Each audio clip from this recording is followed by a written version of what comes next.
ನಮಸ್ತೆ ಆತ್ಮೀಯ ಯೋಗ ಮಿತ್ರ. ಇವತ್ತು ಈ ಒಂದು ಯೋಗ ಸಂವಾದ ಕಾರ್ಯಕ್ರಮದಲ್ಲಿ ಮತ್ತೊಮ್ಮೆ ನಿಮ್ಮನ್ನೆಲ್ಲರನ್ನು ಭೇಟಿಯಾಗೋದು ಮತ್ತಷ್ಟು ವಿಶೇಷ ಸಂತೋಷ. ಆದ್ರೆ ನಾವು 8 ಗಂಟೆಗೆ ಸ್ಟಾರ್ಟ್ ಮಾಡಬೇಕಿತ್ತು. ಕೆಲವೊಂದು ಟೆಕ್ನಿಕಲ್ ಪ್ರಾಬ್ಲಮ್ಸ್ ಇಂದ ನಾವು ಸ್ವಲ್ಪ ತಡ ಆಗಿದ್ದೇವೆ. ತಾವೆಲ್ಲರೂ ತುಂಬಾ ಒಂದು ಶ್ರದ್ಧೆಯಿಂದ ಕಾಯ್ತಾ ಇದ್ದೀರಾ. ಗುರುಜಿ ಅವರ ಈ ಒಂದು ಸಂವಾದ, ಒಂದು ಸತ್ಸಂಗವನ್ನ ನೀವೆಲ್ಲರೂ ಅನುಭವಿಸ್ಬೇಕು ಅಂತ ತುಂಬಾ ಕಾಯ್ತಾ ಇದ್ದೀರಾ. ನೀವೆಲ್ಲರೂ ನಿಮ್ಮೆಲ್ಲರಿಗೂ ಧನ್ಯವಾದ. ಹಾಗೂ ನಮ್ ಜೊತೆ ಗುರುಜಿ ಡಾಕ್ಟರ್ ಬಸವರಾಜ್ ಹಡಗಳಿ ಗುರುಜಿ ಅವರು ಮತ್ತೆ ನಿನ್ನೆ ಇದ್ದಾಗ ಇವತ್ತು ಕೂಡ ನಮ್ ಜೊತೆ ಅವರೊಂದು ಸಂದರ್ಶನ ನೀಡ್ತಾ ಇದ್ದಾರೆ. ಅವ್ರಿಗೂ ಕೂಡ ನಮ್ಮೆಲ್ಲರ ಪರವಾಗಿ ಶಿರಸಾಷ್ಟಾಂಗ ನಮಸ್ಕಾರ. ಹಾಗೂ ನಿಮ್ಮೆಲ್ಲರಿಗೂ ಮತ್ತೆ ಕೂಡ ಈ ಯೋಗ ದಿನ ಅನ್ನೋದು ಒಂದು ದಿನ ಅಲ್ಲದೆ ಒಂದು ಪರ್ವವಾಗಿ ನಾವು ಅದನ್ನ ದಿನ ಆಚರಿಸುವಂತಹ ಒಂದು ಸುಸಂದರ್ಭ ನಮಗೆ ಸಿಕ್ಕಿದೆ. ಅದೇ ರೀತಿಯಲ್ಲಿ ನಾವು ಗುರುಜಿ ಅವರ ಜೊತೆಯಲ್ಲಿ ನಾವು ಮಾಡ್ತಿರುವಂತಹ ಈ ಸಂವಾದವನ್ನ ಇವತ್ತಿಗೆ ಮುಂದುವರ್ಸ್ಕೊಂಡು ಹೋಗ್ತಾ ಇದೀವಿ. ನಿನ್ನೆ ನಾವು ಅವರ ಆರಂಭದ ಒಂದು ಸಾಧನೆ, ಹೇಗೆ ಅವರು ಬಾಲ್ಯದಿಂದ ಗುರುಜಿ ಅವರು ಮಾಡಿರುವಂತಹ ಸಾಧನೆ ಹೇಗಿತ್ತು ನಾವು ನೋಡಿದ್ವಿ. ಅವರ ತಂದೆ, ನಿನ್ನೆ ಫಾದರ್ಸ್ ಡೇ ಕೂಡ ಆಗಿತ್ತು. ಅಂತಹ ಸಂದರ್ಭದಲ್ಲಿ ಗುರುಜಿ ಅವರು ತಮ್ಮ ತಂದೆಯನ್ನ ಕೂಡ ಸ್ಮರಿಸಿಕೊಂಡಿದ್ರು. ಅವರೇ ಅವರನ್ನ ಸುಮಾರು ಅವ್ರಿಗೆ 7 ವಯಸ್ಸಿರುವಾಗ ಈ ಯೋಗಾಶ್ರಮಗಳಿಗೆ ಯೋಗದ ಪರಿಚಯವನ್ನ ಮಾಡಿ ಯೋಗ ಪಟುವಾಗಿ ಅವ್ರು ಚೆನ್ನಾಗಿ ಬರುವ ರೀತಿಯಲ್ಲಿ ಅವ್ರನ್ನ ಮಾಡಿದ್ರು. ಹಾಗೆ ಸಾಕಷ್ಟು ಆಸನದಲ್ಲಿ ಅವ್ರಿಗೆ ಇರುವಂತಹ ಒಂದು ಇಂಟ್ರೆಸ್ಟ್ ಏನಿತ್ತು, ಅದನ್ನ ಆಸನದಿಂದ ಯೋಗದ ಉನ್ನತ ಸ್ಥಾನದಲ್ಲಿ ಇರುವಂತಹ ಧ್ಯಾನ, ಅಧ್ಯಾತ್ಮ ಇತ್ಯಾದಿ ಆಳದಲ್ಲಿ ಹೋಗುವಂಥದ್ದು. ನಾನು ಹೇಳಿದ್ರೆ ಹೆಚ್ಚಾಗಿ ಅವರು ಸಮಾಧಿ ಅಂತ ನಾವ್ ಏನ್ ಹೇಳ್ತಿರ್ತೀವಿ, ಸಮ್ಯಕ್ ಅಧೀಯತೆ ಇತಿ ಸಮಾಧಿ ಅಂತ ಹೇಳ್ತಿರ್ತೀವಿ, ಅಂತಹ ಒಂದು ಸ್ಥಿತಿಯನ್ನು ಕೂಡ ಮುಟ್ಟಿದವರು ನಮ್ಮ ಬಸವರಾಜ್ ಹಡಗಳಿ ಗುರುಜಿ ಅವರು. ಮತ್ತು ಅವರು ಅನೇಕ ಗುರುಗಳ ಹತ್ರ ನೆನ್ನೆ ನಾವು ನೋಡಿದ್ವಿ. ಅವರು ತಮ್ಮ ಒಂದು ಆ ಸಾಧನೆಯನ್ನ ಶುರು ಮಾಡಿದ ಮೇಲೆ ಹೇಗೆ ಮುಂದುವರ್ಸ್ಕೊಂಡು ಹೋಗ್ತಾ ಹೋಗ್ತಾ ಆ ಒಂದು ಹುಡುಕಾಟ, ಅವ್ರು ಹೇಳಿದ್ರು, ನನಗೆ ಈ ಸತ್ಯ ದರ್ಶನ ಆಗ್ಬೇಕು ಅಂತ ಒಂದು ಆಕಾಂಕ್ಷಿತರಾಗಿ ಅವರು ನಾನಾ ಕಡೆ ಈ ಭಾರತ ದೇಶದಲ್ಲಿರುವಂತಹ ನಾನಾ ಗುರುಗಳ ಹತ್ರ ಹೋಗಿ, ಅದು ಹಿಮಾಲಯದಲ್ಲಿರುವಂತಹ ಹಲವಾರು ಗುರುಗಳು ಆಶ್ರಮಗಳಿರ್ಬೋದು, ಇನ್ನು ಪುಣೆಯಲ್ಲಿರುವಂತಹ ಶ್ರೀ ರಜನೀಶ್ ಅವರಿಂದ ಶುರು ಮಾಡಿ ಅನಂತರ ಅನೇಕ ಗುರುಗಳು. ಅವರು ನಿನ್ನೆ ನಾನು ಕೇಳಿದೆ, ತುಂಬಾ ನಿಮಗೆ ನೆನಪರುವಂತಹ ಕೆಲವೊಂದು ಘಟನೆಗಳಂತ ಕೇಳಿದೆ. ತುಂಬಾ ಅದ್ಭುತವಾದಂತಹ ಘಟನೆಗಳನ್ನು ಕೂಡ ಗುರುಜಿ ನಮ್ ಜೊತೆಯಲ್ಲಿ ಹಂಚ್ಕೊಂಡಿದ್ರು. ಆ ರೀತಿಯ ಅಂತಹ ನೀವು ನೋಡ್ತಿದ್ದೀರಾ ಈಗ್ಲೇ ಅವರ ಆ ಒಂದು ಚಿಕ್ಕ ಪ್ರಾಯದಿಂದನೂ ಅವರು ನೋಡಿ ಗುರುಗಳ ಹತ್ರ ಎಲ್ಲ ಹೋಗಿ ಮಾಡಿರುವಂತಹ ಧ್ಯಾನದ ಸಾಧನೆ, ಆ ಒಂದು ಸಿದ್ಧಿ, ಅದನ್ನೆಲ್ಲ ಪಡೆದು ಅವರು ಒಂದು ಸ್ವಾಮಿಯಾಗಿರುವಂತಹ ಅವಕಾಶ ಕೂಡ ಅವ್ರಿಗಾಗಿತ್ತು. ಸಂಪೂರ್ಣವಾಗಿ ಅವರೊಂದು ಮಠಾಧೀಶರಾಗಿರುವಂತದ್ದು. ಆದ್ರೆ ನಾವು ಒಂದು ಸಾಂಸಾರಿಕ ಈ ವ್ಯಾವಹಾರಿಕ ಜೀವನದಲ್ಲಿ ಕೂಡ ಆಧ್ಯಾತ್ಮವನ್ನು ಅಳವಡಿಸ್ಕೋಬೇಕು ಅನ್ನುವಂತಹ ಒಂದು ಮಾದರಿಯನ್ನು ನಮ್ಗೆ ತೋರಿಸಲು ರೀತಿಯಲ್ಲಿ ಅವರು ಗೃಹಸ್ಥರಾಗ್ತಾರೆ ಸ್ವಾಮಿಗಳು. ಅನಂತರ ಅವ್ರು ಹೇಳಿದ್ರು, ತಾವು ಕೂಡ ತಮ್ಮ ಒಂದು ಹಲವಾರು ಪದವಿಗಳನ್ನ ಆಲ್ಮೋಸ್ಟ್ ನನಗೆ ನೆನಪಿರೋ ಮಟ್ಟ ಒಂದು 5-6 ಪೋಸ್ಟ್ ಗ್ರಾಜುಯೇಷನ್ ಅವರು ಯೋಗ ಇತ್ಯಾದಿ ಅನೇಕ ವಿಷಯಗಳಲ್ಲಿ, ತತ್ವಜ್ಞಾನ, ಕನ್ನಡ ಇರ್ಬೋದು, ಹಲವಾರು ವಿಷಯಗಳಲ್ಲಿ ಅವರು ಪೋಸ್ಟ್ ಗ್ರಾಜುಯೇಷನ್ ಕೂಡ ಮಾಡಿ ಅನಂತರ ಅವರು ಈ ಯೋಗದ ವಿಷಯದಲ್ಲಿ ಯೋಗ ಇರ್ಬೋದು, ಪ್ರಕೃತಿ ಚಿಕಿತ್ಸೆ ಇರ್ಬೋದು, ಧ್ಯಾನ ಇರ್ಬೋದು, ಅನೇಕ 100 ಕೋರ್ಸ್ಗಳನ್ನ ಮಾಡಿ ಅವರು ಮಾಡಿರುವಂತಹ ಆ ಸರ್ಟಿಫಿಕೇಟ್ಸ್ ನ ನೋಡಕ್ಕೆ ನಾವು ಒಂದ್ಸತಿ ಅವ್ರ ಆಶ್ರಮಕ್ಕೆ ಹೋಗ್ಬೇಕು. ಅಷ್ಟೊಂದು ಆಲ್ಮೋಸ್ಟ್ 2200ಗೆ ಹತ್ರ ಇರುವಂತಹ ಹಲವಾರು ಕೋರ್ಸ್ಗಳನ್ನ ಮಾಡಿ ಅದರೆಲ್ಲ ಅವರು ಅನುಭವಿಸಿ ನಂತರ ಕೂಡ ಒಂದು ಪ್ರಾಧ್ಯಾಪಕರಾಗಿ ಅವರು ಒಂದು ಕೆಲಸವನ್ನು ಕೂಡ ಮಾಡಿ, ಜೊತೆಯಲ್ಲಿ ಅವರ ಶ್ರೀಮತಿ ಗುರುಮಾತಾ ಅವರು ಕೂಡ ಪೋಸ್ಟ್ ಆಫೀಸ್ ಅಲ್ಲಿ ಪೋಸ್ಟ್ ಮಾಸ್ಟರ್ ಆಗಿ ಕೆಲಸ ಮಾಡ್ಕೊಂಡು ಬರ್ತಾರೆ. ಅವ್ರ ಇಬ್ಬರ ಒಂದು ಸಂಪಾದನೆ ಏನಿದೆ ಅದರಲ್ಲಿ ಕುಟುಂಬ ನಿರ್ವಹಣೆಯನ್ನು ಮಾಡಿಕೊಂಡು 25% ಅವ್ರು ಹೇಳಿದ್ರು. ಎಷ್ಟು ಚೆನ್ನಾಗಿದ್ರು ಅಂದ್ರೆ 25% ಅನ್ನ ಅವರು ಕೇವಲ ಕುಟುಂಬ ನಿರ್ವಹಣೆಗೆ ಇಟ್ಕೊಂಡು ಉಳಿದರೆ ಎಲ್ಲವನ್ನೂ ಸಮಾಜಕ್ಕೆ ಕೊಟ್ಕೊಂಡು ಅವರು ಕೃಷ್ಣಾ ನದಿ ತೀರದಲ್ಲಿ ಸಣ್ಣದಾಗಿ ಶುರು ಮಾಡಿರುವಂತಹ ಒಂದು ಕುಟೀರ ಶ್ರೀಕೃಷ್ಣ ಯೋಗಾಶ್ರಮ ಇವತ್ತು ಗುಳೇದ್ಗುಡದಂತಹ ಒಂದು ಗ್ರಾಮೀಣ ಪ್ರದೇಶದಲ್ಲಿ ತುಂಬಾ ವಿಸ್ತಾರವಾದಂತಹ ಸುಂದರ ಯೋಗ ಭೂಮಿಯನ್ನ ಗುರುಗಳು ನಿರ್ಮಾಣ ಮಾಡಿ ಇಷ್ಟೊಂದು ವರ್ಷಗಳಿಂದ ತಮ್ಮ ಸಾಧನೆ ಅದು ತಮ್ಮ ಶಿಕ್ಷಣೆಯನ್ನು ಕೂಡ ತಮ್ಮ ಶಿಷ್ಯರುಗಳಿಗೆ ಇವತ್ತಿಗೆ ಲಕ್ಷಾಂತರ ಮಂದಿ ಇಡೀ ಜಗತ್ತಿಂದ ಹಲವಾರು ದೇಶಗಳಿಂದ ಬಂದು ಅವರ ಹತ್ರ ಕಲ್ದಿರುವಂತದ್ದು, ಈ ದೀಕ್ಷೆಗಳನ್ನ ಪಡೆದಿರುವಂತದ್ದು, ಆ ರೀತಿಯ ಒಂದು ತಮ್ಮ ಸೇವೆಯನ್ನ ಮುಂದುವರ್ಸ್ಕೊಂಡು ಬರ್ತಿದ್ದಾರೆ. ನಾವು ಅದನ್ನ ನೋಡಿದೀವಿ. ಈಗ ಅಲ್ಲಿಂದ ನಾವು ಮುಂದೆ ಗುರುಜಿ ಅವರ ಈ ಒಂದು ಯೋಗ ಯಾತ್ರೆ, ಅವರ ಜೀವನ ಯಾತ್ರೆ ಇನ್ನು ಹೇಗೆ ಮುಂದೆ ಹೋಗ್ತಾ ಇದೆ ಅಂತ ನಾವು ಇವತ್ತಿನ ಒಂದು ನಮ್ಮ ಯೋಗ ಸಂವಾದದಲ್ಲಿ ನಾವು ಮುಂದುವರ್ಸ್ಕೊಂಡು ಹೋಗೋಣ.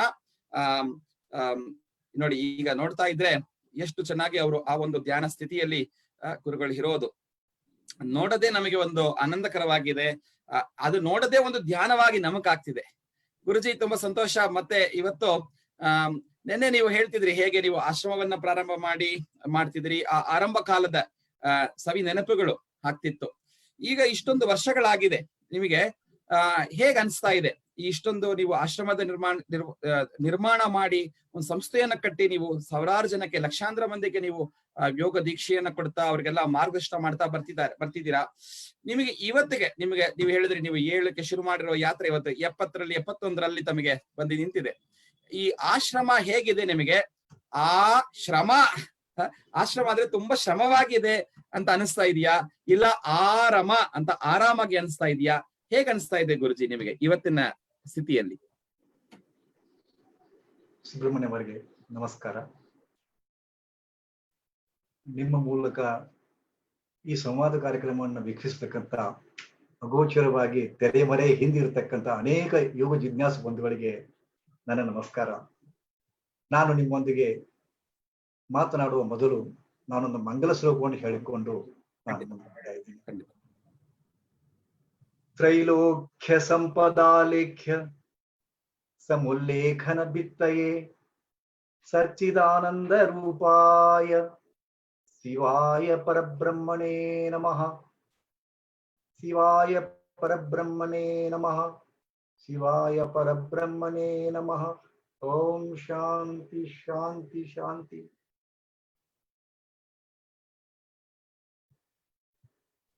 ಸುಬ್ರಹ್ಮಣ್ಯಮರೇ,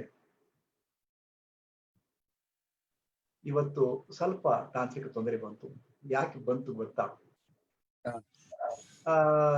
ನಿಮ್ಮಲ್ಲಿ, ನನ್ನಲ್ಲಿ, ಅನಂತರ ನಿಮ್ಮಿಂದಾಗಿ ಸಂಪರ್ಕ ಹೊಂದಿ ಅನೇಕ ಫೇಸ್ಬುಕ್ ಮೂಲಕ ಏನು ಕಾಯ್ತಾ ಇದ್ದಾರೆ ಅವರೆಲ್ಲರಲ್ಲಿ, ನಮ್ಮೆಲ್ಲರಲ್ಲಿ ನಿರೀಕ್ಷೆ ಇತ್ತು. ನಿರೀಕ್ಷೆ ಎಲ್ಲದ ಅಲ್ಲಿ ತೊಂದರೆ ಇರ್ತಾರೆ. ಎಲ್ಲಿ ನಿರೀಕ್ಷೆ ಬರ್ತಾವ ಅಲ್ಲಿ ತೊಂದರೆ ಬರ್ತದೆ, ಎಲ್ಲಿ ಅಪೇಕ್ಷದ ಅಲ್ಲಿ ತೊಂದರೆ ಬರ್ತದೆ ಆಕ್ಚುಲಿ ಹೇಳ್ಬೇಕಾದ್ರೆ. ಸೊ ನಿರೀಕ್ಷೆಗಳು ಇಲ್ಲದ, ಅಪೇಕ್ಷೆಗಳು ಇಲ್ಲದ ಯಾವ ಸ್ಥಿತಿ ಇರ್ತದ ಅಲ್ಲಿ ಸರಾಗವಾಗಿರ್ತದ. ಅದು ಸಹಜವಾಗಿ ಮಾನವ ಸಹಜ, ನಿರೀಕ್ಷೆಗಳು ಸಹಜ. ನಾವೇನು ಯೋಗಿಗಳಲ್ಲ ಒಮ್ಮೆಲೆ ಎಲ್ಲರೂ. ಕಾರಣ ಈ ನಿರೀಕ್ಷೆ ನಮಗೆ ತೊಂದರೆ ಕೊಟ್ಟಿದೆ ಆಕ್ಚುಲಿ. ಸೊ ಅದಕ್ಕೆ ಸಹಿತ ಭಗವದ್ ಅನುಗ್ರಹದಿಂದ ಮತ್ತೆ, ಯಾಕಂದ್ರೆ ನಿರೀಕ್ಷೆಗಳು ಇರ್ಲಿ, ತೊಂದರೆಗಳು ಇರ್ಲಿ, ಆ ತೊಂದರೆಗಳು ಬಾಳತ್ತೂ ಇರುವುದಿಲ್ಲ. ಯಾಕಂದ್ರೆ ಜಗತ್ತಿನ ನಿಯಮ ಅದ, ಯಾವುದು ಅನಂತ ಕಾಲ ಇರುವುದಿಲ್ಲ. ಎಲ್ಲ ಬರ್ತದೆ, ಪಾಸ್ ಆಗ್ತದೆ, ಅದು ಹೋಗ್ತದೆ. ತೊಂದರೆ ಬರ್ತದೆ, ಪಾಸ್ ಆಗ್ತದೆ, ತೊಂದರೆ ಬರ್ತದೆ, ಪಾಸ್ ಆಗ್ತದೆ. ಸೊ ಎಲ್ಲವೂ ಪಾಸ್ ಆಗ್ತದೆ, ಎಲ್ಲವೂ ಹೋಗ್ತಾನೆ ಇರ್ತದೆ, ಎಲ್ಲವೂ ಚಲಿಸ್ತಾನೆ ಇರ್ತದೆ. ಇದೊಂದು ಚಲಿಸುವಿಕೆ ಜೀವನದ, ಚಲನೆ ಜೀವನದ, ನಿಶ್ಚಲತೆಯ ಮೃತ್ಯು ಅದ. ಇದು ಚಲಿಸ್ತಾ ಇದೆ. ಹೀಗೊಂದು ಘಟನೆ ಆಯ್ತು, ಇದು ತೊಂದರೆ ಬಂತು ನೋಡಿ. ನೀವು ತಿಂಗಳಾನುಗಟ್ಲೆ ಮಾಡ್ತಾ ಇದ್ದೀರಿ, ಇವತ್ತು ತೊಂದರೆ ಬಂತಲ್ಲ. ನನಗೆ ಅದೇ ಆಶ್ಚರ್ಯ. ಇಷ್ಟು ದಿನ ನಾನು ಮಾಡ್ಕೊಂಡು ಬರ್ತಿದ್ರಲ್ಲಿ ಯಾವತ್ತೂ ಆಗಿಲ್ಲ. ಆಲ್ಮೋಸ್ಟ್ ನಿನ್ನೆ ಸ್ವಲ್ಪ ಡಿಲೇ ಎಲ್ಲ ಸ್ವಲ್ಪ ಆಗಿತ್ತು, ಅದರ್ವೈಸ್ ನಮಗೆ ಯಾವ್ದು ಆತರ ಆಗ್ತಿರ್ಲಿಲ್ಲ. ಬರ್ಲಿ ಬರ್ಲಿ ಬರ್ಲಿ, ಎಲ್ಲವೂ ಸರಾಗವಾಗಿರ್ಬೇಕಂತಿಲ್ಲ. ತೊಂದರೆ ಬಂದಾಗ ಗೊತ್ತಾಗುತ್ತೆ, ನೀವು ಮತ್ತದ ಅನುಭವ ತಗೋತೀರಾ. ಇದೊಂದು ಪೆಟ್ಟು. ನೀವು ಮಾಡ್ತಕ್ಕಂಥ ಕ್ರಿಯೆಯೊಳಗ ಒಂದು ಅಡಚಣೆ ಬಂದಾಗ ನೀವು ಎಚ್ಚರಿಕೆ ಇರ್ತೀರಿ, ಜಾಗೃತರಾಗಿರ್ತೀರಿ. ಸೊ ಜಾಗೃತವಾಗಿರೋದೇ ಯೋಗ ಆಕ್ಚುಲಿ. ತಾವು ಕೇಳಿದ್ರಿ, ನಮ್ಮ ಆಶ್ರಮ ಕಟ್ಟಿ ಎಲ್ಲ ಸಾವಿರಾರು ಜನ ಬರ್ತಾ ಇದ್ದಾರೆ. ಈ ಕೊರೋನಾ ಹಾವಳಿಯಿಂದಾಗಿ ಒಮ್ಮೆಲೆ ನಿಂತ್ಬಿಟ್ಟದೆ. ಸಾಗರದೋಪಾದಿಯಲ್ಲಿ, ಅಲೆಗಳ ಉಪಾದಿಯಲ್ಲಿ ಬರ್ತಾ ಇರ್ತಕ್ಕಂಥ ಎಲ್ಲ ಸಾಧಕರು, ಏನೋ ಜಿಜ್ಞಾಸುಗಳು ಏನದಲ್ಲ, ಒಮ್ಮೆಲೆ ಅವರಿಗೆ ಎಲ್ಲರಿಗೂ ಆಶ್ರಮದ ಬಾಗಿಲು ಬಂದಾಗ್ಬಿಟ್ಟದ. ಈಗ ನಾವೇ ಆಗಿ ಸುಮ್ಮನೆ ಫ್ಯಾಮಿಲಿ ಜೊತೆಗೆ ಆರಾಮಾಗಿ ಕೂತಿದ್ದೀವಿ. ಆದ್ರೂ ಈ ಆರಾಮ ಅನ್ನೋದು ನೋಡಿ, ಈಗ ಇದೊಂದು ಆರಾಮ. ನೀವು ಮತ್ತೆ ಸಂಪರ್ಕದಲ್ಲಿ ಬಂದ್ರಿ, ನಿಮ್ಮ ಮೂಲಕ ಮತ್ತೆ ಸಾವಿರಾರು ಜನಕ್ಕೆ ಸಂಪರ್ಕವನ್ನ ನೀವು ಕೊಡಿಸ್ತಾ ಇದ್ದೀರಿ. ಸೊ ಇದು ಏನಪ್ಪಾ ಅಂತಂದ್ರೆ, ನಾವು ಒಂದು ಟ್ರ್ಯಾಂಗ್ಯುಲರ್ ಸಾಧನ ಹೇಳ್ತೀವಿ ನಾವು. ಇಲ್ಲಿ ಆತ್ಮ, ಇಲ್ಲಿ ಪರಮಾತ್ಮ, ನಡುವೆ ಮನಸ್ಸು ಅಂತ. ಇದು ಮನಸ್ಸು ಅಂದ್ರೆ ಅಂತಃಪಟ ಅಂತ. ಇಲ್ಲಿ ನಾನಿದ್ದೀನಿ, ನಿಮ್ಮ ಆ ಕಡೆ ಸಾಧಕ ಬಂಧುಗಳು, ಜಿಜ್ಞಾಸುಗಳು ಕಾಯ್ತಾ ಇದ್ದಾರೆ. ನಡುವೆ ನೀವಿದ್ದೀರಿ, ನಮ್ಮ ನಡುವೆ. ನಾನಿಲ್ಲಿ, ಅವ್ರು ಅಲ್ಲಿ, ನಡುವೆ ನೀವಿದ್ದೀರಿ. ಅಂತಃಪಟದ ಟೈಪ್. ಹೇಗೆ ಒಬ್ಬ ವಧು ವರ ಹಾರ ಹಿಡ್ಕೊಂಡು ನಿಂತಿರ್ತಾರೆ, ಬಟ್ ಒಬ್ರನ್ನೊಬ್ರು ನೋಡ್ಲಾರರು ಅವರು, ಅಲ್ವಾ? ಒಬ್ರೊಬ್ರು ನೋಡ್ಲಾರರು, ಬಿಕಾಸ್ ಆಫ್ ಅಂತಃಪಟ. ಸೊ ನಡುವೆ ಮನಸ್ಸು ಅನ್ನೋದೇ ಅಂತಃಪಟ. ಈಗ ತಾವು ಅಂತಃಪಟದ ರೂಪದಲ್ಲಿ ಇದ್ದೀರಿ. ಸೊ ನಿಮ್ಮ ಮುಂದೆ ನಾನು ಹೇಳ್ತಾ ಇದ್ದೀನಿ, ಹಿಂದೆ ಅವ್ರು ಕೇಳ್ತಾ ಇದ್ದಾರೆ ಅಷ್ಟೇ. ಸೊ ಈ ಅಂತಃಪಟ ಬಹಳ ಸ್ವಲ್ಪ ಇರ್ತದೆ. ಆಮೇಲೆ ತೆಗೆದಾಗ ನಾವು ಅವರು ಪರಮಾತ್ಮ ಆತ್ಮ ನಡುವೆ ಅಂತಃಪಟ ಇರೋದಿಲ್ಲ. ಇದು ಮನಸ್ಸು ಅನ್ನೋದೇ ಅಂತಃಪಟ ಆಕ್ಚುಲಿ. ಇದನ್ನ ಅದಕ್ಕೆ ಅವರು ರಜನೀಶ್ ಅವ್ರು ಹೇಳ್ತಿದ್ದೀರಿ, kill the mind, kill the bloody mind ಅಂತ ತಿಳ್ಕೊಂಡು. ಬಿಕಾಸ್ ಟು ರಿಮೂವ್ ದ ಅಂತಃಪಟ. ಯಾವಾಗ ನಮ್ಮ ನಡುವೆ, ನಮ್ಮ ಮತ್ತು ಭಗವಂತನ ನಡುವೆ ಮನಸ್ಸೆಂಬ ಅಂತಃಪಟ ಅಡ್ಡಗೋಡಿಯಾಗಿ ಬಿಟ್ಟಿದೆ, ಈ ಮನಸ್ಸೆಂಬ ಅಂತಃಪಟ ರಿಮೂವ್ ಆದಾಗ ನಾವು ಮತ್ತು ಪರಮಾತ್ಮ ಏಕ್ ಆಗ್ಬಿಡ್ತೀವಿ. ಅವಾಗ ಆತ್ಮ ಪರಮಾತ್ಮನ ಮಿಲನ ಆಗುತ್ತೆ. ಇದುವೇ ಯೋಗ ಅಂತ ಹೇಳ್ತಾರೆ. ಮತ್ತೆ ಚೆನ್ನಾಗಿ ಹೇಳಿದ್ರಿ ಗುರುಜಿ. ಒಂದು ಐ ಥಿಂಕ್ ಈವನ್ ನಾವು ಒಂದೊಂದು ಆಸನವನ್ನ ಮಾಡ್ತಿರ್ತೀವಿ, ಆ ಆಸನಗಳಲ್ಲಿ ನಾವು ನೋಡುವಾಗ ಕೂಡ ಅದ್ರ ಒಳಗಡೆ ಏನೋ ಒಂದು ಪಾಠ ಕಲೀಲಿಕ್ಕೆ ಇರುತ್ತೆ ಅಂತ. ನೀವು ಈಗ ಟ್ರಯಾಂಗಲ್ ಹೇಳುವಾಗ ನನ್ ಕೂಡ ತ್ರಿಕೋಣಾಸನ ಅಂತ ಮಾಡೋದು, ಸುಮ್ನೆ ಸ್ಟ್ರೆಚ್ ಮಾಡೋದು ಅಷ್ಟೇ ನೋಡ್ತಿರ್ತಾರೆ. ಆ ತ್ರಿಕೋಣ ಅನ್ನೋದ್ರಲ್ಲಿ ಇಷ್ಟೊಂದು ತತ್ವಜ್ಞಾನ ಇದೆ, ತತ್ವಾರ್ಥ ಇದೆ ಅಂತ ಒಂದು ಜ್ಞಾನ ಯೋಗವನ್ನ ಬಹಳ ಚೆನ್ನಾಗಿ ಒಂದು ಸಿಂಪಲ್ ಉದಾಹರಣೆಯಿಂದ ತಾವು ತಿಳಿಸ್ಕೊಟ್ಟಿದ್ರಿ. ನಾನು ಅದೇ ನಿಮ್ ಕೇಳ್ತಾ ಇದ್ದೆ, ನಿನ್ನೆ ನಾವು ನೋಡ್ತಿರುವಾಗ ನಿಮ್ಮ ಸಾಧನೆ ಇತ್ಯಾದಿ ಎಲ್ಲ ನೋಡ್ತಿದೀವಿ. ನೀವು ಈಗ ಕೂಡ ರಜನೀಶ್ ಅವರ ಬಗ್ಗೆ ಹೇಳಿದ್ರಿ, ಓಶೋ ರಜನೀಶ್ ಅವರು, ಅವರ ಒಟ್ಟಿಗೆ ನೀವು ಡೈರೆಕ್ಟ್ ಆಗಿ ಹೋಗಿ, ಈಗ ಎಷ್ಟೋ ಜನ ತುಂಬಾ ಅವ್ರನ್ನ ಓದುತ್ತಾರೆ ಮತ್ತು ಅವ್ರದ್ದು ಪ್ರವಚನಗಳನ್ನ ಕೇಳ್ತಾರೆ, ಅದನ್ನ ಮಾಡ್ತಿರ್ತಾರೆ. ಒಂದ್ ರೀತಿಯಲ್ಲಿ ಒಂದು ಈ ಅಧ್ಯಾತ್ಮ ಮತ್ತು ಯೋಗದ ಒಂದು ಭೂಮಿಕೆಯಲ್ಲಿ ಒಂದ್ ರೀತಿಯ ಒಂದು ಏನೋ ಒಂದ್ ರೀತಿಯ ಒಂದು ಏನ್ ಹೇಳೋದು, ಒಂದು ಹೊಸತನವನ್ನ ಕೆಲವೊಂದು ವಿಷಯದಲ್ಲಿ ತಗೊಂಡ್ ಬಂದಿದ್ದವರಂತ ಅವ್ರು ಹೇಳ್ಬೋದು. In fact in a way kind of lot of controversial ಗುರುಗಳಂತ ಕೂಡ ಅವ್ರನ್ನ ಬಹಳಷ್ಟು ಜನ ನೋಡ್ತಾರೆ. ನಿಮ್ಮ ದೃಷ್ಟಿಯಲ್ಲಿ ಹೇಗೆ ಓಶೋ ರಜನೀಶ್ ಅವರು, how do you look at him, because you have been with him directly. ನಾವೆಲ್ಲ ಈಗ ಏನಂದ್ರೆ ಓದೋದು ಅಥವಾ ಅದ್ರ ಬಗ್ಗೆ ಕೇಳೋದು, ಇಷ್ಟಲ್ಲೇ ನಮ್ಮ ಒಂದು ಅವರ ಒಂದು ಏನೋ ಒಂದು ಜ್ಞಾನ ಇರುತ್ತೆ. ಆದ್ರೆ ತಾವು ಡೈರೆಕ್ಟ್ಲಿ ಅವ್ರ ಹತ್ರ ಇದ್ದು ಕಲ್ದು ಬಂದಿರೋ ನಿಮ್ಮ ಒಂದು ಅನುಭವದಲ್ಲಿ ಅವ್ರ ಬಗ್ಗೆ ಹೇಗೆ, ಯಾಕಂದ್ರೆ ತುಂಬಾ ಜನ ಅವ್ರ ಒಂದು ಗೊತ್ತರ ಕಾಂಟ್ರವರ್ಷಿಯಲ್ ಗುರುಗಳಾಗಿ ತುಂಬಾ ನೋಡ್ತಾರೆ ಯೋಗ ಫೀಲ್ಡ್ ಅಲ್ಲಿ. ಅದಕ್ಕೆ ನಿಮ್ಮನ್ನು ಡೈರೆಕ್ಟ್ ಕೇಳೋಣ ಅಂತ ಗುರುಗಳೇ. ಸುಬ್ರಹ್ಮಣ್ಯ ಅವರೇ, ತುಂಬಾ ಉತ್ತಮವಾದ ಪ್ರಶ್ನೆಯನ್ನ ನನಗೆ ಕೇಳಿದ್ರಿ. ಯಾಕಂದ್ರೆ ನನ್ನ ಮನಸ್ಸಿನೊಳಗೆ ಕೆಲವೊಂದು ಹೇಳಿದ ವಿಷಯಗಳು ಬುದು ಅಂತ ಕೊತ ಕುದಿತಾ ಇವೆ. ನಾನು ರಜನೀಶ್ ಅವರ ಅತ್ಯಂತ ಆಪ್ತ ಶಿಷ್ಯ ಆಗಿದ್ದೆ. ನಿಮ್ಗೆ ಹೇಳ್ಬೇಕಂದ್ರೆ ಅತ್ಯಂತ ಆಪ್ತ ಶಿಷ್ಯರಲ್ಲಿ ನಾನು ಒಬ್ಬ. ನನ್ನ ತಂದೆ ಮೊಹನಾ ಕಾಲನಿ ಒಳಗೆ ಅವ್ರಿಗೆ ಕ್ಯಾಂಪ್ ಆದಾಗ ನನ್ನನ್ನು ಕರ್ಕೊಂಡೋಗಿ ಪರಿಚಯ ಮಾಡಿದ್ರು. ಆವತ್ತಿನಿಂದ ನಾನು ಚುಂಬಕೀಯ, ಅದರಲ್ಲಿ ಒಂದು ಚುಂಬಕೀಯ ಶಕ್ತಿ ಇತ್ತು. ಅವರ ಕಣ್ಣು, ಅವರ ಹಾವಭಾವ, ಅವರ ಮಾತು, ಅವರ ಡಿಸ್ಕೋರ್ಸಸ್ ಕೇಳಿದ್ರೆ ಎಲ್ಲರೂ ಸರೆಂಡರ್ ಆಗ್ಬೇಕು. ಅದು ಸಂಮೋಹಿತನಾಗದಂತೆ ಎಲ್ಲರೂ. ಒಂದು ಹಿಪ್ನೋಟಿಕ್ ಇದು ಆಕ್ಚುಲಿ. ಅವ್ರ ಕಣ್ಣು ನೋಡಿದ್ರು ಸಾಕು, ಅವ್ರ ಕೈ ಇಟ್ಟರು ಸಾಕು, ಮೊದಲೇ ಪ್ರೀ ನೋಟೆಡ್ ಥಾಟ್ಸ್ ಇರ್ತದೆ ನಮ್ಮಲ್ಲಿ. ಅಂದ್ರೆ ರಜನೀಶ್ ಅಲ್ಲಿ ಒಂದು ಅದ್ಭುತ ಶಕ್ತಿ ಇದೆ, ಅವ್ರು ಮುಟ್ಟಿದ್ರೆ ಅವರು ದೀಕ್ಷಾ ಕೊಟ್ಟರೆ ಹೀಗಾಗತ್ತೆ ಹಾಗಾಗತ್ತೆ ಅಂತ್ಕೊಂಡು ಮನಸ್ಸು ಇಟ್ಕೊಂಡಿರ್ತೀವಿ. ಆ ಭಾವದಿಂದ ನಾನು ಹೋದಾಗ ನಾನು ಮೊದಲು ಹಿಮಾಲಯದೊಳಗ ಗಂಗೆಯನ್ನು ನೋಡಿದಾಗ ಯಾವ ಒಂದು ಅದ್ಭುತ ರೋಮಾಂಚನೀಯ ಅನುಭವ ಆಗಿತ್ತೋ, ಅದೇ ತರ ರಜನೀಶ್ ನೋಡಿದಾಗ ಕೂಡ ನನಗಾಯ್ತು. ಅಂತ ಅದ್ಭುತ ವ್ಯಕ್ತಿತ್ವ. ಸೊ ಮೊದಲು ಅವರು ಪೂನಾ ಆಶ್ರಮಕ್ಕಿಂತ ಮುಂಚೆ ನಾನು ಅವ್ರಿಗೆ ಸಂಪರ್ಕದಲ್ಲಿದ್ದೆ. ನಾನು ಅತ್ಯಂತ ಆಪ್ತ ಶಿಷ್ಯ ಆದ್ರೂ ಸಹಿತ ವಿಚಿತ್ರ ಅಂತಂದ್ರ ನಾನು ತುಂಬಾ ಹೇಟ್ ಮಾಡ್ತಿದ್ದೆ ಅವ್ರನ್ನ, ತುಂಬಾ ಹೇಟ್ ಮಾಡ್ತಿದ್ದೆ. ಮತ್ತೆ ಹೇಳ್ತಿದ್ದೆ ನಾನು ಫ್ರಾಂಕ್ಲಿ, ಐ ಹೇಟ್ ಯು ಅಂತಿದ್ದೆ ನಾನು. ಅವ್ರು ನಗ್ತಿದ್ರು ಅವರು. ಏನ್ ಕಾರಣ, ನೀವು ಅವ್ರನ್ನ ಹೇಟ್ ಮಾಡ್ಲಿಕ್ಕೆ ಏನ್ ಕಾರಣ ಇತ್ತು? ಅವರೊಬ್ಬ ಅದ್ಭುತ ವಾಗ್ಮಿ, ಬಹಳ ಓದ್ಕೊಂಡ ಮನುಷ್ಯ. ಅವರು ತತ್ವಜ್ಞಾನದ ಒಂದು ಇದು ಅಲ್ಲ, ನಾನು ತತ್ವಜ್ಞಾನ ಮುಗಿಸಿದ್ನಲ್ಲ. ಸೊ ನನಗೆ ಅವರ ಡಿಸ್ಕೋರ್ಸಸ್, ಅವರ ಥಾಟ್ಸ್ ಭಯಂಕರ ಹಿಡಿಸ್ತಿತ್ತು. ನನಗ ಒಂದು ಅವ್ರನ್ನ ಎಷ್ಟು ಲವ್ ಮಾಡ್ತಿದ್ನೆ ಅಂತಂದ್ರ, ಆಕ್ಚುಲಿ ವಿವೇಕಾನಂದರ ನಂತರ ಅವರೇ ನನಗ ವಿವೇಕಾನಂದರ ನಂತರ ಅವರೇ ಅಂದ್ಕೊಂಡು ವಾರಸುದಾರರಾಗಿ ಅವ್ರು ಬಂದಾರಂತ ಅನ್ಸುತ್ತೆ. ಅಷ್ಟು ವಾಗ್ಮಿ, ಅದ್ಭುತ ವಾಗ್ಮಿ. ಅವರು ತಿಳಿಯದ ವಿಷಯಗಳೇ ಇಲ್ಲ. ಬಟ್ ನನಗೆ ಯಾಕೋ ಒಂದು ಇಂಡಿಯನ್ ಟ್ರೆಡಿಷನ್ ಅಂತೀವಿ ನಾವು, ಹಿಂದೂ ಪರಂಪರೆಯೊಳಗ, ಭಾರತೀಯ ಪರಂಪರೆಯೊಳಗ, ಆಧ್ಯಾತ್ಮ ಪರಂಪರೆಯೊಳಗ ಅವರೇನು ಸಂಭವದಿಂದ ಸಮಾಧಿಯವರೆಗೆ ಸೆಕ್ಸ್ ಟು ಸೂಪರ್ ಕಾನ್ಶಿಯಸ್ನೆಸ್ ಅಂತ ಹೇಳ್ತಿದ್ರಲ್ಲ, ಅವ್ರ ಕೆಲವೊಂದು ಕ್ರಿಯೆಗಳು, ಅವ್ರ ಕೆಲವೊಂದು ಸಾಧನ ಮಾರ್ಗಗಳು ಏನಿದಾವಲ್ಲ, ಅದು ನನಗೆ ಯಾಕೋ ಹಿಡಿಸ್ತಾ ಇರಲಿಲ್ಲ. ಅದು ಬಹುಶಃ ನನ್ನ ವೀಕ್ನೆಸ್ ಇರ್ಬೋದು. ನನ್ನ ವೀಕ್ನೆಸ್ ನಿಂದಾಗಿ ನಾನು ಅವರ ವಿಚಾರಗಳನ್ನು ಒತ್ತಿರ್ಲಿಕ್ಕಿಲ್ಲ ಆಕ್ಚುಲಿ.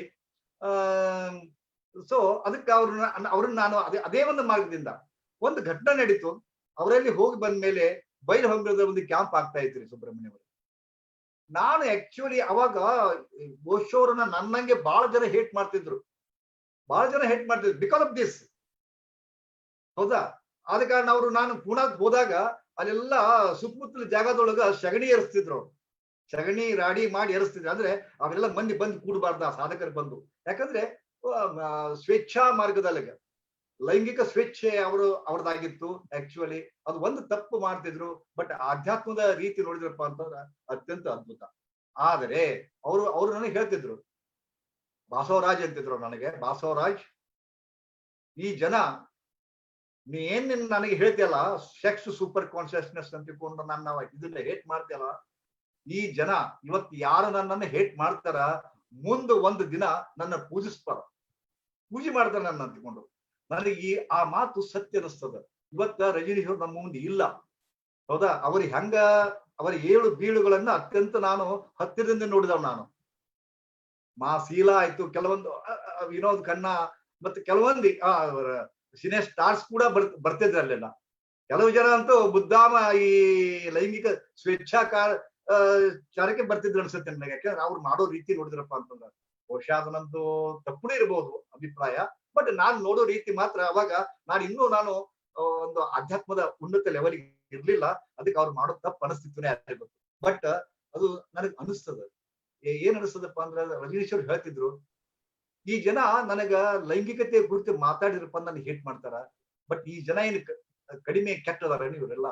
ನಾನು ಮಾತಾಡ್ತೀನಿ, ಅವ್ರು ಮಾತನಾಡದೆ ಸದಾ 12 ತಾಸು ಅದನ್ನೇ ವಿಚಾರದಾಗಿರ್ತಾರ. ಅವ್ರು ನಾನ್ ಮಾತಾಡಿ ಕೆಟ್ಟ ಆಗ್ತೀನಿ, ಅವ್ರು ವಿಚಾರ ಮಾಡಿ ಕೆಟ್ಟ ಆಗುದಿಲ್ಲ ಅಂತ.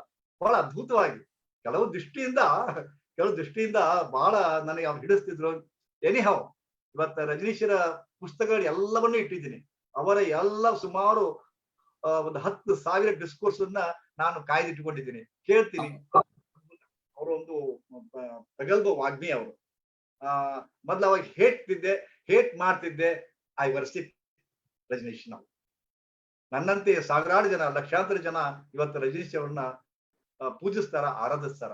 ಅವರ ವಿಚಾರಧಾರೆಗಳನ್ನು ಒಪ್ತಾರೆ ಆಕ್ಚುಲಿ. ಈಗ ನಾನು ಕೂಡ ಮೊದಲಿನ ಒಂದು ನನ್ನ ಒಳಗೆ ಒಂದು ಇದು ಇತ್ತಲ್ಲ, ಅದನ್ನ ತೆಗೆದು ಹಾಕಿದ್ದೀನಿ. ಈಗ ರಜನೀಶ್ ನನಗೆ ಅಪ್ಯಾಯಮಾನ ಆಗಿದ್ದಾರೆ. ಇಷ್ಟೇ. ಫ್ರಾಂಕ್ ಆಗಿ ಹೇಳಿದ್ರಿ, ನಿಮ್ಮ ಒಂದು ಒಪಿನಿಯನ್ ಹೇಗಾಯ್ತು, ಆನಂತರ ಹೇಗ ಚೇಂಜ್ ಆಯ್ತು, ಈ ತರದ ತುಂಬಾ ಒಳ್ಳೆ ನಿಮ್ಮ ಅನುಭವವನ್ನ ಹೇಳ್ತಾ ಇದ್ರಿ. ಅದೇ ರೀತಿಯಲ್ಲಿ ಈಗ ತಾವು ಗುರುಗಳಾಗಿ ಇರುವಾಗ, ತಾವು ಲಕ್ಷಾಂತರ ಮಂದಿಗೆ ಯೋಗದ ಒಂದು ಸಂದೇಶವನ್ನ ಕೊಡ್ತಾ ಇದ್ದೀರಾ, ದೀಕ್ಷೆಯನ್ನು ಕೊಡ್ತಾ ಇದ್ದೀರಾ.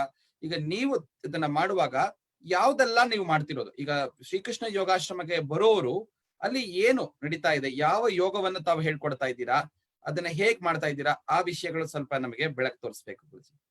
ಸಂತೋಷ. ಯಾವ ಯೋಗ ಅನ್ನೋಕ್ಕಿಂತ ಯೋಗವೇ ಅದೊಂದು, ಅದರಲ್ಲಿ ಮತ್ತೆ ಬೇರೆ ಇಲ್ವೇ ಇಲ್ಲ.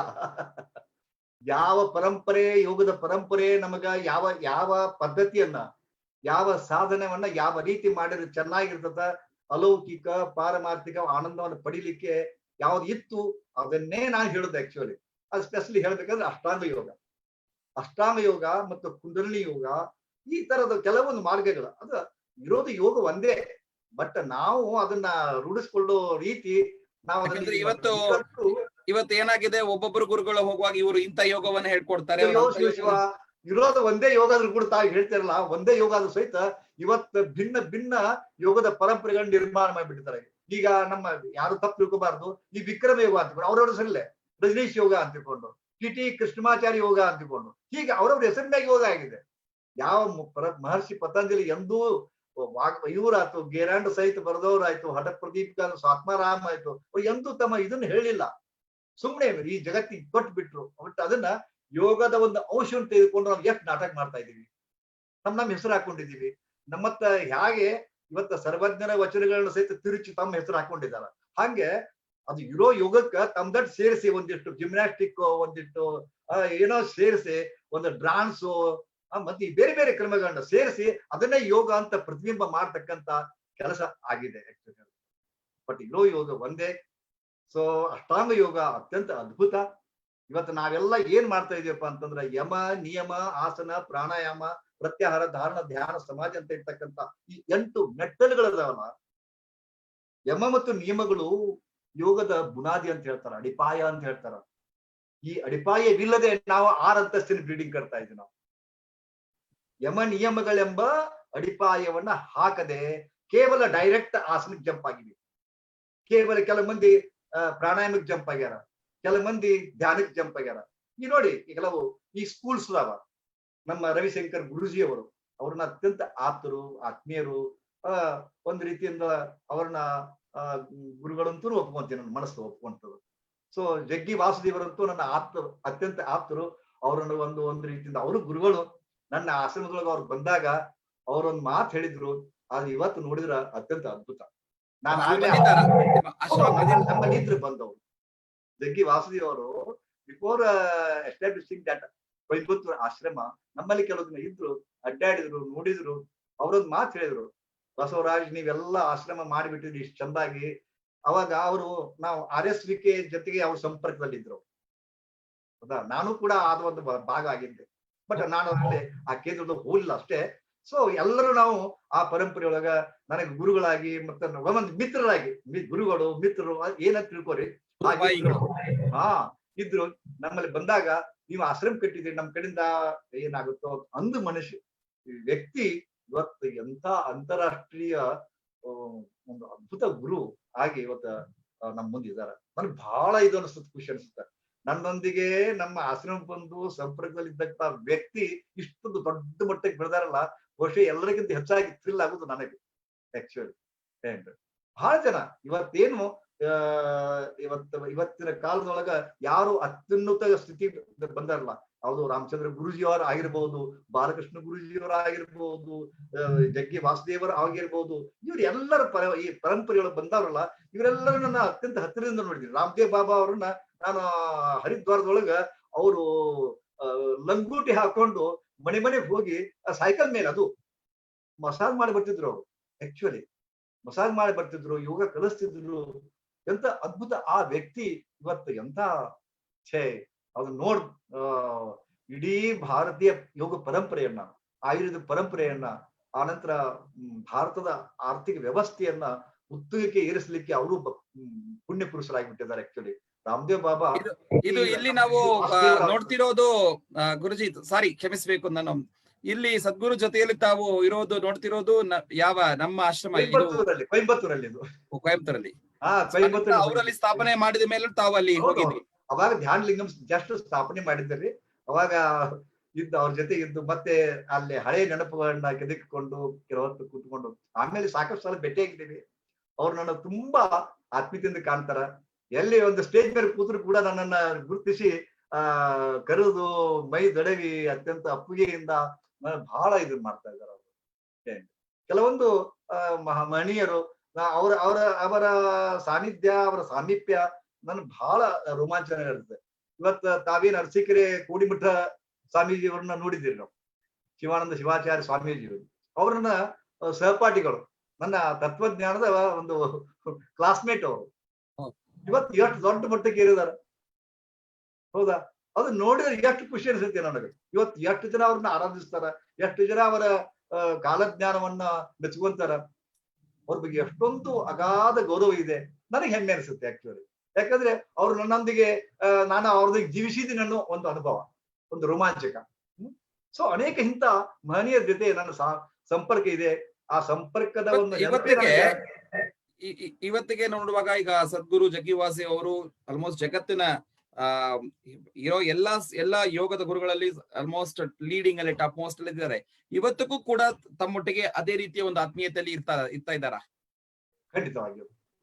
ಈ ರವಿಶಂಕರ್ ಗುರುಜಿಯವರು ಅವರು ಇನ್ನೂ ಆಶ್ರಮ ಇನ್ನೂ ಅಷ್ಟು ಬೆಳೆದಿದ್ದಿಲ್ಲ ಆಕ್ಚುಲಿ ಹೇಳ್ಬೇಕಂದ್ರೆ. ಬಹಳ ಆಸೆ ಅನಿಸುತ್ತೆ. ನಾನು ಅವ್ರ ಕಡೆ ಅವ್ರ ಸಂಪರ್ಕದಲ್ಲಿ ಇದ್ದಾಗ ಅಲ್ಲಿ ಅನೇಕ ಕ್ಯಾಂಪ್ಗಳನ್ನ ಇಲ್ಲಿ ಸೊಲ್ಲಾಪುರದ ಮಡಿಕೆ ಇರ್ತಿದ್ರು ಅವರು. ಅವ್ರ ಜೊತೆ ಹೋಗಿ ಅಲ್ಲಿ ನಾನು ಕ್ಲಾಸ್ ಮಾಡ್ತಿರ್ಬೇಕಾದ್ರೆ ಅವ್ರ ಜೊತೆ ಸಾಮೀಪ್ಯ ಹೊಂದಿದ್ವಿ. ಇವರೇ ಮಡಿಕೆ ಅಂತ ತಿಳ್ಕೊಂಡು ಅವ್ರು ಕೂತಿದ್ದಾರೆ. ಸೊ ಅವಾಗ ಅತ್ಯಂತ ಕೇವಲ ಒಂದು 5-6 ಕುಟೀರಗಳಿದ್ದು ಇವತ್ತು ಬೃಹದಾಕಾರವಾಗಿ ಬೆಳೆದಿದೆ. ಹೇಳ್ತಿಲ್ಲ, ಇದನ್ನೆಲ್ಲ ನೋಡಿದ್ರೆ ನನಗೆ ರೋಮಾಂಚ ಅನ್ಸುತ್ತೆ. ರಾಮದೇವ್ ಬಾಬಾ ಅವ್ರದ್ದು ಕಣ್ಣಾರಿ ಕಂಡಿದ್ದೀನಿ, ರವಿಶಂಕರ್ ಗುರುಜಿ ಅವ್ರದ್ದು ಅವರ ಉನ್ನತ ಮಟ್ಟಕ್ಕೆ ಇರೋದನ್ನ, ಜಗ್ಗಿ ವಾಸುದೇವ್ ಗುರುಜಿ ಅವರು ಉನ್ನತ ಮಟ್ಟಕ್ಕೆ ಏರ್ತಾ ಇರೋದನ್ನ ಕ್ಷಣ ಕ್ಷಣಕ್ಕೂ ಹಂತವಾಗಿ ನೋಡಿರಲ್ಲ. ನನಗೆ ಥ್ರಿಲ್ ಅನಿಸ್ತದೆ ಕರೆ. ಅದ್ರ ಜೊತೆಗೆ ಅವ್ರ ಜೊತೆಗೆ ನಾನು ಬೆಳೆದಿದ್ದೀನಿ.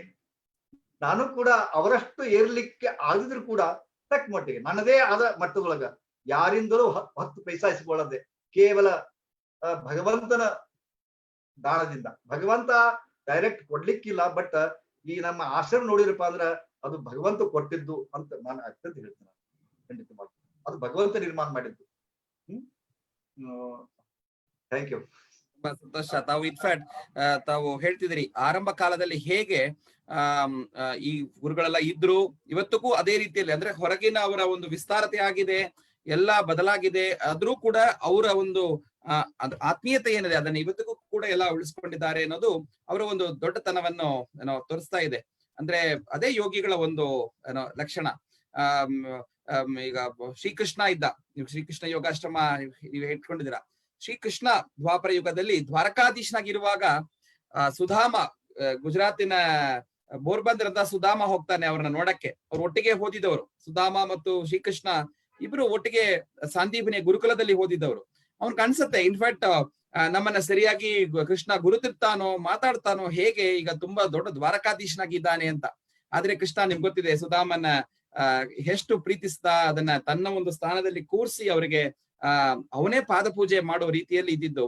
ಅದೇ ನಾವು ಬೆಳಿತಾ ಬೆಳಿತಾ ಕೂಡ ನಾವು we should not forget the roots ಅನ್ನೋದು ತಮ್ಮಂತಹ ಎಲ್ಲಾ ಗುರುಗಳು ನಮ್ಗೆ ತೋರಿಸ್ಕೊಡುವಂತಹ ಮಾರ್ಗದರ್ಶನ ಅಂತ ನಾನು ಅನ್ಕೊಳ್ತೀನಿ. ಎಷ್ಟೇ ಎತ್ತರಕ್ಕೆ ನಾವು ಬೆಳೆದ್ರು ಆ ಒಂದು ಪ್ರಾರಂಭದ ಒಂದು ಬಾಂಧವ್ಯ ಏನಿದೆ, ಯೋಗ ಬಾಂಧವ್ಯ, ಅದನ್ನ ನಾವು ಮರೆಯದೆ ನಾವು ಅದನ್ನ ಮುಂದೆ ತಗೊಂಡು ಹೋಗ್ಬೇಕು ಅಂತ ನೀವೆಲ್ಲ ಹೇಳುವಾಗ ನೋಡಿ, ತಾವು ಎಂತಹ ಇವತ್ತಿಗೆ ನಾವು ಬರೀ ಟಿವಿನಲ್ಲಿ ಅಷ್ಟೇ ನೋಡ್ಲಿಕ್ಕಾಗತ್ತೆ, ಅಥವಾ ದೂರದಿಂದ ನೋಡಕ್ಕಾಗದೆ. ಅವ್ರ ಜೊತೆ ನಾವು ಒಂದು ಸೆಲ್ಫಿ ತಗೊಂಡ್ಬಿಟ್ರೆ ದೊಡ್ಡ ಗ್ರೇಟ್ ಅಂತ ಅನ್ಕೊಂಡ್ಬಿಡ್ತೀವಿ. ರಾಮದೇವ್ ಬಾಬಾ ಇರ್ಲಿ, ಶ್ರೀ ಇರ್ಲಿ, ಸದ್ಗುರು ಇರ್ಲಿ. ಬಟ್ ನೀವು ಅಂತವ್ರ ಜೊತೆಯಲ್ಲಿ ತಾವು ಈ ಅಧ್ಯಾತ್ಮ ಯೋಗ ಮಾರ್ಗದಲ್ಲಿ ತಾವು ಮುಂದೆ ಬಂದಿರುವಂತಹ ಇದು ಕೇಳುವಾಗ ನಮಗೆ ಈಗ ತುಂಬಾ ಸಂತೋಷವಾಗ ಅನ್ಸ್ತಾ ಇದೆ. ಅದೇ ರೀತಿಯಲ್ಲಿ ನೀವು ಹೇಳ್ತಿದ್ರಿ ಈಗ ಅವರೆಲ್ಲ ಇಷ್ಟೆಲ್ಲ ಹೇಗೆ ರಾಮದೇವ್ ಬಾಬಾ ಅವರು ಒಂದು ಲಂಕೋಟಿಯಲ್ಲಿ ಸೈಕಲ್ ತುಳ್ಕೊಂಡು ಅವರೇ ಎಲ್ಲ ಕಡೆ ಹೋಗಿ ಎಲ್ಲ ಮಾಡಿ ಅಷ್ಟು ಮಾಡಿದ್ದು. ಇವತ್ತಿಗೂ ಕೂಡ ನನ್ಗನ್ಸೋದು ಎಷ್ಟು ಬೆಳೆದ್ರು ಕೂಡ ತಮ್ಮ ಜೀವನವನ್ನ ಹಾಗೆ ಇಟ್ಕೊಂಡಿದ್ದಾರೆ. ಅವರು ಎಲ್ಲ ಈ ಸಮಾಜದ ಒಂದು ಕೊಡುಗೆಯಾಗಿ ಅವರು ಮಾಡಿರುವಂತಹ ದೊಡ್ಡ ಯೋಗದ ಕೊಡುಗೆ ಇರ್ಬೋದು, ಮತ್ತು ಆಯುರ್ವೇದ ಇದೆಲ್ಲ ಮಾಡಿರೋದು, ದೊಡ್ಡ ಆಶ್ರಮ ಮಾಡಿರ್ಬೋದು, ಎಲ್ಲ ಮಾಡಿರ್ಬೋದು. ಬಟ್ ಅವರು ವೈಯಕ್ತಿಕವಾಗಿ ಇವತ್ತು ಹಾಕೊಳ್ಳೋದು ಆ ಒಂದು ಸಣ್ಣ ಒಂದು ಕಾಷಾಯ ವಸ್ತ್ರ ಅಷ್ಟೇ, ಮೇಲೆ ಕೂಡ ಒಂದು ಶರ್ಟ್ ಕೂಡ ಇಲ್ಲದೆ ಅದೇ ರೀತಿಯಲ್ಲಿ ಸಿಂಪಲ್ ಆಗಿ. ಸಹಜ ಯೋಗಿ ಅವರು, ಸಹಜ ಯೋಗಿ. ಹೇಳಿದ್ರಿ ಸುಬ್ಬು ಅವರೇ, ತಾವು ಕೃಷ್ಣ ಬಗ್ಗೆ ಹೇಳಿದ್ರಿ. ನಾನು ಶ್ರೀಕೃಷ್ಣ ಯೋಗಾಶ್ರಮ ಯಾಕೆ ಇಟ್ಟಿನಪ್ಪ ಅಂದ್ರ, ಭಗವದ್ಗೀತೆ ನನ್ನ ಮೇಲೆ ಎಷ್ಟು ಪ್ರಭಾವ ಬೀರಿದೆ ಅಂದ್ರೆ ಅದು ಹೇಳ್ತಿರೋದು. ಜಗತ್ತಿನ ಕೋಟ್ಯಾಂತರ ಜನಕ್ಕೆ ಯಾವ ತರ ಪ್ರಭಾವ ಬೀರಿದೆ ನನಗೆ ಗೊತ್ತಿಲ್ಲ, ಬಟ್ ನನ್ನ ವೈಯಕ್ತಿಕ ಜೀವನದೊಳಗ ಬೇರೆಯವರು ಕಾಣದ ಕೋಣದೊಳಗ ನಾನು ಕೃಷ್ಣ ಪರಮಾತ್ಮನನ್ನ ಅವನು ಬೋಧಿಸಿದ ಗೀತೆಯನ್ನ ನಾನು ಕಂಡಿದ್ದೀನಿ. ಆಕ್ಚುಲಿ ನನಗೆ ಒಂದು ಆದರ್ಶ ಕೃಷ್ಣನ ನೆನಪಾಗುತ್ತೆ. ವೃಂದಾವನದಲ್ಲಿ ಗೋಪಿಕೆಯರ ಜೊತೆ ರಾಸಲೀಲೆ ಆಡ್ತಾ ಇದ್ದ ಆ ಪುಣ್ಯಾತ್ಮ. ಮುಂದೆ ಹೇಳ್ತೀನಿ ನಿಮಗೆ, ದ್ವಾರಕೆಗೆ ಬಂದ ಮೇಲೆ ಯಾರನ್ನು ನೆನೆಸ್ಕೊಳ್ಳಿಲ್ರಿ ಆತ, ಎಲ್ಲರನ್ನು ಮರ್ತು ಬಿಟ್ಟ. ತನ್ನ ಜೊತೆಗೆ ಸಂಪರ್ಕದಲ್ಲಿ ಇದ್ರು ಇಲ್ವೋ ಅನ್ನೋದು. ಸೊ ಅದೇ ಪರಂಪರೆ ನಾನು ಕೂಡ ಇವತ್ತು 19 ಲಕ್ಷ ಜನ ಶಿಷ್ಯರಿದ್ದಾರೆ. ಇವತ್ತು ನಾನು ಎಲ್ಲರನ್ನು ಮರ್ತ್ಬಿಟ್ಟಿ. ನಾನು ಈಗ ಈ ಕೊರೋನಾ ಕಾಲದಂತೂ ಯಾರನ್ನೂ ಸಹಿ ಬರ್ಸ್ಕೊಡ್ತಾ ಇಲ್ಲ. ಗುರುಗಳಾಗಿ ನೀವು ನಮ್ಮನ್ನೆಲ್ಲ ಜ್ಞಾಪಿಸ್ಕೋಬೇಕು. ನೀವು ಗುರುಗಳು ನಮ್ಮನ್ನೆಲ್ಲ ಶಿಷ್ಯರು ಜ್ಞಾಪಿಸ್ಕೊಳ್ಳೋದ್ರಿಂದ ನಮ್ಮ ಒಂದು ಯೋಗಕ್ಷೇಮ ಚೆನ್ನಾಗಿರುತ್ತೆ ಅಂತ. ಇನ್ನೊಂದಂದ್ರೆ, ನಾನು ಯಾರ್ಯಾರು ಕಲಿಸಿದ್ದೀನಪ್ಪ ಅಂತಂದ್ರೆ ಅವ್ರು ಆವಾಗಲೇ 60 70 ವಯಸ್ಸಿನವ್ರಿಗೆ ಬರ್ತಿದ್ರು ನನಗೆ ಹೆಚ್ಚಿಗೆ. ಯಾಕಂದ್ರೆ ಇದು ಆಗಿನ ಕಾಲದ ಒಂದು ಏನ ಇತ್ತಪ್ಪ ಅಂದ್ರೆ, ಒಂದು ಅವರಲ್ಲಿ ನಾಲೆಜ್ ಏನಿತ್ತಪ್ಪ ಅಂದ್ರ, ಇದು ವಯಸ್ಸಾದವ್ರಿಗೆ, ಇದು ಎಲ್ಲಾ ಬಿಟ್ಟು ನಿಂತವ್ರಿಗೆ, ಅಂದ್ರೆ ಏನು ಸಂಸಾರಿಗಳ ಅಲ್ಲಿದು, ಮತ್ತೆ ಎಲ್ಲಾ ಮುಗಿದು ನಿಂತವ್ರು ಅಂತವ್ರು ಇವಾಗ ಕಲಿದಪ್ಪ. ನಾ ಎಷ್ಟೋ ಸರಿ ಕ್ಯಾಂಪಿಗೆ ಹೋದಾಗ ಸಣ್ಣ ಹುಡುಗರು ಕೊಟ್ಟು ಆ ಕಲಿ ಹೋಗ್ರಿಪ್ಪ ಅಂತಿದ್ರು. ನಾ ಅಂತಿದ್ದೆ ಅವ್ರಿಗೆಲ್ಲಪ್ಪ ನಿಮಗ್ ಬೇಕಾಗಿದೆ ಅಂತ ಹೇಳ್ತಿದ್ದೆ ನಾನು. ಸೊ ಅಂತ ಅನೇಕ ನನಗೆ ಅಹಿತಕರ ಘಟನೆಗಳನ್ನ ನಾನು ಎದುರಿಸಿನಿ ಆಕ್ಚುಲಿ ಅವಾಗ 1963ರಿಂದ. ಈಗ ಯಾರು ಹೇಳೋದ್ ಬೇಕಾಗಿಲ್ಲ, ಯಾರು ಕೇಳೋದ್ ಬೇಕಾಗಿಲ್ಲ. ಯೋಗ ಐತಂದ್ರೆ ಬರ್ತಾರ. ಇದು ಯೋಗದ ನೋಡಿ ಸಂವಾದ ಕಾರ್ಯಕ್ರಮ ಎಷ್ಟು ಸಾವಿರಾರು ಜನ ಬಹುಶಃ ವೀಕ್ಷಿಸಿರ್ತಾರ. ಇವತ್ತು ಯೋಗ ತನ್ನಿಂತಾನೇ ಪ್ರಚಾರ ಆಗಿದೆ. ತನ್ನಿಂತಾನೇ ಯಾರು ಪ್ರಚಾರ ಮಾಡಬೇಕಾಗಿಲ್ಲ. ಬಾಯಿಂದ ಬಾಯಿಗೆ, ಹೃದಯದಿಂದ ಹೃದಯಕ್ಕೆ ಪ್ರಚಾರ ಆಗ್ಬಿಟ್ಟದ ಆಕ್ಚುಲಿ. ಸೊ ಅತ್ಯಂತ ಅಪರಂಪಾರ ಶಕ್ತಿ ಅದ ಯೋಗಕ್ಕೆ. ಬಟ್ ಒಂದೇ ಒಂದು ದುರಂತ ಮತ್ತು ನನಗೆ ಬೇಜಾರಿನ ಸಂಗತಿ ಅಂದ್ರೆ, ನಾ ಹೇಳಿದ್ನಲ್ಲ, ಯೋಗದ ಒಂದು ಇದು ಅಂತಂದ್ರ ಅದೊಂದು ಮಾರ್ಗ ಏನದಲ್ಲ ಅತ್ಯಂತ ಅದ್ಭುತ ಅದ. ಒಬ್ಬ ಋಷಿ ತನ್ನ ಸಾಧಕರಿಗೆ ತನ್ನ ಶಿಷ್ಯರಿಗೆ ಹೇಳಿದಂತ ಒಂದು ಮೊದಲು ಕಲ್ಲಿದ್ದಲ ಗಣಿ, ಆನಂತರ ತಾಮ್ರದ ಗಣಿ, ಆನಂತರ ಬೆಳ್ಳಿಯ ಗಣಿ, ಆನಂತರ ಬಂಗಾರದ ಗಣಿ, ಆ ವಜ್ರದ ಗಣಿ, ಈ ತರ ಇರ್ತಕ್ಕಂತ ಇದಕ್ ಕಳಿಸಿದಂತ. ಕೆಲವು ಶಿಷ್ಯರು ಬರೀ ಕಲ್ಲಿದ್ದಲು ತಗೊಂಬಂದ್ರಂತ, ಕೆಲವು ಶಿಷ್ಯರು ಬರೀ ತಾಮ್ರ ತಗೊಂಬಂದ್ರಂತ, ಕೆಲವು ಶಿಷ್ಯರು ಹೀಗೆ ಮುಂದೆ ಹೋಗಲಾರದಕ್ಕೆ. ಹಾಗೆ ನಮ್ಮ ಗತಿ ಏನಾಗಿದೆಪ್ಪ ಅಂದ್ರ ಕೇವಲ ಯೋಗದ ಪ್ರವೇಶ ದ್ವಾರಕ್ಕೆ ಎಂಟರ್ ಆಗಿವಿ, ಬರೀ ಕಲ್ಲಿದ್ದಲನ ಗಣಿಯನ್ನ ಹಿಡ್ಕೊಂಡಿದೀವಿ. ಆಸನ ಯಾತಕ್ಕಪ್ಪ ಅಂದ್ರೆ ನಮ್ಮ ಸ್ವಾಸ್ಥ್ಯಕ್ಕೋಸ್ಕರ, ಬೊಜ್ಜು ಕರಗಿಸ್ಲಿಕ್ಕೆ, ಆ ನಂತರ ಏನೋ ಶರೀರದ ಅಂಗಾಂಗಗಳ ನ್ಯೂನತೆಯನ್ನ ನಿವಾರಣೆ ಮಾಡಿಕೊಳ್ಳಿಕ್ಕೆ ಇತ್ಯಾದಿ ಕೇವಲ ಯೋಗಾಸನಗಳು ಬಳಸ್ತಾ ಇದೀವಿ. ಡೇ ಟು ಡೇ ಲೈಫ್ ಒಳಗ ಆಕ್ಟಿವ್ನೆಸ್ ಬರ್ಲಿ ಅಂತ್ಕೊಂಡು ಅಷ್ಟೇ. ಅದನ್ನ ಬಿಟ್ಟು ಯೋಗವನ್ನ ಬೇರೆ ರೀತಿಯಿಂದ ನಾವು ಸ್ವೀಕರಿಸಿಲ್ಲ. ಅದೊಂದು ಆತ್ಮ ಸಾಕ್ಷಾತ್ಕಾರದ ವಿಜ್ಞಾನದ. It is the science of self realisation. ಈ ಜನಕ್ಕೆ ಸೆಲ್ಫ್ ರಿಯಲೈಸೇಷನ್ ಅನ್ನೋದು ಗೊತ್ತಿಲ್ಲ, ಸಾಕ್ಷಾತ್ಕಾರನೂ ಗೊತ್ತಿಲ್ಲ, ಮುಂದಕ್ಕೆ ಹೋಗ್ಲಿಕ್ಕೆ ತಯಾರೇ ಇಲ್ಲ. ಸೆಲ್ಫೇ ಗೊತ್ತಿಲ್ಲಲ್ಲ. ಸೆಲ್ಫ್ ಗೊತ್ತಿದ್ರೆ ತಾನೇ ರಿಯಲೈಸೇಷನ್ ಬರೋದಕ್ಕೆ. Yes yes first self self ಅಂತಾರ, ಸೆಲ್ಫೇ ಗೊತ್ತಿಲ್ಲ. ಸೊ ಆದ ಕಾರಣ ದಯವಿಟ್ಟು ಎಲ್ಲ ಯೋಗ ಜಿಜ್ಞಾಸು ಬಂಧುಗಳಿಗೆ, ಸಾಧಕರಿಗೆ ನಾನು ಅತ್ಯಂತ ಕಳಕಳಿಯಿಂದ ನಾನು ಏನ್ ಮಾಡ್ಕೊಂತೀನಪ್ಪ ಅಂತಂದ್ರ, ನಿಮಗೆ ಈ ಎಲ್ಲ ಆಸನ ಪ್ರಾಣಾಯಾಮ ಮಾಡಿದ್ರು ಕೂಡ ಖಂಡಿತವಾಗಿಯೂ ನಿಮ್ಮಲ್ಲಿಂದ ಈ ಟೆನ್ಷನ್ ಅನ್ನೋದು ಹೋಗಿಲ್ಲ, ಮಾನಸಿಕ ಒತ್ತಡ ಅನ್ನೋದು ಹೋಗಿಲ್ಲ, ಹೇಗೆ ಜೀವಿಸ್ಬೇಕು ಅನ್ನೋದು ಇನ್ನೂ ತಿಳಿದಿಲ್ಲ, ಏನು ಉಣ್ಬೇಕು ಅನ್ನೋದು ಗೊತ್ತಿಲ್ಲ, ಹೇಗೆ ಜನರ ಜೊತೆ ನಿಮ್ಮವರ ಜೊತೆ ಇರ್ಬೇಕು ಅನ್ನೋದು ಇನ್ನೂ ತಿಳಿದಿಲ್ಲ. ಇದು ಒಂದು ಇರುವ ಕಲೆ. ಹಾಗೆ ನಮ್ಮ ರವಿಶಂಕರ್ ಗುರುಜಿ ಹೇಳ್ತಾರಲ್ಲ, ಇಟ್ಸ್ ಆರ್ಟ್ ಆಫ್ ಲಿವಿಂಗ್ ಅಂತ. ಆರ್ಟ್ ಆಫ್ ಲಿವಿಂಗ್, ಈ ಜೀವನದ ಕಲೆ ಇದು. ಅದನ್ನ ನಾವು ಯಾರು ಇದರ ಜೀವನದ ಕಲೆ ಅಂತ ತಿಳ್ಕೊಂಡಿವಿ? ನಾವು ಕೇವಲ ಹೊಟ್ಟೆ ಇಳಿಸೋ ಕಲೆ ಅಂತ ತಿಳ್ಕೊಂಡಿ. ನಾವು ಉದರವನ್ನ ಹೊಟ್ಟೆ ಬಂದಿರೋದೇ ಅದನ್ನ ಇಳಿಸ್ಲಿಕ್ಕೆ ಅಷ್ಟೇ. ಬಟ್ ಎಲ್ಲೋ ಸ್ಟಾರ್ಟ್ ಮಾಡ್ಬೇಕಲ್ಲ ಗುರುಜಿ. ಈಗ ತಮಗೆ ತಮ್ಮ ಚಿಕ್ಕ ವಯಸ್ಸಲ್ಲಿ ಅಂತಹ ಒಳ್ಳೆ ಮಾರ್ಗದರ್ಶನ ಅಂತ ಗುರುಗಳು ಎಲ್ಲ ಸಿಕ್ಕಿರೋ ಕಾರಣ ತಾವು ಯೋಗದ ಅಂತಹ ಆಕಾಶದ ಒಂದು ಸ್ಥಿತಿಯಲ್ಲಿ ತಾವು ಇದ್ದೀರಾ. ಬಟ್ ನಮ್ಮಂತ ಸಾಮಾನ್ಯವರು ಎಲ್ಲ ಒಂದ್ ಕಡೆ ಸ್ಟಾರ್ಟ್ ಮಾಡ್ಬೇಕು. ಸೊ ಅವರು ಆಸನವನ್ನ ಇಟ್ಕೊಂಡು ಸ್ಟಾರ್ಟ್ ಮಾಡ್ತಾರೆ, ಅಥವಾ ಒಂದು ಪ್ರಾಣಾಯಾಮದ ಸ್ಟಾರ್ಟ್ ಮಾಡ್ತಾರೆ, ಅಥವಾ ಏನೋ ಯೋಗವನ್ನ ಒಂದು ಪ್ರೊಫೆಷನ್ ಆಗಿ ಹೇಳ್ಬೇಕು ಅಂತ ಸ್ಟಾರ್ಟ್ ಮಾಡ್ತಾರೆ. ಐ ಥಿಂಕ್ ಅದು ಪ್ರವೇಶ ದ್ವಾರ. ಅಲ್ಲಿ ಒಳಗಡೆ ಬಂದ ಮೇಲೆ ಮತ್ತೆ ಈಗ ಅದಕ್ಕೆ ನಾನು ಇದನ್ನ ಇಷ್ಟೆಲ್ಲ ಮಾಡ್ತಿರೋದು ಏನಂದ್ರೆ, ಅವ್ರಿಗೆ ಬರೀ ಯೋಗ ಅನ್ನೋದು ಇಷ್ಟು ಮಾತ್ರ ಅಲ್ಲ. ಯೋಗ ಅನ್ನೋದು ಅದು ಒಂದು ಆಳವಾದಂತಹ ಒಂದು ಸಮುದ್ರ ಇದ್ದಾಗೆ. ಅದ್ರ ಒಳಗಡೆ ಹೋಗ್ತಾ ಹೋಗ್ತಾ ಹೋಗ್ತಾ ಸಮುದ್ರದ ಒಳಗೆ ಹೋಗ್ತಾ ನಾವು ರತ್ನಗಳು, ಮುತ್ತು, ಅಲ್ಲಿ ಇರುವಂತಹ ಅಮೂಲ್ಯವಾದಂತಹ ವಿಷಯಗಳನ್ನ ಹೊರಗೆ ತರೋದು ಅನ್ನೋದನ್ನ ನಿಮ್ಮಂತ ಗುರುಗಳಿಂದ ನಾವು ಕಲಿತು ಅದನ್ನ ಹೋಗುವಂತಹ ಒಂದು ಪ್ರೇರಣೆ. ನೋಡಿ, ನನಗೆ ಕೇಳ್ತಾ ಇರುವಾಗ ನಾವು ಈಗ ನಮ್ಮನ್ನ ಹೇಗೆ ನಾವು ನಿಮ್ಮ ಮಾರ್ಗದರ್ಶನದಲ್ಲಿ ಮುಂದೆ ತಗೊಂಡು ಹೋಗ್ಬೋದು ಅಂತ ನಾವು ಮಾಡೋದು. ಆ ರೀತಿಯಲ್ಲಿ ಎಲ್ಲರಿಗೂ ಒಂದು ಪ್ರೇರಣೆ ನಿಮ್ಮಿಂದ ಅನೇಕ ಜನಕ್ಕೆ ಸಿಕ್ಕೇ ಇದೆ. ಅದು ಇನ್ನೂ ಮುಂದೆ ಆಗ್ಲಿ ಅಂತ ನಾವು ಆಶಿಸ್ತಾ, ಈಗ ತಾವು ಇದನ್ನೆಲ್ಲ ಹೇಳ್ಕೊಡ್ತಾ ಬರ್ತಿದ್ದೀರಾ, ಅನೇಕ ವಿಚಾರಗಳನ್ನ ಹೇಳ್ಕೊಡ್ತಾ ಬರ್ತಿದ್ದೀರಾ. ಈಗ ನೀವು ಕೂಡ ಹೇಳಿದ್ರಿ ಸುಬ್ರಹ್ಮಣ್ಯಂ ಒಂದು, ನೀವ್ ಏನ್ ಆಸನ ಮಾಡ್ತೀರಿ, ಪ್ರಾಣಾಯಾಮ ಮಾಡ್ತೀರಿ, ಅದನ್ನೇ ಮಾಡಿ. ನಾ ಏನು ಚೇಂಜ್ ಮಾಡ್ಬೇಡಿ. ಬಟ್ ಮಾಡೋ ಕಲೆ ಇರೋದಲ್ಲ, ಅದು ಸ್ವಲ್ಪ ವ್ಯತ್ಯಾಸ ಮಾಡ್ಕೊಡಿ. ಅದ್ಭುತ ರೀ. ಇದಕ್ಕೆ ನಾವು ದೈಚಿ ಯೋಗ ಅಂತ ಕರಿತೀವಿ. ಇಲ್ಲಿ ದೈಚಿ ಯೋಗ ಅಂತಿಕೊಂಡು ನಮ್ಮ ಆಶ್ರಮದೊಳಗ ಅತ್ಯಂತ ಫೇಮಸ್ ಅದು. ದೈಚಿ ಯೋಗ, ಕುಂಡಲಿನಿ ಯೋಗ, ಅಷ್ಟಾಂಗ ಯೋಗ, ಅಲ್ಫಾ ಯೋಗ, ಇವು ನಮ್ಮ ಆಶ್ರಮದಲ್ಲಿ ಕಲಿಸ್ತಕ್ಕಂತ ಅದ್ಭುತವಾದ ಸಾಧನಾ ಮಾರ್ಗಗಳು. ಇದಕ್ಕೆ ದೈಚಿ ಅಂತಂದ್ರೆ, ದೈ ಅಂತಂದ್ರೆ THY ದೈ, THY ದೈ, ನಿನ್ನ. ಚಿ ಮೀನ್ಸ್ ಫೋರ್ಸ್, ಚಿ ಮೀನ್ಸ್ ಫೋರ್ಸ್. ನಿನ್ನ ಒಳಗಿನ ಅಂತಃಶಕ್ತಿ, ನಿನ್ನ ಒಳಗಿನ ಅಂತಃಶಕ್ತಿ ಜೊತೆಗೆ ನೀನಿರು ಅಂತ ಯೋಗ. ಅದು ಯೋಗದೊಳಗೆ ಅದು ಇದೆಯೇ. ಅದನ್ನೇ ನಾವು ಏನಪ್ಪಾ ಅಂತಂದ್ರೆ ಸ್ವಾನುಭವದೊಳಗ ತಗೋಬೇಕು ಅದನ್ನ. ಹೌದಾ? ಈಗ ನಾವು ಒಂದು ಆಸನ ಮಾಡ್ತಾ ಇದ್ವಿ, ಭುಜಂಗಾಸನ ಮಾಡ್ತಾ ಇದ್ದೀವಿ, ಒಂದು ಪ್ರಾಣಾಯಾಮ ಮಾಡ್ತಾ ಇದ್ದೀವಿ. ಆ ಮಾಡ್ತಕ್ಕಂತ ಒಂದು ಸ್ವಲ್ಪ ಸ್ವಿಚ್ ಆನ್ ಮಾಡ್ಬೇಕು. ಅದನ್ನ ಸ್ವಲ್ಪ ಟ್ವಿಸ್ಟ್ ಮಾಡ್ಬೇಕು. ಅದನ್ನ ನಾವು ಮಾಡ್ತಕ್ಕಂಥ ಇದನ್ನ ಮೆಥಡ್ ಅನ್ನ ಸ್ವಲ್ಪ ಬದ್ಲಿ ಮಾಡ್ಕೊಂಡ್ಬಿಟ್ರಪ್ಪ ಅಂದ್ರ ಅದ್ಭುತ ಆನಂದ ಬರ್ತದೆ. ನಾವು ಟ್ರಾನ್ಸ್ಗೆ ಹೋಗ್ತೀವಿ, ಪ್ರಾಣಾಯಾಮ ಮಾಡ್ತಿರ್ಬೇಕಾದ್ರೆ ಟ್ರಾನ್ಸ್ಗೆ ಹೋಗ್ತೀವಿ, ಆಸನ ಮಾಡ್ತಿರ್ಬೇಕಾದ್ರೆ ಟ್ರಾನ್ಸ್ಗೆ ಹೋಗ್ತೀವಿ. ಇಟ್ ಇಸ್ ಆಕ್ಚುಲಿ ಟ್ರ್ಯಾಂಕ್ವಿಲೈಸ್ ಮಾಡ್ತದ. ನೀವೆಲ್ಲಾ ಕುಡಿದು ಮದ್ಯ ಸೇವನೆ ಮಾಡಿ ಟ್ರ್ಯಾಂಕ್ವಿಲೈಸ್ ಮಾಡ್ಕೊಳ್ತೀರಿ. ಗಾಂಜಾ ಸೇದಿ, ಚರಸ್ ಸೇದಿ, ಹೆರಾಯಿನ್ ಇದು ತಗೊಂಡು ಇದಕ್ಕೆ ಹೋಗ್ತಾರ. ಮತ್ತೆ ನಮ್ಮ ಕೆಲವೊಂದು ಯೋಗಿಗಳು ತಪ್ಪು ಮಾಡ್ತಾರೆ. ಕೆಲವೊಂದು ಹಿಮಾಲಯಗಳು, ಸನ್ಯಾಸಿಗಳು ಗಾಂಜಾ ಸೇದೋದು ಬಾಳ, ಭಾಂಗ ಸೇದೋದು ಬಾಳ. ಅವರು ಒಂದು ಅಲ್ಫಾ ಲೆವೆಲ್ ಹೋಗ್ಲಿಕ್ಕೆ, ಅಲ್ಫಾ ಲೆವೆಲ್ ಹೋಗಿ ಅಲ್ಲಿ ಪರಮಾತ್ಮನ ಕಾಣ್ತಾರೆ. ಈ ಅಲ್ಫಾ ಲೆವೆಲ್ ಅಂತ ಇಲ್ಲಿ ಕಲಿಸ್ತೀವಿ ನಾವು. ಆಕ್ಚುಲಿ ಬಹಳ ಸುಬ್ಬು ಅವರೇ ಬಹಳ ಇದೆ ಹೇಳೋದು. ಇದು ಒಂದು ಆಲ್ಫಾ ಅಂದ್ರೆ ಏನು ಗುರುಜಿ? ತಾವು ಆಲ್ಫಾ ಲೆವೆಲ್ ಅಂದ್ರೆ ಆಲ್ಫಾ ಲೆವೆಲ್ ಅಂದ್ರೆ ಏನು? ಅಲ್ಫಾ ಲೆವೆಲ್ ಅಂದ್ರೆ ನಮ್ಮ ಮನಸ್ಸಿನ ಸ್ಥಿತಿಯನ್ನ ಯೋಗದೊಳಗೆ ತಾವು ಗೊತ್ತಿದೆ. ಜಾಗೃತ, ಸುಪ್ತ, ಸುಸುಪ್ತ ಅಂತ ತಿಳ್ಕೊಂಡು ಮಾಡ್ತಾರೆ. ಹೌದಾ?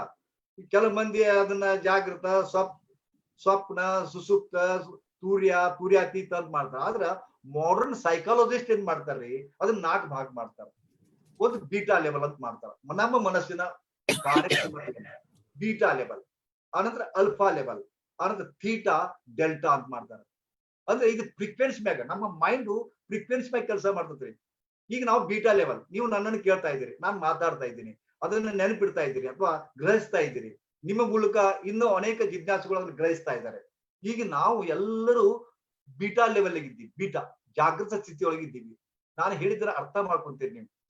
ಅವ್ರು ಏನ್ ಹೇಳ್ತಾರಪ್ಪ ಅಂದ್ರೆ ಮಾಡರ್ನ್ ಸೈಕಾಲಜಿಸ್ಟ್, ಇದು 24 ಲೆವೆಲ್ ನಮಗೆ ಇರ್ಬೇಕು. ಜಾಗೃತ ಲೆವೆಲ್, ಜಾಗೃತ ಅಥವಾ ನಾವೇನ್ ಬೀಟಾ ಲೆವೆಲ್ ಅಂತ ಹೇಳ್ತೀವಲ್ಲ, 24 ಫ್ರೀಕ್ವೆನ್ಸಿ ಒಳಗೆ ಇರ್ಬೇಕು. ಬೈಟ್ಸ್ ಅಂತ ಅಥವಾ ಸೈಕಲ್ಸ್ ಅಂತ ಹೇಳ್ಬೇಕು. ಏನ್ ಹೇಳ್ತಿರಲ್ವ ಇದು ಕಂಪನಗಳು ಅಂತ. ಹೇಗೆ ಒಂದು ರೇಡಿಯೋ ಸ್ಟೇಷನ್ ನಿಂದ ಇಂತಿಷ್ಟು ಕಂಪನ ಇದರಿಂದ ನೀವು ಕನೆಕ್ಷನ್ ಆಗ್ತಾ ಇದ್ದೀರಿ ಅಂತ ಹೇಳ್ತದಲ್ಲ, ಹಂಗ ಈ ಕಂಪನಗಳು, ನಮ್ಮ ಮಾನಸಿಕ ಕಂಪನಗಳದವಲ್ಲ, ನಮ್ಮ ಥಾಟ್ಸ್ ಅನ್ನ ನಿಯಂತ್ರಣ ಮಾಡ್ತಾ ಹೇಳ್ಬೇಕಂದ್ರ ನಮ್ಮ ಮಾನಸಿಕ ಏರುಪೇರುಗಳನ್ನ ಇದನ್ನ ನಿರ್ಧರಿಸ್ತಾವ. ಅದಕ್ಕೆ ಪತಂಜಲಿ ಮಹರ್ಷಿ ಸ್ಪಷ್ಟವಾಗಿ ಹೇಳ್ತಾರ, ಯೋಗ ಅಂದ್ರೆ ಏನಪ್ಪಾ ಅಂತಂದ್ರೆ, ಯೋಗ ಚಿತ್ತ ವೃತ್ತಿ ನಿರೋಧ. ಚಿತ್ತ ಅಂದ್ರೆ ಮನಸ್ಸು, ವ್ಯಾಪಾರಗಳು. There are basic instincts, 28 basic instincts ಅದಾವ. ಇವನು ಕಂಟ್ರೋಲ್ ಮಾಡ್ಬೇಕಂತ. ಯಾಕಂದ್ರೆ ಪ್ರತಿಯೊಂದು ಭಾವನೆಗಳು, ಪ್ರತಿಯೊಂದು ಪ್ರವೃತ್ತಿಗಳು ನಮ್ಮ ಮಾನಸಿಕ ಖಿನ್ನತೆಯನ್ನ, ಮಾನಸಿಕ ಕಂಪನಗಳನ್ನ ಹೆಚ್ಚು ಹೆಚ್ಚು ಕಡಿಮೆ ಮಾಡ್ತಾವ. ಹೇಗೆ ನೀವು ಹಾರ್ಟ್ ರೇಟ್ ತಿಳ್ಕೊಬೇಕಾದ್ರೆ, ಇಸಿಜಿ ಮಾಡ್ಬೇಕಾದ್ರೆ ಇದು ಮಾಡ್ತಾವ್ರೆ ಗ್ರಾಫ್ಸ್, ಆ ತರ ನಡೆದಿರ್ತದ. ಬಟ್ ಯಾರಿಗೂ ಗಮನ ಬರೋದಿಲ್ಲ. ಅದಕ್ಕೆ ನಾವು ಪರಮಾತ್ಮನ ಒಂದು ಅನುಭೂತಿಯನ್ನ, ದೈವಿ ಅನುಭೂತಿಯನ್ನ ಪಡ್ಕೋಬೇಕಾದ್ರ ಯೋಗದ ಒಂದು ಟ್ರಾನ್ಸ್ ಲೆವೆಲ್ ಹೋಗ್ಬೇಕಾತಪ್ಪ ಅಂತಂದ್ರ ಈ ಬೀಟಾ ಲೆವೆಲ್ ನಿಂದ 24 ಫ್ರೀಕ್ವೆನ್ಸಿ ಇರ್ತಕ್ಕಂಥ ಬೀಟಾ ಲೆವೆಲ್ ನಿಂದ 8 ರಿಂದ 3 ಇರ್ತಕ್ಕಂಥ ಅಲ್ಫಾ ಲೆವೆಲ್ ಹೋಗ್ಬೇಕಾಗತ್ತೆ. ಈ ಅಲ್ಫಾ ಲೆವೆಲ್ ಹೋಗ್ಲಿಕ್ಕೆ ಪ್ರಾಣಾಯಾಮ ಬಹಳ ನಮಗೆ ಹೆಲ್ಪ್ ಮಾಡುತ್ತೆ. ಯಾವಾಗ ನಾವು 8 ಫ್ರೀಕ್ವೆನ್ಸಿ ಒಳಗೆ ಹೋಗ್ತೀವಿ, ಅವಾಗ ಅದ್ಭುತ ಆನಂದ ಇರ್ತದ. ನಮ್ಮೊಳಗೆ ನಾವು ತಲ್ಲೀನ ಆಗ್ತೀವಿ, ನಮ್ಮೊಳಗೆ ನಾವು ಲೀನ್ ಆಗ್ತೀವಿ. ಆನಂತರ ಬಾಹ್ಯ ಜಗತ್ತಿನ ಜಂಜಾಟಗಳು, ಈ ಬಂಧನಗಳು, ಆನಂತರ ಕ್ಲಚಿಸ್ಗಳು ನಮ್ಮನ್ನು ಕಾಡುದಿಲ್ಲ. ಬಟ್ ಇವತ್ತು ಏನಾಗಿದೆ ಸುಬ್ರಹ್ಮಣ್ಯ ಅವರೇ, 24 ಇರ್ಬೇಕಂತ ಫ್ರೀಕ್ವೆನ್ಸಿ ಬೀಟಾ ಲೆವೆಲ್ ಒಳಗ ನಮ್ಮ ಈ ಸಂಸಾರಿಕ ಒತ್ತಡಗಳಲ್ಲಿ, ಆನಂತರ ನಮ್ಮ ಲೈಫ್ ಸ್ಟೈಲ್ ನಿಂದಾಗಿ 40ಕ್ಕೆ ಬಂದಿದ್ದೀರಿ. 40 ಇವಾಗ 40 ಯಾವಾಗ ಬಂತು, ಡಯಾಬಿಟಿಸ್ ಅವರು ನಮ್ಮ ಮಾನಸಿಕ ಲೆವೆಲ್ ಹೆಚ್ಚು ಕಮ್ಮಿ ಆದಾಗ ನಮ್ಮ ರೋಗಗಳು ಬರ್ತಾವ ಅಂತ ಹೇಳ್ತಾರೆ. ಅದಕ್ಕ ಎಲ್ಲ ನಾವು ಈಗೇನು ನಾವೇನು ತೊಳ್ಳಾಟಕ್ಕೆ ಇದೀವಲ್ಲ, ಇವೆಲ್ಲ ನಾವು ಮಾನಸಿಕ ಜನ್ಯ ರೋಗಗಳಂತ ಇದಕ್ಕೆ ಮನೋಜನ್ಯ ರೋಗಗಳು, ಸೈಕೋಸೊಮೆಟಿಕ್ ಡಿಸಾರ್ಡರ್ಸ್ ಅಂತ ಹೇಳ್ತೇವೆ ನಾವು. ಶಾರೀರಿಕ ರೋಗಗಳು ಏನೋ ಒಂದು ಪೇನ್ ಆಗುತ್ತೆ, ಇದು ಬರ್ತದೆ, ಮೊಣಕಾಲು ಇಷ್ಟು ಇರಬಹುದು. ಬಟ್ ಹೆಚ್ಚಿಗೆ ಮೈಂಡ್ ಓರಿಯೆಂಟೆಡ್ ಡಿಸೀಸ್ ನಮ್ಮನ್ನು ಕಾಡ್ತಾ ಇವೆ. ಇದಕ್ಕೆ ಕಾರಣ ನಮ್ಮ ಜೀವನ ಶೈಲಿ. ಅದಕ್ಕೆ 40 ರಿಂದ 60 ಹೋದಾಗ ನಮಗೆ ಡಯಾಬಿಟಿಸ್ ಬರುತ್ತೆ. 60 ರಿಂದ 90 ಬಂದಾಗ BP, ಹಾರ್ಟ್ ಅಟ್ಯಾಕು ಕಾಡ್ತಾ ಇವೆ. ಆ ನಂತರ 90 ಮೀರಿ ಹೋದಾಗ ಕ್ಯಾನ್ಸರ್ ಲೆವೆಲ್ ಹೋಗ್ತೀವಿ. ಹೀಗೆಲ್ಲ ಅವರು ನಮ್ಮ ಮಾನಸಿಕ ಜನ್ಯ ರೋಗಗಳನ್ನ ಅವರು ಪಟ್ಟಿ ಮಾಡ್ತಾ ಹೋಗ್ತಾರೆ. ಅದಕ್ಕ ಯೋಗ ಎಷ್ಟು ಅದ್ಭುತದ, ಯೋಗ ಎಷ್ಟು ಪರಿಣಾಮಕಾರಿಯಾದಪ್ಪ ಅಂದ್ರೆ, ನಾವು ಅಲ್ಫಾ ಲೆವೆಲ್ ಹೋಗ್ಲಿಕ್ಕೆ ಯೋಗವನ್ನ ಬಿಟ್ಟು ಮತ್ತೊಂದು ಮಾರ್ಗ ಇಲ್ಲ. ಬಹಳ ಸೆಲೆಕ್ಟಿವ್ ಗುಳಿಗೆಗಳನ್ನ ತೆಗೆದುಕೋಬಹುದು. ಇವತ್ತು ನೀವು ಸೆಲೆಕ್ಟಿವ್ ಗುಳಿಗೆ ತಗೊಂತ ಹೋದ್ರಪ್ಪ ಅಂದ್ರ ಅದ್ರ ಲಾಂಗ್ ಸೈಡ್ ಇಫೆಕ್ಟ್ ಏನಾಗುತ್ತೆ ಅನ್ನೋದು ಎಲ್ಲರೂ ಅನುಭವಿಸ್ತಾ ಇದ್ದೀರಿ.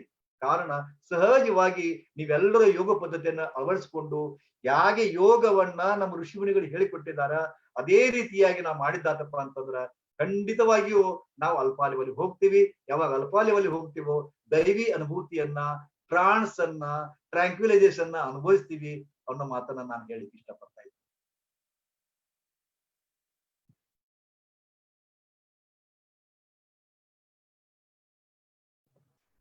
ತುಂಬಾ ಚೆನ್ನಾಗಿ ನೀವು ಹೇಳಿದ್ರಿ ಗುರುಜಿ ಅಲ್ಫಾ ಲೆವೆಲ್ ಬಗ್ಗೆ. ಈಗ ಅದನ್ನ ಈ ಅಲ್ಫಾ ಲೆವೆಲ್ ಅಲ್ಲಿ ಇದೆಯಾ ಇಲ್ಲವಾ ಅಂತ ನಾವು ತಿಳ್ಕೊಳ್ಳೋದು ಹೇಗೆ? ಅದನ್ನ ಮೆಷರ್ ಮಾಡ್ಲಿಕ್ಕೆ ಏನಾದ್ರು ಮೆಕ್ಯಾನಿಸಮ್ಸ್ ಇದೆಯಾ? ಅದು ನಮಗೆ ಗೊತ್ತಾಗುತ್ತೆ ಸರ್, ನಮಗೆ ಗೊತ್ತಾಗುತ್ತೆ. ಅದು ನಾನು ಅಲ್ಫಾ ಲೆವೆಲ್ ಇದ್ದೀನಿ ಅಂತ ತಿಳ್ಕೊಂಡು, ಯಾಕಂದ್ರೆ ಆ ಶಾಂತತೆ ಮತ್ತು ನಿಶ್ಚಿಂತತೆ, ಆ ನಿಶ್ಚಿಂತ ಲೆವೆಲ್ ಬರ್ದೈತೆ ಅಂತ ನನ್ಗೆ ಗೊತ್ತಾಗುತ್ತಲ್ಲ. ಇವತ್ತು ನನ್ನ ಮನಸ್ಸು ಕದಲಿದೆ. ನೀವು ನಂಬರ್ಸ್ ಹೇಳ್ತೀರಿ 25 ಈಗ 40 ಅದ್ರ ನಂಬರ್ಸ್, ಅದು ಹೇಗೆ ಅದನ್ನ ನಂಬರ್ಸ್ ನಾವು ಹೇಗೆ ಕಂಡುಹಿಡಿ? ಈ ಫ್ರೀಕ್ವೆನ್ಸಿಯನ್ನ ಇದು ಮಾಡ್ಕೊಳ್ಳಿಕ್ಕೆ ದೇರ್ ಆರ್ ಸೋ ಮಷಿನ್ಸ್ ಅದಾವ. ನಮ್ಮ ಬ್ರೈನ್ಗೆ ಇದನ್ನ ಕೊಟ್ಟು ಅದನ್ನ ನಮ್ದು ವೇವ್ಸ್ ಅನ್ನ ಅಳಿತಾರ. ಎಷ್ಟು ಯಾವ್ದು ಯಾವಾಗ, ಯಾಕಂದ್ರೆ ಸೈನ್ಸ್ ಬಹಳ ಮುಂದುವರೆದತ್ತೆ. ಇದು ಅದು ಗೊತ್ತಾಗ್ತದೆ.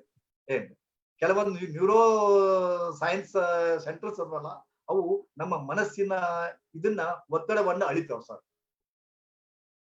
ಸೈನ್ಸ್ ಇರೋದು ಒಂಥರ ಒಂದು ಗ್ರಾಸ್ ಲೆವೆಲ್ ಇರೋದು. ಈಗ ನೀವು ಹೇಳೋದು ಮನಸ್ಸಿನ ಸ್ಥಿತಿ ಎಲ್ಲ ನಮ್ಮ ಸೂಕ್ಷ್ಮತೆಯಲ್ಲಿ ನಡೆಯುವಂತದ್ದನ್ನ ಅದು ಒಳಗೋಗಿ ಹೇಗೆ ಅದು ಮೆಷರ್ ಮಾಡುತ್ತೆ? ಸೈನ್ಸ್ಗೆ ಒಂದು ಲಿಮಿಟೇಷನ್ ಇರಲ್ಲವಾ? ಅದನ್ನ ಒಳಗೋಗಿ ಹೇಗೆ ಅದು ಬರೀ ಈಗ ನಾವು ಅನ್ನಮಯ ಕೋಶದಲ್ಲಿ ಟೆಂಪರೇಚರ್ ಎಷ್ಟಿದೆ ಅಥವಾ ಒಂದು BP ಎಷ್ಟಿದೆ ಆ ಮಟ್ಟಕ್ಕೆ ನೋಡಬಹುದು.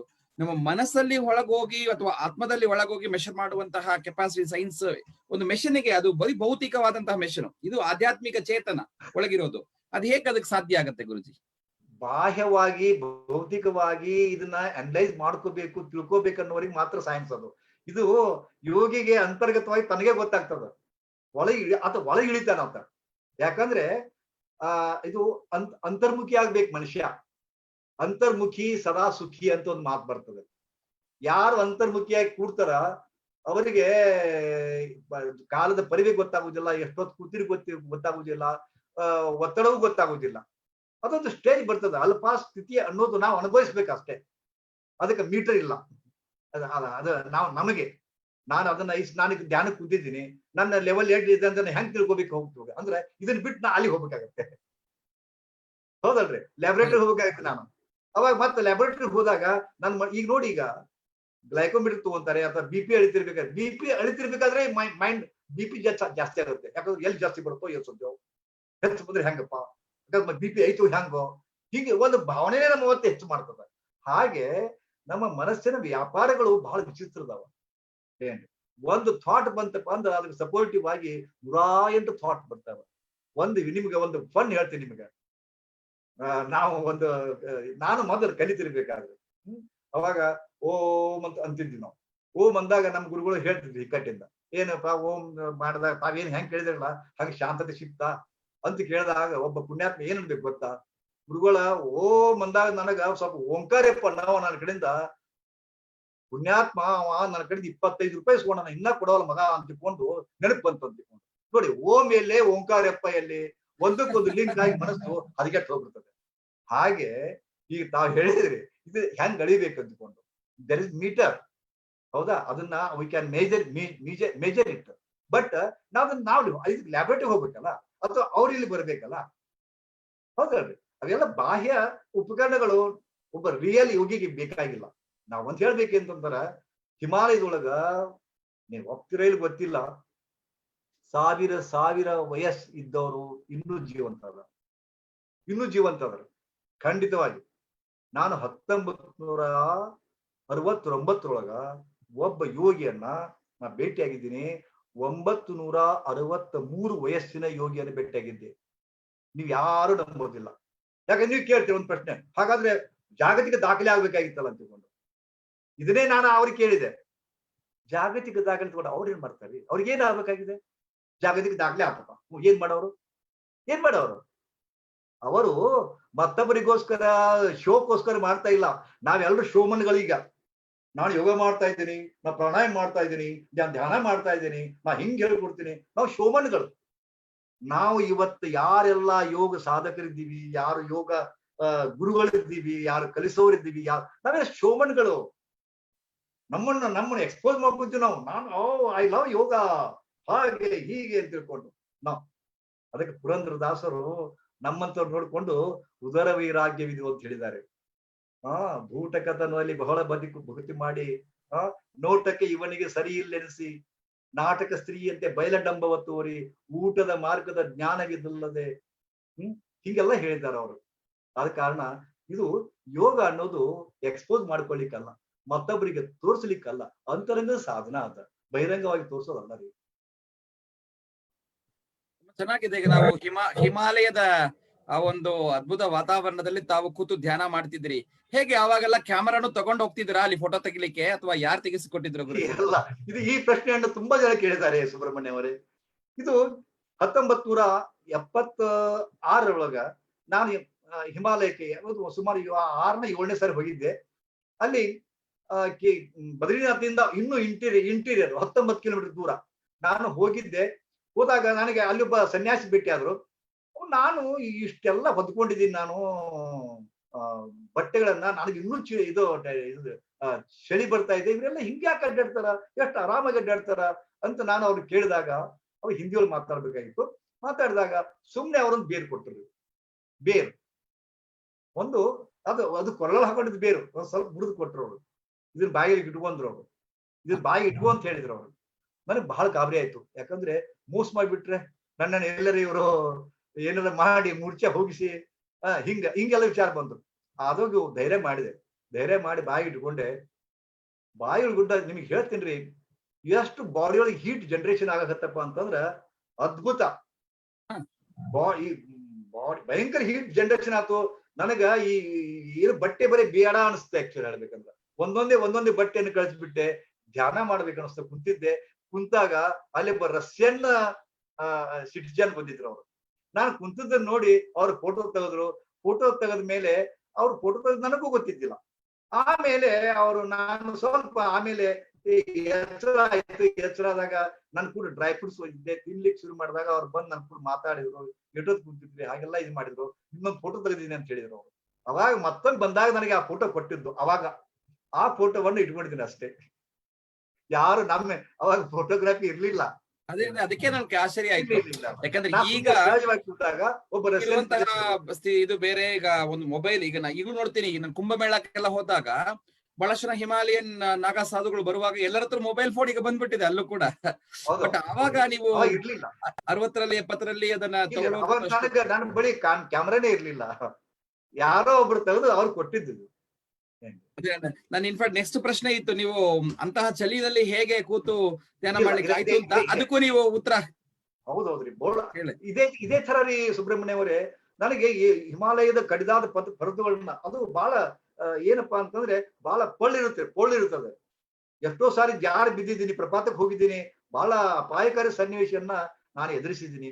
ಬಹುಶಃ ಅಲ್ಲೆಲ್ಲ ಯಾರು ನಾವು ಸತ್ರಪ್ಪ ಅಂತಂದ್ರ ಅಲ್ಲೇ ಬಿಟ್ಟು ಬರೋದು, ಅಲ್ಲೇ ಸಮಾಧಿ ಆಗ್ಬಿಡ್ತೀವಿ ಸಹಜವಾಗಿ. ಸೊ ನಾನು ಆಕ್ಚುಲಿ ಅಷ್ಟೆಲ್ಲ ಅಡ್ಡಾಡಿದ ಮೇಲೂ ಕೂಡ ಪರಮಾತ್ಮನ ದಯೆಯಿಂದ ನಾನು ಜೀವಂತವಾಗಿ ಮತ್ತೆ ಬಂದು ಇಲ್ಲಿ ನಿಮ್ ಮುಂದೆ ಕೂತಿದ್ದೀನಿ. ನನಗೆ ಎದುಸರಿ ಬರ್ತಿತ್ತು. ಒಂದು 4 ಹೆಜ್ಜೆ ಇಡಬೇಕು ಕೂಡ್ಬೇಕು. ಇದೇ ತರ ಈಗ ಹಂಗ ನನ್ನ ಚಳಿಯನ್ನ ನಾನು ಕಂಟ್ರೋಲ್ ಮಾಡ್ಕೊಂಡೆ. ಅದೇ ತರ ಅವರೊಬ್ಬ ಮತ್ತೊಬ್ಬ ಸನ್ಯಾಸಿ ನನಗೆ ಮತ್ತೊಂದು ಬೇರೆ ಕೊಟ್ಟ. ನೋಡಿ ಎಷ್ಟು ಅದ್ಭುತ ರೀ. ನಮಗೆ ಗೊತ್ತಾಗದ ಅನೇಕ ರೋಚಕ ಸನ್ನಿವೇಶಗಳು ಹಿಮಾಲಯದಲ್ಲಿ ನೋಡ್ತೀನಿ. ಅವಾಗ ನಮಗೆ ಆಯಾಸ ಆಗುತ್ತೆ, ಮತ್ತೆ ನೀವಿಲ್ಲದ ಆಯಾಸ ಇಲ್ಲದೆ ಓಡ್ತಿರಲ್ಲ ಅಂತ ನಾ ಕೇಳಿದೆ. ಅವನ್ ಬೇರೆ ಕೊಟ್ಟ. ಇದು ಎಲ್ಲ ಸಿನಿಮೆಮಯ ಅದ, ಸಿನಿಮಾದಾಗ ಆಗ್ತವಲ್ಲ ಆ ತರ. ಅದಕ್ಕೆ ನಾ ಕೇಳಿದೆ, ಇದು ಏನಂತ ಕೇಳಿದೆ. ಕೇದಾರ ಕಡಿವಿ ಅಂತ ಹೇಳಿದ್ರು. ಕೇದಾರ ಕಡಿವಿ ಅದು ಬದ್ರಿನಾಥಲ್ಲಿ ಸಿಕ್ಕಿತ್ತು, ನಾ ತಗೊಂಬಂದೆ. ಅದನ್ನ ಆ ಮಾತು ಬೇರೆ. ಆ ಕೇದಾರ ಕಡಿವಿಯನ್ನು ಬಾಯಿಗೆ ಇಟ್ಕೊಂಡ್ರು. ಬಾಯಿ ಇಟ್ಕೊಂಡ ತಕ್ಷಣ ನಾನು ಅವ್ರು ಕೂಡ ಪಟ ಬೆಟ್ಲ ಏರಿ ಹೋದಿನ್ರಿ. ಅದು ಕೆಡದಾದ ಪರ್ವತ ಏರಿದೆ. ಅಂಥದೊಂದು ರೆಸ್ಪಿರೇಟರಿ ಸಿಸ್ಟಮ್ ಭಯಂಕರ ಸ್ಟ್ರಾಂಗ್ ಆಗ್ಬಿಡ್ತದ. ಏದು ಸರಿಯೇ ಬರೋದಿಲ್ಲ ರೀ. ಅಷ್ಟು ಅದ್ಭುತ ಹಿಮಾಲಯದ ಒಂದೊಂದು ಘಟನೆಗಳು, ಒಂದೊಂದು ಸನ್ನಿವೇಶಗಳು ಅತ್ಯಂತ ರೋಮಾಂಚಕಾರಿ ರೀ. ನೀವು ದಯವಿಟ್ಟು ಸುಮ್ಮನೆ ಒಬ್ಬ ಯಾತ್ರಿಕರಾಗಿ ಚೈನಿ ಹೊಡೆಯಕಂತೀವಿ ನಾವು. ಚೈನಿ ಹೊಡೆಯಕ್ ಹೋಗ್ಬೇಡ್ರಿ.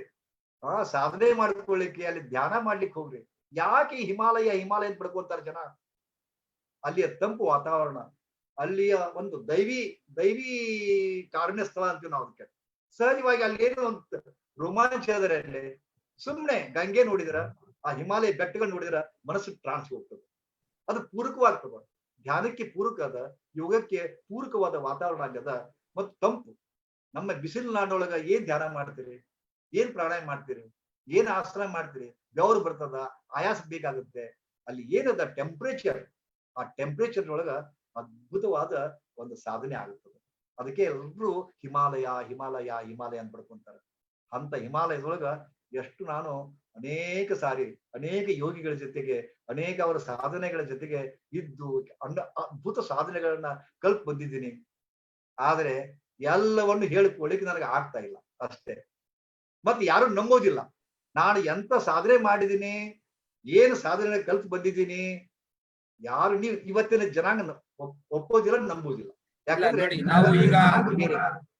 ನಾವು ಮತ್ತು ಈಗ ಇದನ್ನ ಯಾರೆಲ್ಲ ವೀಕ್ಷಿಸ್ತಾ ಇದ್ದಾರೆ, ಎಲ್ಲ ಈ ತರ ಯೋಗ ಬಂಧುಗಳೆಲ್ಲ ಖಂಡಿತ ಅದನ್ನ ನಂಬುವಂತವ್ರು ಮತ್ತು ಅದ್ರ ಬಗ್ಗೆ ತಿಳ್ಕೋಬೇಕು ಅಂತ ಬಹಳಷ್ಟು ಶ್ರದ್ಧೆ ಇರುವಂತವ್ರು, ಅಂತವ್ರಿಗೆ ಇದು ಹೋಗಿ ತಲುಪ್ತಾ ಇದೆ. ಯಾಕಂದ್ರೆ ಅದ್ರ ಬಗ್ಗೆ ತುಂಬಾ ಒಂದು ಶ್ರದ್ಧೆ ಇರುತ್ತೆ, ಬಟ್ ಸರಿಯಾದ ಮಾರ್ಗದರ್ಶನ ಇರೋದಿಲ್ಲ. ಒಂದು ಇಂಟ್ರೆಸ್ಟ್ ಇರುತ್ತೆ, ನಾನು ಇದ್ರ ಬಗ್ಗೆ ಕಲಿಬೇಕು ಅಂತ ಅವ್ರಿಗೆ ಇಂಟ್ರೆಸ್ಟ್ ಇರುತ್ತೆ, ಬಟ್ ಅವ್ರಿಗೆ ಸಿಕ್ಕೋದಿಲ್ಲ. ಅದಕ್ಕೆ ಈಗ ನಾನು ನಿಮ್ಮನ್ನ ಏನೋ ಈ ಒಂದು ಇಷ್ಟೆಲ್ಲ ನಿಮ್ಮನ್ನ ತೊಂದರೆ ಮಾಡಿ ನಿಮ್ ಜೊತೆ ಸಂವಾದವನ್ನ ಮಾಡ್ತಿರೋದು ಯಾಕೆಂದ್ರೆ ಇದು ಎಲ್ಲರಿಗೂ ಮುಂದೆ ಅಟ್ಲೀಸ್ಟ್ ನಾನು ಹೇಳಿದಲ್ಲ, ನಾವು ಅನುಭವಿಸಕ್ಕಾಗುತ್ತೋ ಇಲ್ಲವೋ, ಅಟ್ಲೀಸ್ಟ್ ಶ್ರವಣ ಮಾಡೋದು, ಕೇಳಿಸ್ಕೊಳ್ಳಕ್ಕಾದ್ರೂ ಒಂದು ಭಾಗ್ಯ ಇರಬೇಕು. ನಿಮ್ಗೆ ಇಷ್ಟೆಲ್ಲ ಆಗಿರೋದು ಯಾಕಂದ್ರೆ ನಾವಲ್ಲಿ ಇವತ್ತಿಗೆ ಹಿಮಾಲಯವನ್ನು ಕೂಡ ಜನ ಹೇಗಾಗ್ಬಿಟ್ಟಿದೆ ಅಂದ್ರೆ ಅದನ್ನ ಒಂದು ಟೂರಿಸ್ಟ್ ಸ್ಪಾಟ್ ಆಗಿ ಮಾಡ್ತಾ ಇದ್ದಾರೆ ಅಂತ ಹೇಳ್ಬೋದು. ಅದು ಚಾರ್ಧಾಮನ್ ಆಗ್ಲಿ ಇದಾಗ್ಲಿ, ಏನೋ ಹೋದ್ರೆ ಪುಣ್ಯ ಸಿಕ್ಕುತ್ತೆ ಅಂತ ಅನ್ಕೊಂಡು ಹೋಗೋರು ಅಥವಾ ಟೂರಿಸ್ಟ್ ಸ್ಪಾಟ್ ತರ ಮಾಡೋರು ಆಗ್ಬಿಟ್ಟಿದ್ದಾರೆ. ಹಾಗಿರುವಾಗ ಹೋಗಿ ಅಲ್ಲಿ ಒಳಗಿನ ಒಂದು ಅಲ್ಲಿನ ಅಂತರಂಗದಲ್ಲಿ ಇರುವಂತಹ ಯೋಗಿಗಳ ಜೊತೆಯಲ್ಲಿ ಮಾಡಿ ಬಂದು ಮತ್ತು ಇಷ್ಟು ಸಾವಿರಾರು ವರ್ಷಗಳು ಬದುಕಿರುವಂತಹ ಯೋಗಿಗಳು, ನೀವು ಅದನ್ನ ಹೇಳ್ತಿರುವಾಗ ನನ್ನ ನೆನಪು ಬಂತು, ಇದು ಮಹಾವತಾರ್ ಬಾಬಾಜಿ ಅಂತ ಅವರು ಕೂಡ ಸಾವಿರಾರು ವರ್ಷಗಳಿಂದ ಹಿಮಾಲಯದಲ್ಲಿ ಇದ್ದಾರೆ ಅಂತ ಹೇಳ್ತಾರೆ. ಪರಮಹಂಸ ಯೋಗಾನಂದರು ಅವರ ಮಾರ್ಗದಲ್ಲಿ ಬಂದಿದ್ದಾರೆ ಅಂತ ಹೇಳ್ತಾರೆ. ಅನೇಕ ಯೋಗಿಗಳು ಹೇಳ್ತಿರ್ತಾರೆ ಮಹಾವತಾರ್ ಬಾಬಾಜಿ ಅವರ ಬಗ್ಗೆ. ಈಗ ಶ್ರೀ ಎಂ ಅಂತ ಇದ್ದಾರೆ ಇಲ್ಲಿ ಮದನಪಳ್ಳಿಯಲ್ಲಿ, ಇವರು ಕೂಡ ಹೌದು ಅವರು ಕೂಡ ಅದನ್ನ ಹೇಳ್ತಾರೆ. ಆತರ ತಮಗೇನಾದ್ರೂ ಮಹಾವತಾರ್ ಬಾಬಾಜಿ ಅವರ ದರ್ಶನ ಆಗಿತ್ತಾ ಗುರುಜಿ? ನಾನು ಕೂಡ ಶಕ್ತಿಪಾತ ದೀಕ್ಷೆಯನ್ನು ತೆಗೆದುಕೊಂಡಿದ್ದೀನಿ. ಯೋಗದ ಸತ್ಸಂಗದ ಸ್ಟ್ರೀಮ್ ನೋಡಿ ನಾನು ಇದ್ದೀನಿ ಕೂಡ. ಎಲ್ಲ ಕಡೆ ಅಡ್ಡಾಡಿದ್ದೀನಿ, ಎಲ್ಲಾ ಕಡೆ ಅಡ್ಡಾಡಿದ್ದೀನಿ, ಎಲ್ಲಾ ದೀಕ್ಷಾ ತಗೊಂಡಿದ್ದೀನಿ, ಎಲ್ಲ ಸಾಧನ ಮಾಡಿದ್ದೀನಿ. ಅನೇಕ ಸಾಧನೆಗಳನ್ನ ಮಾಡಿ ಮಾಡಿ ಮಾಡಿ ಮಾಡಿ ಕೊನೆಗೆ ಇದು ಇರ್ಲಿ ಅಂತಿಕೊಂಡು ಕೆಲವೊಂದು ಸಾಧನೆಗಳನ್ನ ಮಾತ್ರ ಇಟ್ಕೊಂಡು ಅದನ್ನ ಮಾಡ್ತಾ ಇದ್ದೀನಿ. ಇನ್ನೊಂದು ಈ ಹಿಮಾಲಯದ ಫೋಟೋ ತೋರಿಸಿ ಸುಬ್ರಹ್ಮಣ್ಯಂ ಅವರು ನಿಮ್ಮೊಂದು ಹಿಂದೆ ಇನ್ನೊಂದು ಹಂಚ್ಕೊಳ್ಳಿಕ್ ಪ್ರಯತ್ನ ಪಡ್ತೀನಿ. ಇದು ಹಿಮಾಲಯದ, ನಾನು ಹೇಳಿದೆ ನಿಮಗೆ ಬಾಬಾಜಿ ಅವರ ದರ್ಶನ ನೀವು ಅಲ್ಲಿ ಹಿಮಾಲಯದಲ್ಲಿ ಇಲ್ಲ ಹಾಗೆ ಹಿಮಾಲಯದ ಆಗಿದೆ ಅಲ್ಲ, ಬಟ್ ನಾನು ಯೋಗದ ಸತ್ಸಂಗ ಜೊತೆ ನಾ ಇದ್ದೀನಿ, ಅನೇಕ ಶಕ್ತಿಪಾತದ ಅನುಭವಗಳನ್ನು ಪಡ್ಕೊಂಡಿದ್ದೀನಿ. ಬಟ್ ಮಹಾವತಾರ ಬಾಬಾಜಿಯವರ ದರ್ಶನ ನನಗೆ ಆಗಿಲ್ಲ. ಫ್ರಾಂಕ್ಲಿ ಹೇಳ್ಬೇಕು. ಈಗ ಈ ಫೋಟೋ ನೋಡಿ ದಯವಿಟ್ಟು ಸುಬ್ರಹ್ಮಣ್ಯಂ ಅವರೇ, ಈ ಪಡಿ ಮೇಲೆ ಕೂತಿದ್ದೀರಲ್ಲ, ಕಲ್ ಮೇಲೆ,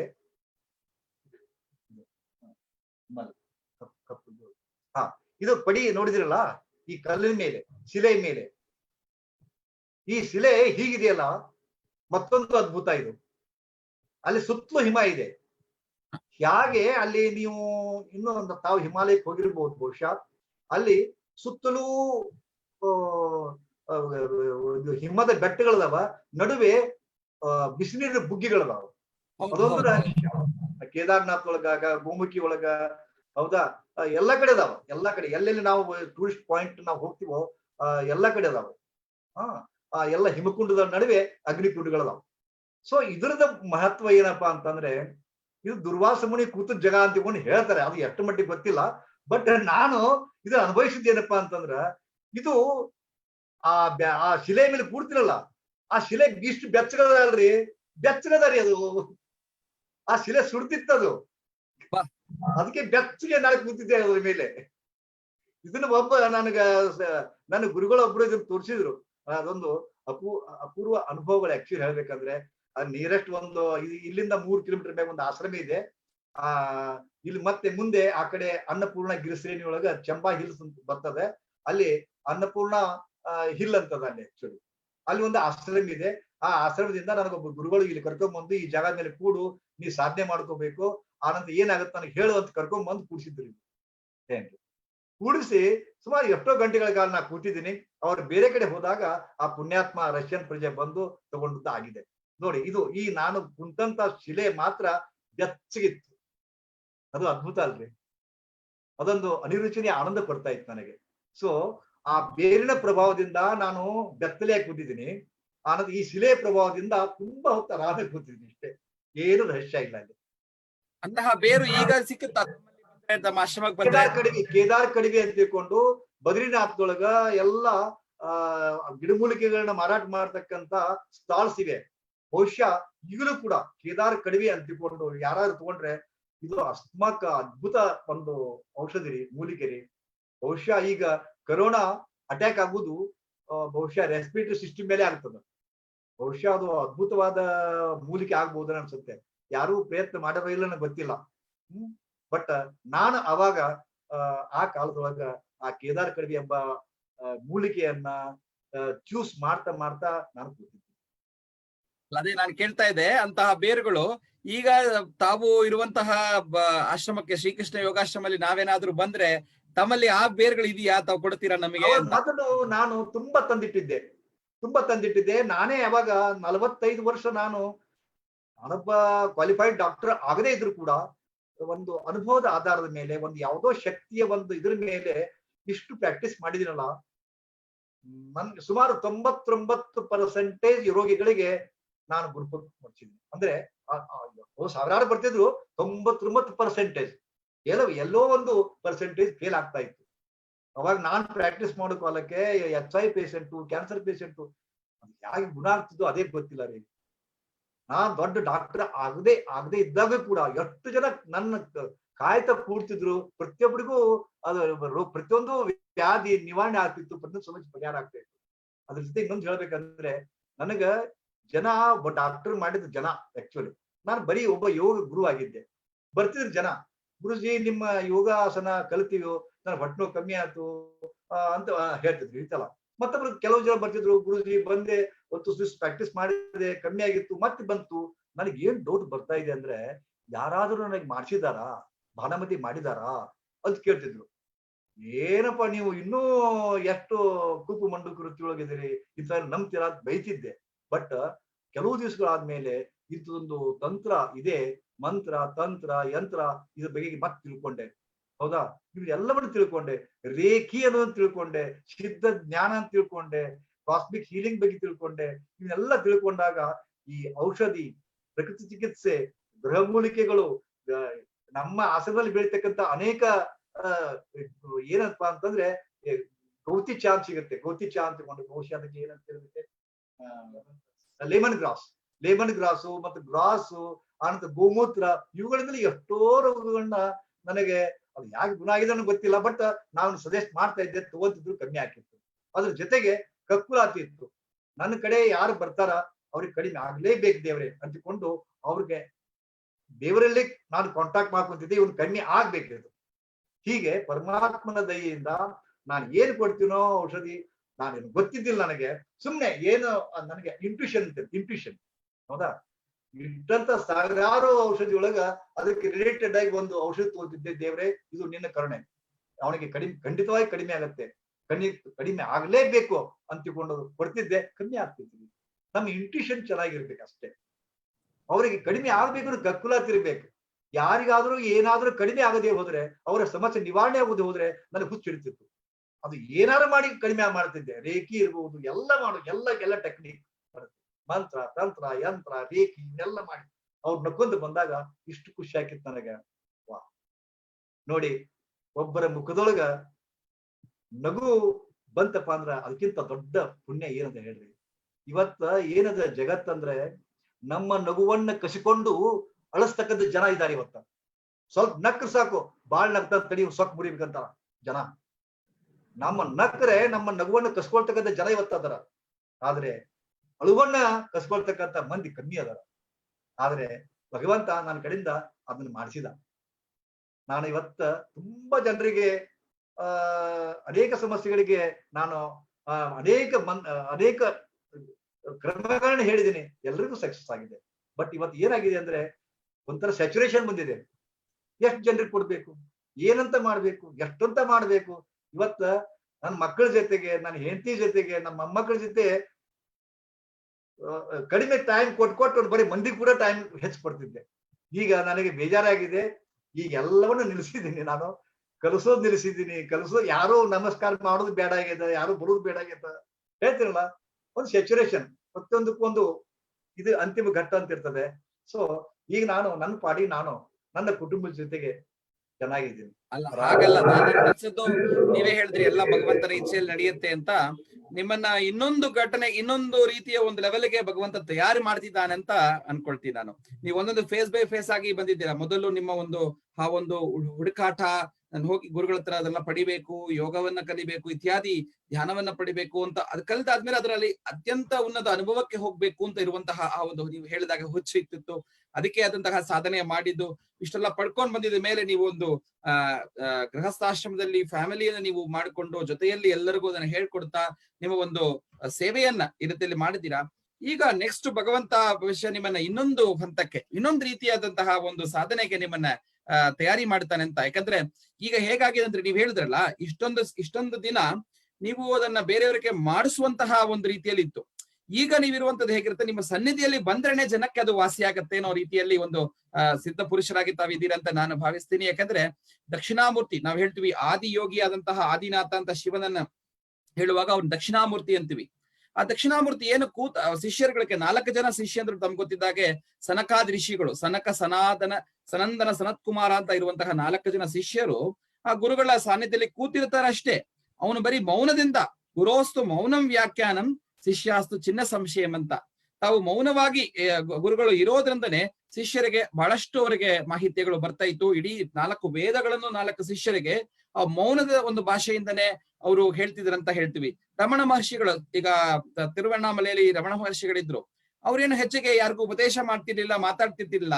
ಅವರು ಬರೀ ಮೌನದಲ್ಲಿ ಕೂತಿರುವಾಗ ಅವರ ಸಾನ್ನಿಧ್ಯದಲ್ಲಿ ಬಂದು ಕೂತವರಿಗೆಲ್ಲ ಅವರ ಮನದಿನ ಸಂಶಯಗಳು ಏನಿತ್ತು ಎಲ್ಲವೂ ಕೂಡ ಪರಿಹಾರ ಸಿಗ್ತಾ ಇತ್ತು ಅಂತ ನಾವು ಅದೆಲ್ಲ ಹೇಳ್ತಿರುವಾಗ, ನೀವು ಒಂದು ಘಟನೆ, ಒಂದು ಘಟ್ಟ, ನಿಮ್ಮ ಜೀವನದ ಒಂದು ಘಟ್ಟ ಏನಂದ್ರೆ, ಇಷ್ಟೆಲ್ಲ ನೀವು ಸಾವಿರಾರು ಮಂದಿಗೆ, ಲಕ್ಷ ಮಂದಿಗೆ ನೀವೊಬ್ಬ ವೈದ್ಯರಿಗಿಂತ ಹೆಚ್ಚಾಗಿ, ಯಾವುದೋ ಒಬ್ಬ ಸಾಮಾನ್ಯ ವೈದ್ಯರು ಭವಿಷ್ಯ ಡಿಗ್ರಿ ಓದ್ಕೊಂಡು ಬಂದಿರೋರು ಮಾಡಕ್ಕಾಗಲ್ಲ ಆ ರೀತಿಯ ಹೊಸ ಪ್ರಯೋಗಗಳು ಈ ಒಂದು ಪಾರಂಪರ್ಯ ವೈದ್ಯ ಹಲವಾರು ವಿಷಯಗಳನ್ನೆಲ್ಲ ಸೇರಿಸ್ಕೊಂಡು ನೀವು ಕೊಟ್ಟಿರುವಂತದ್ದು. ಜೊತೆಯಲ್ಲಿ ಅದಕ್ಕೆ ಯಾಕೆ ನೀವು ಹೇಳಿದ್ರಲ್ಲ 99% ಯಾಕಾಗಿದೆ ಅಂದ್ರೆ, ಜೊತೆಯಲ್ಲಿ ನಿಮ್ಮ ಅನುಭವ, ನಿಮ್ಮ ಸಾಧನೆ, ನಿಮ್ಮ ಇಂಟ್ಯೂಷನ್, ನಿಮ್ಮ ಪ್ರಾರ್ಥನೆ, ನಿಮ್ಮ ಒಂದು ಸಿದ್ಧಿ ಎಲ್ಲವೂ ಸೇರಿ ಅವರಿಗೆ ಫಲವನ್ನ ಕೊಟ್ಟಿದೆ.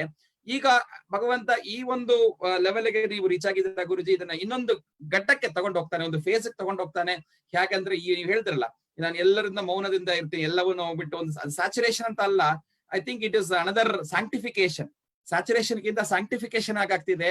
ನಿಮ್ಮ ಒಂದು ಮೌನದಿಂದ, ನಿಮ್ಮ ಸಾನ್ನಿಧ್ಯದಿಂದನೇ ಕೂಡ ಅದ್ಭುತಗಳು ನಡೆಯುವಂತಹ ಘಟನೆ ಖಂಡಿತ ಆಗುತ್ತೆ ಅಂತ ನನಗೆ ನನ್ನ ಒಂದು ಇಂಟ್ಯೂಷನ್ ಹೇಳ್ತಾ ಇದೆ ಗುರುಜಿ. ಇಲ್ಲ ಸುಬ್ಬು ಅವರೇ, ಈಗ ಏನಾಗಿದೆ ಗೊತ್ತಾ, ನಾನು ಕಲಿಸ್ತಕ್ಕಂತ ರೀತಿ, ನಾನು ಅದನ್ನ ಯೌಗಿಕ ಅಪ್ರೋಚ್ ಇರೋದಲ್ಲ, ಔಟ್ಡೇಟೆಡ್ ಆಗಿದೆ. ಈಗ ಜನ ಅಧ್ಯಾತ್ಮ ಬೇಕಾಗಿಲ್ಲ. ಇದು ಯೋಗ ಅನ್ನೋದು ಒಂದು ನಾಣ್ಯ ಅಂತ ತಿಳ್ಕೊಂಡ್ರೆ, ಒಂದ್ ಕಡೆ ಯೋಗ ಇದೆ, ಒಂದ್ ಕಡೆ ಆಧ್ಯಾತ್ಮ ಇದೆ. ಆದ್ರೆ ನಾವು ಸ್ವೀಕಾರ ಮಾಡಿದ್ದು ಆಧ್ಯಾತ್ಮವನ್ನು ಬಿಟ್ಟು ಬರೀ ಯೋಗ, ಮತ್ತೆ ಯೋಗ ಪ್ರಾಣಾಯಾಮ, ಈ ತರ. ಹೇಳೋದಿಷ್ಟೇ, ಇವತ್ತು ನಾನು ಆಧ್ಯಾತ್ಮದ ಮಟ್ಟಕ್ಕೆ ಇಳಿದು ಅವ್ರಿಗೆ ಏನಾದ್ರು ಕಲ್ಸಕ್ ಹೋದ್ರ ಅದು ಯಾರು ಸ್ವೀಕಾರ ಮಾಡಲ್ಲ ರೀ. ನನ್ನ ಶಿಷ್ಯರು ಈ ಬೆಂಗಳೂರಲ್ಲಿ ಅನೇಕ ವಿದೇಶಗಳಲ್ಲಿ ಕೆಲಸ ಮಾಡ್ತಾ ಇದ್ದಾರೆ. ಈ ನನಗಿಂತಲೂ ಹೆಚ್ಚು ಜನಾನುರಾಗಿ ಆಗಿದ್ದಾರೆ, ಹೆಚ್ಚು ಪ್ರಸಿದ್ಧಿ ಆಗಿದ್ದಾರೆ. ಅವರು ಬಾಡಿ ಬೆಂಡಿಂಗು ಮತ್ತೆ ಎಷ್ಟು ಆ ಜನ ಏನ್ ಬಯಸ್ತಾರಪ್ಪ ಅಂದ್ರೆ, ನನಗೆ ಸ್ವೆಟ್ ಬರಬೇಕು, ನಾವ್ ಇಂತಿಷ್ಟು ಕ್ಯಾಲರಿ ಹೆಚ್ಚು ತಿಂದಿದೀವಿ, ಕರಗಬೇಕು, ಇಷ್ಟೇ ಅವ್ರಿಗೆ ಬೇಕಾಗಿದ್ದು. ಅದನ್ನ ನನ್ನ ಶಿಷ್ಯರು ಮಾಡ್ತಾ ಇದ್ದಾರೆ, ಫೇಮಸ್ ಆಗಿದ್ದಾರೆ. ನಾನೇ ಅಲ್ಲಿ ಹೋದ್ರಪ್ಪ ಅಂತ ನಾನ್ ನಗಣ್ಯ ಅವ್ರಿಗೆ. ಯಾಕಂದ್ರೆ ಬೇಕಾಗಿಲ್ಲ ಅಧ್ಯಾತ್ಮ. ಅವ್ರಿಗೆ ಬೇಕಾಗಿದ್ದು ಸ್ವೆಟಿಂಗ್, ಅವ್ರಿಗೆ ಬೇಕಾಗಿದ್ದು ಕ್ಯಾಲರಿ ಬರ್ನಿಂಗ್. ಇದನ್ನ ಅವ್ರು ಲೈಕ್ ಮಾಡೋದಿಲ್ಲ ರೀ ಜನ. ಮೊದಲಿತ್ತು ಒಂದು ಒಂದು ಒಂದು ಒಂದು ಇದು ಇತ್ತು, ಒಂದು ಏನಪ್ಪಾ ಅಂದ್ರೆ ಒಂದು ಜನರೇಷನ್. ಆ ಜನರೇಷನ್ ಆಧ್ಯಾತ್ಮವನ್ನು ಲೈಕ್ ಮಾಡ್ತಿದ್ರು. ಈಗ ಹೇಳಿ, ಶ್ರಾವಣ ಮಾಸದಲ್ಲಿ ಪುರಾಣ ಪುಣ್ಯಕಥೆಗಳನ್ನ ಹೇಳ್ತಾರ, ಕೀರ್ತನ ಹೇಳ್ತಾರ. ಯಾರು ಕೀರ್ತನ ಕೇಳ್ತಾರ? ಯಾರು ಪುರಾಣ ಕೇಳ್ತಾರ? ಯಾರು ಅಧ್ಯಾತ್ಮವನ್ನು ಕೇಳ್ತಾರ? ಯಾರು ಗೀತೆ? ನಾನ್ ನೀವು ಹೇಳುದ ಮಾತನ್ನ ಅಪೋಸ್ ಮಾಡ್ತೀನಿ ಗುರುಜಿ. ನಾನು 100% ನೀವು ಹೇಳಿದ ಮಾತನ್ನ 100% ಅಪೋಸ್ ಮಾಡ್ತಿದ್ದೀನಿ. ನೀವು ಹೇಳೋದನ್ನ 2 ವಿಷಯ ನಾನು ಅದರಲ್ಲಿ ಒಂದು ನಾನು ಹೇಳಬೇಕಿತ್ತು. ಇನ್ಫ್ಯಾಕ್ಟ್ ನಾನು ನೀವು ಹೇಳದ್, ಈಗ ತಮಗೂ ನನಗೂ ಆಲ್ಮೋಸ್ಟ್ 32 ವರ್ಷದ ವ್ಯತ್ಯಾಸ ಇದೆ. ಆದ್ರೂ ನಾನು ನಿನ್ನೆ ಕೂಡ ಅಂತಾರಾಷ್ಟ್ರೀಯ ಯೋಗ ದಿನದ ಪರವಾಗಿ ನಡೆದಿರುವಂತಹ ವೆಬಿನಾರ್ ನನ್ನ ಸಾಕಷ್ಟು ಕರೆದಿದ್ರು. ನಾನು ನಿನ್ನೆ ಒಂದು ಯೂನಿವರ್ಸಿಟಿಯಲ್ಲಿ ನಾನು ಮಾತಾಡ್ತಿರುವಾಗ ನಾನು ಹೇಳಿದ ಟಾಪಿಕ್ ಕೊಟ್ಟಿದ್ದು ಆಧ್ಯಾತ್ಮ, the missing component in the world of yoga today. This was a topic I spoke yesterday. ನಿನ್ನೆ ಬೆಳಗ್ಗೆ 9 ರಿಂದ 10 ಗಂಟೆ ನಾನು ಮೋಸ್ಟ್ಲಿ ಫೇಸ್ಬುಕ್ ಅಲ್ಲಿ ಕೂಡ ಅವೈಲಬಲ್ ಇದೆ ಲೈವ್ ಅಲ್ಲಿ. ಅಧ್ಯಾತ್ಮ the missing component in the world of yoga today ಅನ್ನೋದ್ರ ಬಗ್ಗೆ ಯಾಕಂದ್ರೆ ನಾನು ಈಗ ಯಾವ ಒಂದು ಸ್ಥಾನದಲ್ಲಿ ಇಲ್ಲಿ ಕೂತಿದ್ದೀನಿ, ಈ ಸಂಸ್ಥೆ ಹೆಸರೇ ಅಧ್ಯಾತ್ಮ ಯೋಗ ಶಾಲೆ ಅಂತಾನೆ ಇದೆ. ಇಲ್ಲಿ ಬರುವವರೆಲ್ಲ ಅಧ್ಯಾತ್ಮ ಯೋಗವನ್ನು ತಿಳ್ಕೋಬೇಕು ಅನ್ನೋಂತ ಇದರಲ್ಲಿ ಬರುವಂತವರೇ ಇದ್ದಾರೆ. ಅಫ್ಕೋರ್ಸ್ ಈಗ ನೀವು ಹೇಳಿದಂಗೆ ನಮ್ಮ ಇದು ಕೂಡ ನನ್ನ ಹತ್ರನೂ ಕೂಡ ಬಂದು ಕಲಿಯೋರು ಎಷ್ಟೋ ಜನ ಫಿಸಿಕಲ್ ಆಗಿ ನಾವು ಯೋಗವನ್ನ ಕಲ್ದು ಟೀಚರ್ ಆಗ್ಬೇಕು, ದುಡ್ಡು ಸಂಪಾದನೆ ಮಾಡಬೇಕು, ಈ ರೀತಿಯ ಒಂದು ಇದರಲ್ಲೇ ಮಾಡ್ಕೊಂಡು ನಂತರ ಸುಮಾರು ಜನ ಸುಬುಪೈ ಹತ್ರ ಹೋಗಿ ಸರ್ಟಿಫಿಕೇಟ್ ತಗೊಂಡು ಕಲ್ದು ಹೋದ್ರೆ ಹೊರದೇಶಕ್ಕೆ ಹೋಗ್ಬೋದು, ಆ ಒಂದು ಕಾರಣದಿಂದನೇ ಬಂದು ಮಾಡ್ಕೊಂಡು ಹೋಗೋರಿದ್ದಾರೆ. ಆ ರೀತಿಯ ಇನ್ಫ್ಯಾಕ್ಟ್ ನಿಮ್ಮ ಊರಿಂದನೇ ಬಂದು ಇಲ್ಲಿ ಬಂದು ಮಾಡ್ಕೊಂಡು ಕಲ್ದವ್ರು ಹೋಗಿದವರು ಇದ್ದಾರೆ. ಅವ್ರಿಗೂ ಇಲ್ಲಿ ನಮ್ಮ ಹತ್ರ ಇರುವಂತಹ ಅಧ್ಯಾತ್ಮ ಬೇಕಿಲ್ಲ, ಅವರು ಬೇರೆ ಹೋಗಿ ಮಾಡೋರು ಇದ್ದಾರೆ. ಆ ರೀತಿಯ ಇದು ಇದೆ, ಇಲ್ಲ ಅಂತಿಲ್ಲ. ಆದ್ರೆ ನೀವ್ ಹೇಳಿದ್ರಲ್ಲ, ಈಗ ಯಾರು ಅಧ್ಯಾತ್ಮವನ್ನು ತಗೊಳ್ತಿಲ್ಲ ಅಂತ ಇಲ್ಲ, ಅದಕ್ಕಾದಂತಹ ಜನವೂ ಇದ್ದಾರೆ ಇವತ್ತಿಗೆ. ಇನ್ಫ್ಯಾಕ್ಟ್ ಈಗ ಸದ್ಗುರುಗಳಿದ್ದಾರೆ, ಸದ್ಗುರು ಜಗಿವಾಸ ಇವಾಗ ತಮ್ಮ ಜೊತೆಯಲ್ಲಿ ನೀವು ಅವ್ರ ಜೊತೆಯಲ್ಲಿ ಇದ್ದಿದ್ದವ್ರು ಗೊತ್ತಿದೆ ನಿಮಗೆ.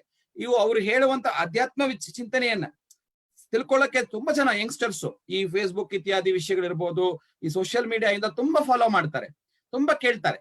ಅದನ್ನ ಅಳವಡಿಸ್ಕೋಬೇಕು ಅಂತ ಅವ್ರಿಗೊಂದು ಇಂಟ್ರೆಸ್ಟ್ ಬರುತ್ತೆ. ಅದನ್ನ ಕೇಳ್ಕೊಂಡು ಈಗ ಹಿಮಾಲಯಕ್ಕೆ ಹೋಗುವಂತವ್ರು ಇದ್ದಾರೆ, ಯಾತ್ರೆಗಳನ್ನ ಮಾಡೋಂಥವ್ರು ಇದ್ದಾರೆ, ಸಾಧನೆ ಮಾಡಬೇಕು ಅಂತ ಇರುತ್ತೆ. ಬಟ್ ಮಾರ್ಗದರ್ಶನ ಸರಿಯಾದಂತಹ ನಿಮ್ಮಂತಹ ಗುರುಗಳು ಸಿಕ್ಕಿಲ್ಲ. ಬಟ್ ಇಂಟ್ರೆಸ್ಟ್ ಅಂತೂ ಇದೆ. ನೀವ್ ಹೇಳಿದ್ರಿ ಈಗ ಶ್ರಾವಣದಲ್ಲಿ ಪುರಾಣ ಇತ್ಯಾದಿ ತುಂಬಾ ಈಗ ಚಿಕ್ಕ ಚಿಕ್ಕ ಮಕ್ಕಳು ತುಂಬಾ ಚೆನ್ನಾಗಿ ಮಾಡ್ತಾರೆ. ನನ್ಗೆ ಗೊತ್ತಿದೆ ಈಗ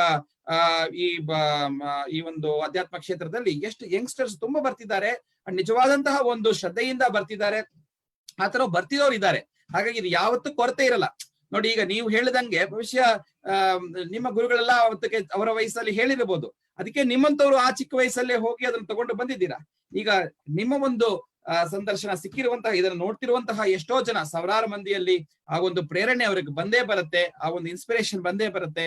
ಅವರು ಬಂದು ನಿಮ್ಮಂತವ್ರ ಹತ್ರ ಮಾರ್ಗದರ್ಶನ ತಗೊಳ್ತಾರೆ. ನಾನಂತೂ ಒಬ್ಬ ನೆನ್ನೆ ರಾತ್ರಿ ನಾನು ಹೇಳ್ತಿದ್ದೆ, ನೆನ್ನೆ ನಮಗೆ ಟೆಕ್ನಿಕಲ್ ಪ್ರಾಬ್ಲಮ್ ಆಗಿತ್ತು.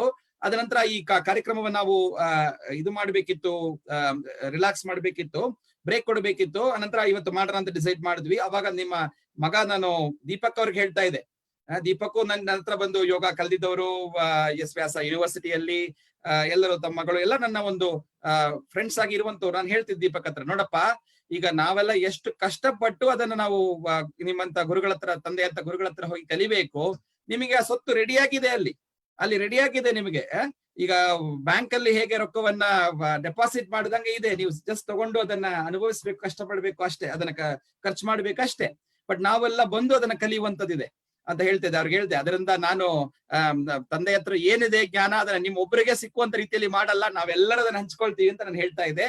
ಅದೇ ರೀತಿಯಲ್ಲಿ ಗುರುಗಳೇ, ನೀವು ನೀವು ಇವತ್ತು ಇದೀರಿ ಆ ಒಂದು ಸ್ಥಿತಿಯಲ್ಲಿ, ನೀವು ಇಲ್ಲಿಂದ ಈ ಒಂದು ಯೋಗ ಸ್ಥಿತಿಯಿಂದ ನೀವು ಇನ್ನು ಸಾವಿರಾರು ಮಂದಿಗೆ ಖಂಡಿತ ಮಾರ್ಗದರ್ಶನವನ್ನು ಮಾಡ್ತೀರಿ. ಅಂತಹ ಜನಗಳು ತಮ್ಮ ಹತ್ರ ಬಂದೇ ಬರ್ತಾರೆ. ಇನ್ಫ್ಯಾಕ್ಟ್ ಬರ್ಲೂ ಅವಶ್ಯಕತೆ ಇಲ್ಲ.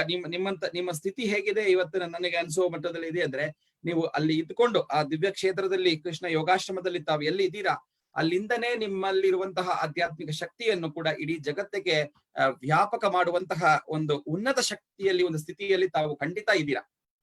ಒಂದ್ ನಿಮಿಷ ಸುಬ್ರಹ್ಮಣ್ಯಂ ಅವರೇ, ಈ ಅಧ್ಯಾತ್ಮ ಅನ್ನೋದು ದಯವಿಟ್ಟು ತಪ್ಪು ತಿಳ್ಕೋಬೇಡಿ. ಒಂದು ಕಹಿ ಸತ್ಯ ಹೇಳ, ಅಧ್ಯಾತ್ಮ ಕೇಳಲಿಕ್ಕೆ ಬಹಳ ಬೆಸ್ಟ್, ಓದ್ಲಿಕ್ಕೆ ಬಹಳ ಬೆಸ್ಟ್, ಬಟ್ ಆಚರಣೆ ಬಹಳ ಕಷ್ಟ ಅದ ಸರ್. ಆಚರಣೆ ಬಹಳ ಕಷ್ಟ ಅದ. ಅದಕ್ಕೆ ವಿವೇಕಾನಂದರು ಹೇಳಿದರು, ಆಧ್ಯಾತ್ಮದ ಅನುಷ್ಠಾನ ವೇದಾಂತ ಅಂತಿಕೊಂಡು. ಯೋಗಕ್ಕ ಆಧ್ಯಾತ್ಮದ ಅನುಷ್ಠಾನ ವೇದಾಂತವೇ ಯೋಗ ಅಂತ ಹೇಳಿದ್ರು ಅವರು. ಅದಕ್ಕ ಆಧ್ಯಾತ್ಮದೊಳಗ ಏನು ನಾವು ಓದ್ತೀವೋ ತಿಳ್ಕೊಂತೀವೋ ಅದನ್ನ ಅನುಷ್ಠಾನಕ್ಕೆ ತರೋದಕ್ಕೆ ಯೋಗ ಅಂತ ಹೇಳಿದ್ರು. ಬಟ್ ಬಹಳ ಇದು ಕೈ ಸತ್ಯ ಏನಪ್ಪಾ ಅಂತಂದ್ರೆ, ಆಧ್ಯಾತ್ಮ ಎಲ್ಲರೂ ಕೇಳ್ತಾರೆ, ಎಲ್ಲರೂ ಮಾತಾಡ್ತಾರೆ. ಇದು ಧರ್ಮದ ಬಗ್ಗೆಗೂ ಹೇಳುತ್ತೆ. ಧರ್ಮದ ಬಗ್ಗೆ ಏನ್ ಹೇಳ್ತಾರಪ್ಪ ಅಂದ್ರ, ಧರ್ಮವನ್ನ ಎಲ್ಲರೂ ಪ್ರೀತಿಸ್ತಾರ, ಧರ್ಮವನ್ನ ಎಲ್ಲರೂ ಪೂಜಿಸ್ತಾರ, ಧರ್ಮವನ್ನು ಎಲ್ಲರೂ ಓದ್ತಾರ, ಹೌದಾ, ಧರ್ಮಕ್ಕಾಗಿ ಸಾಯ್ತಾರ. ಬಟ್ ಯಾರಿಗೂ ಧರ್ಮ ಅನ್ನೋದು ಗೊತ್ತಿಲ್ಲ. ಹಾಗೇನೆ ಆಧ್ಯಾತ್ಮ ಅನ್ನೋದೇನ್ರಿ, ಆಧ್ಯಾತ್ಮದ ಮೀನಿಂಗ್ ಗೊತ್ತಾ? ಅಧ್ಯಾತ್ಮ, ಹೌದಾ.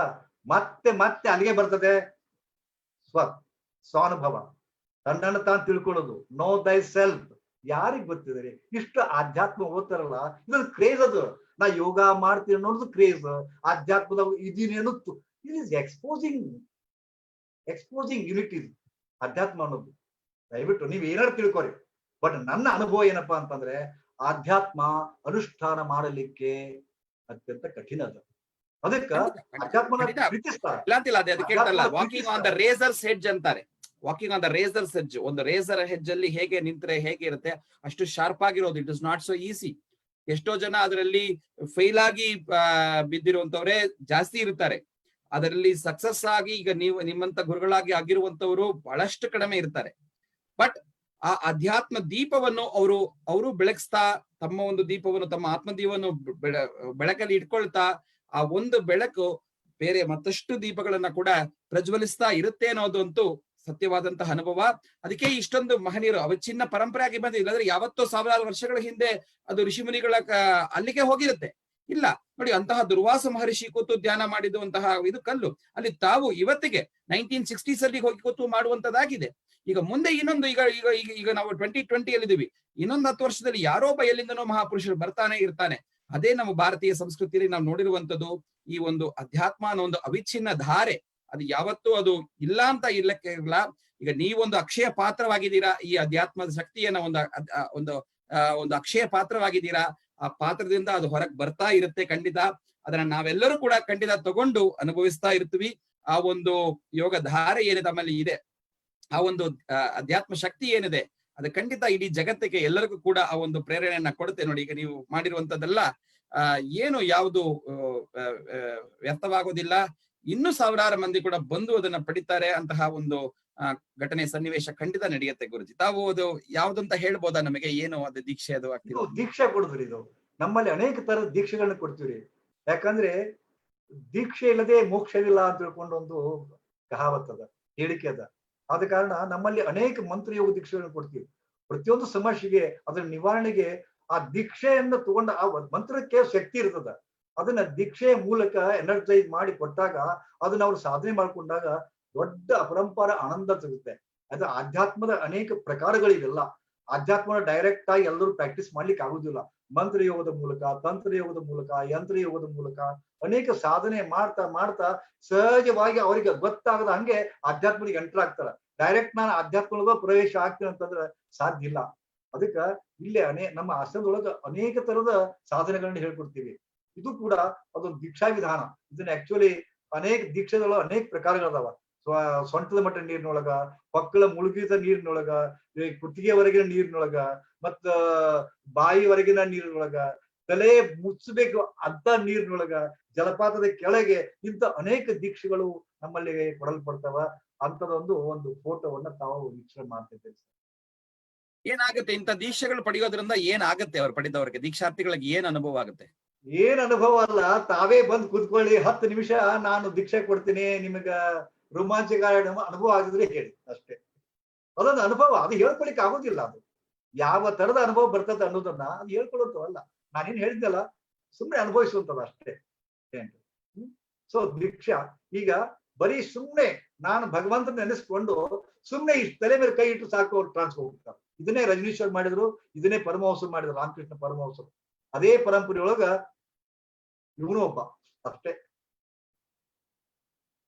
ಈಗ ನೀವು ಶ್ರೀಕೃಷ್ಣ ಯೋಗಾಶ್ರಮದಲ್ಲೂ ಕೂಡ ಒಂದು ಬಹಳ ದೊಡ್ಡ ಅದ್ಭುತವಾದಂತಹ ಪಿರಮಿಡ್ ನಿರ್ಮಾಣ ಮಾಡಿದೀರಾ. ಅಲ್ಲಿ ಕೂಡ ಪಿರಮಿಡ್ ಧ್ಯಾನ ಕೇಂದ್ರವನ್ನು ಮಾಡಿದೀರಾ. ಇಲ್ಲಿ ಬೆಂಗಳೂರಲ್ಲಿ ಕೂಡ ನಾವು ನೋಡ್ತೀವಿ, ಪಿರಮಿಡ್ ವ್ಯಾಲಿ ಅಂತ ಇದೆ, ಶ್ರೀ ಪತ್ರಿ ಅವರು ಅದನ್ನ ಒಂದು ಮಾಡಿದ್ದಾರೆ. ಇಲ್ಲೂ ನಾನು ಅನೇಕ ಬಾರಿ ತಮ್ಮನ್ನು ಕೂಡ ನೋಡುವಾಗ್ಲೂ ಸರಿ, ಈಗ ತಮ್ಮ ಶಿಷ್ಯಂದ್ರು ನೋಡುವಾಗ್ಲೂ ಆ ಪಿರಮಿಡ್ ನ ತಲೆ ಮೇಲೆ ಒಂದು ಕ್ಯಾಪ್ ಇಟ್ಕೊಂಡು ಧ್ಯಾನ ಮಾಡೋದು ಅಥವಾ ಪೋಸ್ ಮಾಡೋದು ಎಲ್ಲ ಇದೆ.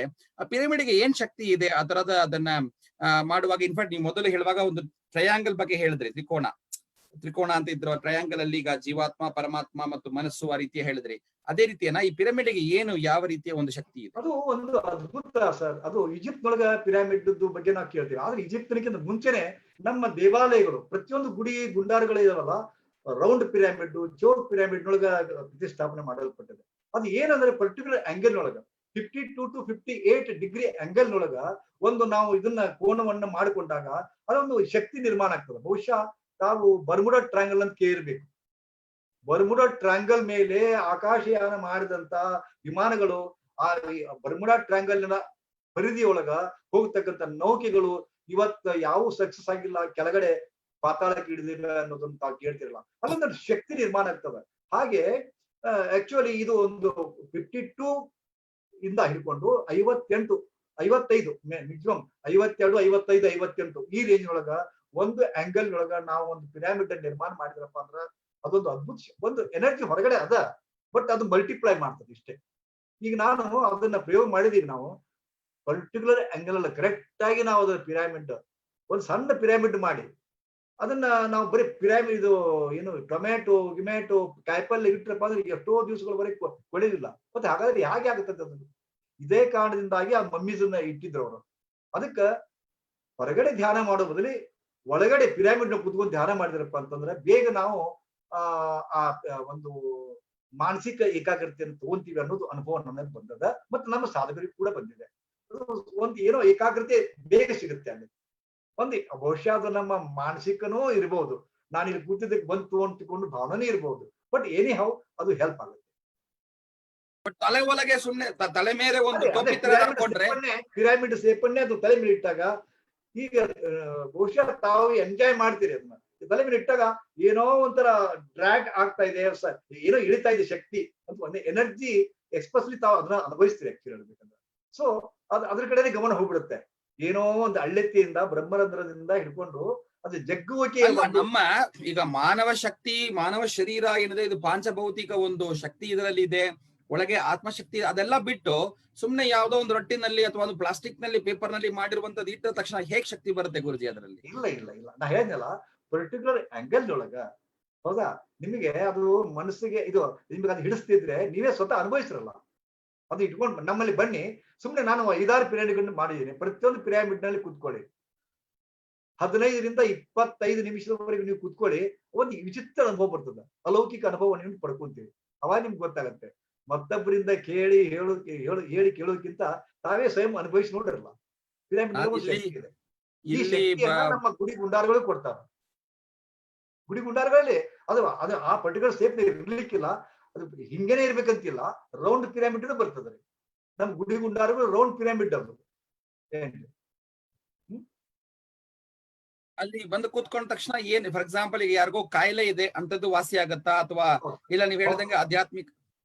ಹೌದು ಹೌದು, ಖಂಡಿತವಾಗಿ. ನಾನು ಎಷ್ಟೋ ಕ್ಯಾನ್ಸರ್ ಪೇಷಂಟ್ ಗಳನ್ನ ಬರೀ ಪಿರಾಮಿಡ್ ಅಲ್ಲಿ ಕುಡ್ಸೋರ್ ಮೂಲಕನೇ ಕಡಿಮೆ ಆಗಿದೆ. ಅದು ಹೆಂಗ ನನಗೆ ಗೊತ್ತಿಲ್ಲ, ಬಹುಶಃ ನನ್ನ ಒಂದು ಇದರ ತಿಳುವಳಿಕೆಯ ಒಂದು ಆಚೆ ಇರಬಹುದು. ಅದು ಬಹುಶಃ ಹೇಗಾಗುತ್ತೋ ಗೊತ್ತಿಲ್ಲ.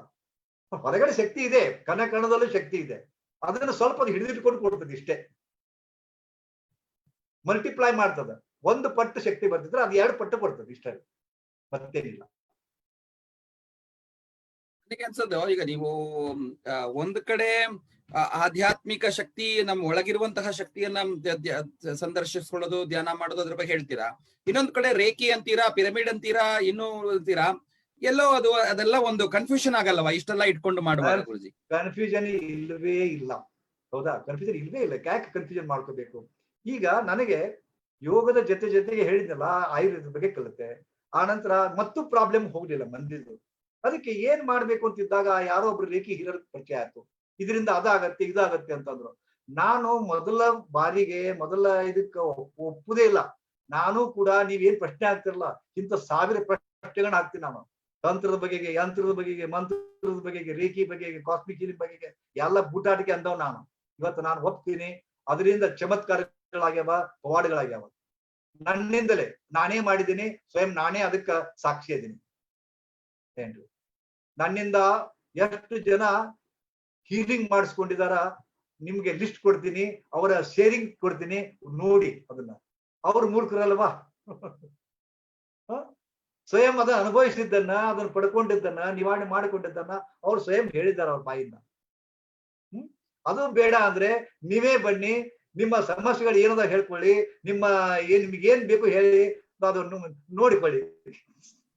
ಖಂಡಿತ ಅದೇ ಒಂದು ಪ್ಲಾನ್ ಇತ್ತಿದ್ದು. ಆಕ್ಚುಲಿ ಈ ವರ್ಷದ ಯೋಗ ದಿನಕ್ಕೆ ನಾನು ಪ್ರತ್ಯಕ್ಷವಾಗಿ ಅಲ್ಲಿ ಬಂದು ಈ ಒಂದು ಸಂವಾದ ನಾವೇನ್ ಮಾಡ್ತಿದೀವಿ ಅದನ್ನ ಪ್ರತ್ಯಕ್ಷವಾಗಿ ನಿಮ್ ಜೊತೆಯಲ್ಲಿ ಪಕ್ಕದಲ್ಲಿ ಕೂತ್ಕೊಂಡು, ತಮ್ಮ ಸನ್ನಿಧಿಯಲ್ಲಿ ಕೂತ್ಕೊಂಡು, ತಮ್ಮ ಅಡಿಯಲ್ಲಿ ಕೂತ್ಕೊಂಡು, ಮತ್ತೆ ತಮ್ಮ ಜೊತೆಯಲ್ಲಿ ಆಶ್ರಮದಲ್ಲಿ ಓಡಾಡಿ ಇದನ್ನ ಜನಕ್ಕೆ ಕೂಡ ತೋರಿಸುವಂತದೇ ನನ್ನ ಕಲ್ಪನೆ ಆಗಿತ್ತು.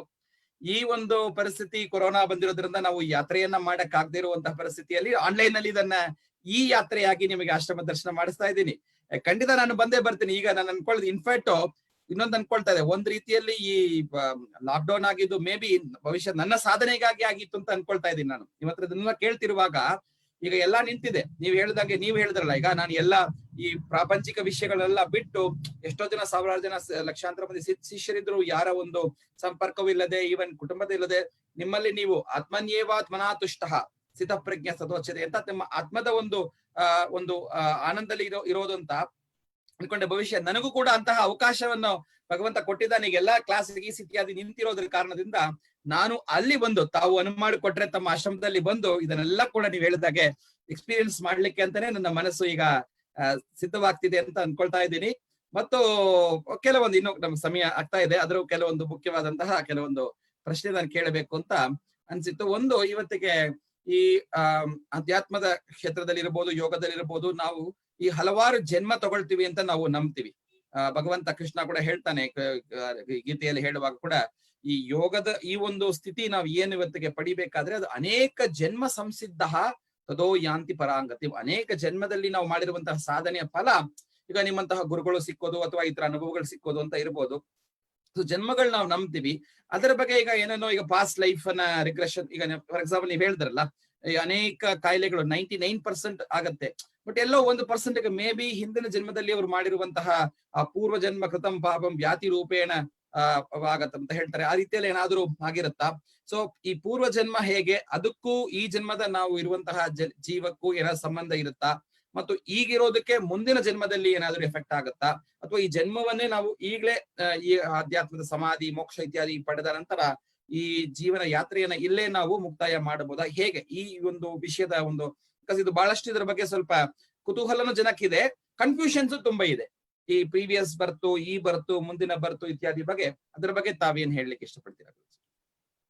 ಒಂದು ಕ್ಲಿಷ್ಟಕರವಾದ ಪ್ರಶ್ನೆ. ಆಕ್ಚುಲಿ ಎಲ್ಲರ ಮನಸ್ಸೊಳಗೆ ಇದೆ. ಇವತ್ತ ಪಾಸ್ಟ್ ಲೈಫ್ ರಿಗ್ರೆಷನ್ ಥೆರಪಿ ಅಂತ ತಿಳ್ಕೊಂಡು ತುಂಬಾ ಜನ ಮಾಡ್ತಾ ಇದ್ದಾರೆ. ಬಹುಶಃ ಅದು ಎಷ್ಟರ ಮಟ್ಟಿಗೆ ಯಶಸ್ವಿಯಾಗಿದೆ ಗೊತ್ತಿಲ್ಲ. ನಾನು ಕೂಡ ಅನೇಕ ಇದ್ರ ಬಗೆಗೆ ಸಾಧನೆ ಮಾಡಿದ್ದೀನಿ, ಮತ್ತೆ ನನ್ನ ಶಿಷ್ಯರಿಗೂ ಕಲಿಸಿದ್ದೀನಿ. ಬಟ್ ನನಗೆ ಇವತ್ತು ಏನ್ ಅನ್ಸೋದು ಅಂದ್ರೆ, ಈ ಫಾಸ್ಟ್ ಲೈಫ್ ರಿಗ್ರೆಷನ್ ಥೆರಪಿ ನಿಖರವಾಗಿ ಹೇಳಿಕೆ ಆಗೋದಿಲ್ಲ. ಕೆಲವೊಂದು ಅಂಶ ಇಫೆಕ್ಟ್ ಆಗಿರ್ಬೋದು, ಬಟ್ ಇತಿಹಾಸಗಳು, ಪುರಾಣಗಳು, ಅದರ ಉಲ್ಲೇಖಗಳು ನೋಡಿದಾಗ ದರ್ ಈಸ್ ಪುನರ್ಜನ್ಮ ಇದೆ. ಹೌದಾ? ಶಂಕರಾಚಾರ್ಯರು ಕೂಡ ಇದನ್ನ ಹೇಳಿದ್ದಾರೆ, ಅನೇಕ ಶರಣರು ಹೇಳಿದ್ದಾರೆ. ಬಟ್ ಅದು ಹೇಗೆ ಬರ್ತದ?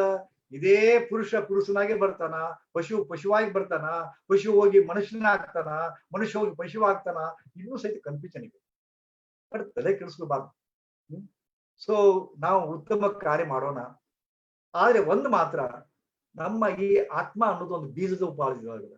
ಒಂದು ಆಲದ ಮರದ ಬೀಜ, ಒಂದು ಅಶ್ವತ್ಥದ ಬೀಜ, ಇಷ್ಟು ಸಣ್ಣ ಬೀಜ ಅದು ಚಿಗುರು ಒಡೆದು ಇದು ಆಗಿ ಬೃಹತ್ ಇದ್ರೊಳಗೆ ವೃಕ್ಷ ಆಗಿ ಮತ್ತೆ ಬೀಜಗಳನ್ನು ಕೊಡುವ ಹಂತಕ್ಕೆ ಬಂದಾಗ, ಅಷ್ಟು ಬೀಜದೊಳಗ ಅಷ್ಟೊಂದು ಶಕ್ತಿ ಎಲ್ಲಿತ್ತು ಅಂತ ಪ್ರಶ್ನೆ ಬರ್ತದೆ. ಒಂದು ಬೀಜ. ಹಾಗೇನೆ ನಮ್ಮ ಆತ್ಮದೊಳಗ ನಾವು ಎಷ್ಟು ಜನ್ಮಗಳ ಸಂಸ್ಕಾರಗಳನ್ನ ಪಡ್ಕೊಂಡಿದ್ದೀವಿ, ಅದು ಆವಾಗ ಪ್ರಕಟ ಆಗ್ತದ. ಹೌದಾ? ಇದಕ್ಕ ತಾವ್ ಹೇಳಿದ್ರಿ, ಸಪ್ತ ಜನ್ಮ ಕೃತಂ ಪಾಪಂ ಸ್ಮರಣೇನ ವಿನಶ್ಯತೆ ಅಂದ್ಕೊಂಡು. ಇದನ್ನ ಈ ಜೆನೆಟಿಕ್ ಸೈನ್ಸ್ ಕೂಡ ಹೋಗ್ತದ. 7 ಜನ್ಮಗಳ, ತಂದೆಯಿಂದ 7 ಜನ್ಮ, ತಾಯಿಯಿಂದ 7 ಜನ್ಮಗಳು, ಅವೆಲ್ಲ ಜೀನ್ಸ್ ಬಂದು ಕ್ರೋಮೋಜಮ್ಸ್ 28 ಕ್ರೋಮೋಜಮ್ಸ್ ಬಂದು ನಮಗೆ ಆನುವಂಶಿಕತೆಯ ಧರ್ಮಗಳನ್ನ, ಬಣ್ಣವನ್ನ, ಗುಣಗಳನ್ನ ಕೊಡ್ತದ ಅನ್ನೋದು ಪ್ರೂವ್ ಆಗಿದೆ, ಸೈಂಟಿಫಿಕಲಿ ಪ್ರೂವ್ ಆಗಿದೆ. 7 ಜನ್ಮ ಅಂದ್ರೆ 7 ಜನ್ಮದ ಆಚೆ ಪುರಾಣ ಹೇಳ್ತದ, ಪುಣ್ಯಕಥೆ ಹೇಳ್ತದ, ಎಲ್ಲ ಹೇಳ್ತದ. 7 ಜನ್ಮಗಳ ಬಗ್ಗೆ ಹೇಳ್ತದ, ಪುನರ್ಜನ್ಮ ಬಗ್ಗೆ ಹೇಳ್ತದ. ಆದ್ರೆ ಇದು ಒಂದು ವಾದಕ್ಕೆ ಸಿಗ್ತಕ್ಕಂತ ವಿಷಯ ಅಲ್ಲ ಅನ್ಸುತ್ತೆ. ಮತ್ತೆ ಎಷ್ಟು ತಿಳಿದುಕೊಂಡಷ್ಟು ಜಂಜಾಟ, ಎಷ್ಟು ತಿಳಿದುಕೊಂಡಷ್ಟು ಗೋಜಲು ಅನ್ಸುತ್ತೆ. ಕಾರಣ ಅದರ ಬಗ್ಗೆ ತಲೆ ಕೆಡಿಸ್ಕೊಳ್ಳದೆ ಇವತ್ತ ನಾವ್ ಏನ್ ಮಾಡ್ತೀವೋ ಅದನ್ನ ನಾವು ಉತ್ತಮ ಬಹಳ ಇದ್ರ ಬಗೆಗೆ ತುಂಬಾ ಮತ್ತೊಂದು 2 ತಾಸು ಬೇಕು ನಾ ಹೇಳ್ಬೇಕಂದ್ರೆ. ಈ ಪುನರ್ಜನ್ಮದ ಸಿದ್ಧಾಂತ ಬಗೆಗೆ, ಈ ಸಂಸ್ಕಾರ ಅನ್ನೋದು ಹೆಂಗಿರ್ತದ, ಬೀಜದ ಉಪಾಧಿ ಇರತಕ್ಕಂತ ಸಂಸ್ಕಾರ ಇದೆ ಅಂತ ತಾವು ಒಪ್ತೀರಾ?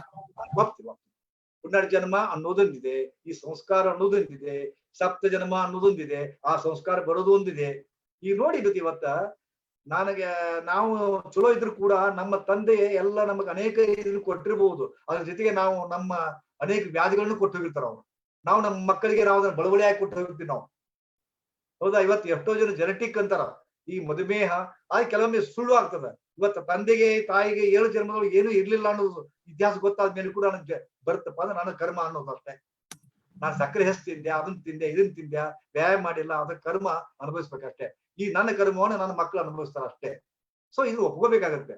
ಬಟ್ ಇದು ಡೀಪ್ ಆಗಿ ಹೋದಾಗ ಸ್ವಲ್ಪ ಆ ನಿರುತ್ತರಾಗ್ತದೆ, ಮನಸ್ಸು ನಿರುತ್ತರಾಗ್ತದೆ. ಬಟ್ ನಿಖರತೆ ಇಲ್ಲ, ನಿಖರತೆ ಇಲ್ಲ. ತಾವು ಏನಾಗಿದ್ರಿ ತಮ್ಮ ಹಿಂದಿನ ಜನ್ಮದಲ್ಲಿ? ತಾವು ಏನಾಗಿದ್ರಿ ಗುರುಜಿ? ಬಹುಶಃ ನಾನು ನನ್ನ ಈ ಜನ್ಮದ ಎಲ್ಲವನ್ನು ನೋಡಿದಾಗ ಖಂಡಿತವಾಗಿಯೂ ಮೂರು ಜನ್ಮದೊಳಗ ಒಬ್ಬ ನಾನು ಏನಪ್ಪಾ ಅಂತಂದ್ರೆ ಯೋಗವನ್ನ ಅರ್ಧಕ್ಕೆ ನಿಲ್ಲಿಸಿದ ಯೋಗಿ ಆಗಿದ್ದೆ ಅಂತ ಅನ್ಸುತ್ತೆ. ಯೋಗ ಸಾಧನೆ, ಯೋಗ ಭ್ರಷ್ಟ ಅಂತ, ಯೋಗ ಭ್ರಷ್ಟ ಜೀವನ ಮಾಡಿರ್ಬೇಕು. ಅದಕ್ಕೆ ಈ ಜನ್ಮದೊಳಗ ಯೋಗದ ಜೀವನವನ್ನು ನಡೆಸಲಿಕ್ಕೆ ನಾನು ಇದ್ದೀನಿ. ಬಹುಶಃ ಬಹಳಷ್ಟು ಬೇಗ ನಿಮಗೆ ಸಿಕ್ಕಿರುವಂತದ್ದು ಆ ಒಂದು ಪ್ರಾಪ್ತಿ ಚಿಕ್ಕ ವಯಸ್ಸಲ್ಲೇ ಸಿಕ್ಕಿರೋದು. ಯಾಕಂದ್ರೆ ಕೃಷ್ಣ ಹೇಳ್ತಾನಲ್ಲ, ಶುಚೀನಾಂ ಶ್ರೀಮತಾಂ ಗೇಹೆ ಯೋಗ ಭ್ರಷ್ಟೋಭಿ ಜಾಯತೆ ಅಥವಾ ಯೋಗಿನಾಮೇವ ಕುಲೇ ಭವತಿ ಧೀಮತಾಂ ಅಂತ. ನಿಮಗೆ ನೀವು ಹೇಳಿದಾಗೆ ತಂದೆ ಅಷ್ಟು ವಯಸ್ಸಲ್ಲಿ, ಚಿಕ್ಕ ವಯಸ್ಸಲ್ಲೇ ನಿಮ್ಮನ್ನ ಕರ್ಕೊಂಡು ಹೋಗಿ ಅದನ್ನ ಪರಿಚಯಿಸಿ ಎಲ್ಲ ಮಾಡಿರುವಂತದ್ದು, ನೀವು ಆಗ್ಲೇ ಮಾಡಿರುವಂತ ಸಾಧನೆ ಅದನ್ನ ಮುಂದೆ ತಗೊಂಡು ಹೋಗುವಂತ ರೀತಿಯಲ್ಲಿ ಅದನ್ನ ಅವಕಾಶ. ಖಂಡಿತವಾಗಿ ಹಾಗಿರ್ಬಹುದು. ಬಟ್ ನಾನು ನಿಖರವಾಗಿ ಅದನ್ನ ಹೇಗೆ ಹೇಳ್ಬೇಕು ಅನ್ನೋದು ಗೊತ್ತಾಗ್ತಾ ಇಲ್ಲ ಅಷ್ಟೇ. ಬಟ್ ಇದೆ, ನಾನು ಅದನ್ನ ಒಪ್ತೀನಿ. ಪುನರ್ಜನ್ಮ ಸಿದ್ಧಾಂತವನ್ನ ನಾನು ಒಪ್ತೀನಿ. ಕೃಷ್ಣ ಪರಮಾತ್ಮನು ಹೇಳಿದ, ಅನೇಕ ಜನ ಹೇಳಿದಾರ, ದೇವಾದಿಗಳು ಹೇಳಿದಾರ, ಶಂಕರಾಚಾರ್ಯರು ಹೇಳಿದಾರ, ಅನೇಕ ಪುರಾಣ ಪುಸ್ತಕರು ಓದಿನಿ. ಬಟ್ ನಾನು ಅದನ್ನ ತಪ್ಪು ಅಥವಾ ಇಲ್ಲ ಅಂತ ನಾನು ಹೇಳೋರಿಗೆ ಸಾಧ್ಯವೇ ಇಲ್ಲ. ಅದು ಬಟ್ ನಿಖರತೆ ಅರ್ಥ ಆಗ್ತಾ ಇಲ್ಲ ಅಷ್ಟೇ. ಮತ್ತೆ ಇದು ಈ ಕುಂಡಲಿನಿ ಶಕ್ತಿ ಅಂತ ಯೋಗದಲ್ಲಿ ಅದು ಜಾಗೃತ ಆಗೋದ್ರ ಬಗ್ಗೆ ಬಹಳಷ್ಟು ಕುತೂಹಲ ಎಲ್ಲರಿಗೂ. ಕುಂಡಲಿನಿ ಅಂದ್ರೆ ಅದ್ರ ಬಗ್ಗೆ ತುಂಬಾ ಒಂದು ಕುತೂಹಲ ಇರುತ್ತೆ. ನಿಜವಾದ ಅದು ಏನು, ಅದರ ಬಗ್ಗೆ ಅದು ತುಂಬಾ ನೀವು ಹೇಳಿದಂಗ ಅದು ಕೂಡ ತುಂಬಾ ಡೀಪ್ ಆಗಿರುವಂತಹ ಸಬ್ಜೆಕ್ಟ್. ಹಾಗಾಗಿ ನಾನು ವಿಷಯಕ್ಕೆ ಹೋಗ್ತಾ ಇಲ್ಲ, ಕುಂಡಲಿನಿ ಏನಂತ ಹೇಳಕ್ ಹೋಗ್ತಿಲ್ಲ. ಸೊ ಈ ಕುಂಡಲಿನಿ ಜಾಗೃತಿ ಅನ್ನೋದು ನಿಮ್ಮಲ್ಲಿ ಎಷ್ಟು ಚಕ್ರದ ಮಟ್ಟಕ್ಕೆ ಬಂದಿದೆ? 6 ಚಕ್ರಗಳು ಅಂತ ಹೇಳ್ತಾರೆ. ಸಪ್ತಮ ಚಕ್ರ ಮತ್ತ ಇದೆ 7 ಚಕ್ರಗಳು ಮತ್ತು ಉಪಚಕ್ರಗಳಿವೆ. ಚಕ್ರದ ಸಿದ್ಧಾಂತವೇ ಮತ್ತ ಅದ್ಭುತ. ಸೊ ಮೂಲಾಧಾರ ಸುತ್ತ ಒಂದು ನಾಗನ ಸ್ವರೂಪದೊಳಗ, ಸರ್ಪದ ರೂಪದೊಳಗ ಅದ. ಅದು ಈಡ ಮತ್ತು ಪಿಂಗಳ ನಾಡಿಯೊಳಗ ನಾವು ಪ್ರಾಣಾಯಾಮದ ಮೂಲಕ ಅದನ್ನ ಸ್ವಲ್ಪ ಅದರ ಮಥನ ಮಾಡಿದಾಗ ಅಲ್ಲಿ ಕೆಳಗಡೆ ಸುಪ್ತಾವಸ್ಥೆಯಲ್ಲಿರ್ತಕ್ಕಂಥ ಈ ಒಂದು ಸರ್ಪದ ಇದು ಇದಲ್ಲ, ಅದು ಹೆಡೆ ಎತ್ತಿ ಅಂತಿಕೊಂಡು ಹೇಳ್ತದ ಅಂತಿಕೊಂಡು ಹೇಳ್ತಾರ. ಬಟ್ ನಾನು ಅನುಭವಿಸಿದ್ದೇನಪ್ಪಾ ಅಂತಂದ್ರೆ ಕೆಲವೊಂದು ಪ್ರಾಣಾಯಾಮ, 12 ತರದ ಪ್ರಾಣಾಯಾಮಗಳು ತಮಗ್ ಗೊತ್ತಿದೆ. ಮೂರ್ಛಾ, ಪ್ಲವಿನಿ, ಇವಾಗ ಕೆಲವೊಂದು ಭಾತಿ, ಬಸ್ತಿ ಏನ್ ಪ್ರಾಣಾಯಾಮಗಳದವಲ್ಲ, ಕಪಾಲ ಭಾತಿ, ಇಂಥ ಪ್ರಾಣಾಯಾಮಗಳನ್ನ ಮಾಡಿದಾಗ ಆಕ್ಚುಲಿ ಕಪಾಲ ಭಾತಿ ಪ್ರಾಣಾಯಾಮ, ಭಸ್ತ್ರಿಕಾ ಪ್ರಾಣಾಯಾಮಗಳನ್ನ ಮಾಡಿ ಕೆಲವು ಕ್ಷಣ ಸುಮ್ಮನೆ ಕೂಡ್ರಿ, ಅಲ್ಲಿ ನಿಮ್ಮ ಮೂಲಾಧಾರ ಚಕ್ರದೊಳಗೆ ಒಂದು ಸೆನ್ಸೇಷನ್ ಡೆವಲಪ್ ಆಗುತ್ತೆ. ಸೆನ್ಸೇಷನ್ ಡೆವಲಪ್ ಆಗಿ ಅಲ್ಲಿ ಒಂದು ಆಕುಂಚನದ ನಿರ್ಮಾಣ ಆಗುತ್ತೆ. ಅದನ್ನ ನೀವು ಕಂಟಿನ್ಯೂ ಮಾಡ್ಕೊಂಡು ಹೋಗ್ಬೇಕಾರೆ ಅದು ಒಂಥರ ಫೀಲಿಂಗ್ ಡೆವಲಪ್ ಆಗುತ್ತೆ. ಏನೋ ಒಂದು ವೇವ್ಸ್, ಒಂದು ಒತ್ತಡ ಕೆಳಗಿನಿಂದ ಮೇಲಕ್ಕೆ ಹೋಗ್ತಾ ಇದೆ ಅಂತ ಸ್ಪಷ್ಟ ಅನುಭವ ಬರ್ತದ. ಬಟ್ ತಕ್ಷಣ ಬರುದಿಲ್ಲ, ಬಹಳ ದಿನದ ಸಾಧನೆ ಬೇಕದ. ಅದಕ್ಕೆ ಪೂರಕವಾಗಿ ಅನೇಕ ಆಸನಗಳದಾವ, ಕುಂಭಕಯುಕ್ತ ಪ್ರಾಣಾಯಾಮ ಅದ, ಅದೆಲ್ಲ ಮಾಡ್ಕೋಬೇಕು. ಅದು ಒಮ್ಮೆಲೆ ಯಾಕಂದ್ರೆ ಯೋಗದ ಮೂಲ ಉದ್ದೇಶ ಕುಂಡಲಿನಿ ಪ್ರಾಪ್ತಿ. ಇದಕ್ಕೆ ಉಲ್ಟಿ ಗಂಗಾ ಅಂತ ಹೇಳ್ತಾರ. ಉಲ್ಟಿ ಗಂಗಾ ಅಂದ್ರೆ ಎಲ್ಲಾರು ನೀರು ಮತ್ತು ನದಿ ಮೇಲಿಂದ ಕೆಳಗೆ ಹರಿತದ, ಆದ್ರೆ ಇದು ಆಕ್ಚುಲಿ ಕೆಳಗಿನಿಂದ ಮೇಲೆ ಹರಿತದ. ಮೂಲಾಧಾರದಿಂದ ಈ 7ನೇ ಚಕ್ರವಾದಂತ ಸಹಸ್ರ ಚಕ್ರ ಕೇಳ್ತದೆ. ಇದು ಇಷ್ಟು ದಳದ ಕಮಲದವ, ಅದು ಅಷ್ಟು ದಳದ ಕಮಲದವ, ಇವೆಲ್ಲ ಯಾರು ನೋಡಿರ್ದಂತವ್. ಯಾಕಂದ್ರೆ ನಮ್ ಬಾಡಿ ಡಿಸೆಕ್ಷನ್ ಮಾಡುವಾಗ ಯಾವ ವೈದ್ಯನು ಇವತ್ತಿಗೂ ಯಾವ ಚಕ್ರ ನೋಡಿಲ್ಲ. ಆದ್ರೆ ಚಕ್ರ ಇಲ್ಲಂತಲ್ಲ, ಆ ಚಕ್ರ ಔರಾದಲ್ಲಿದೆ.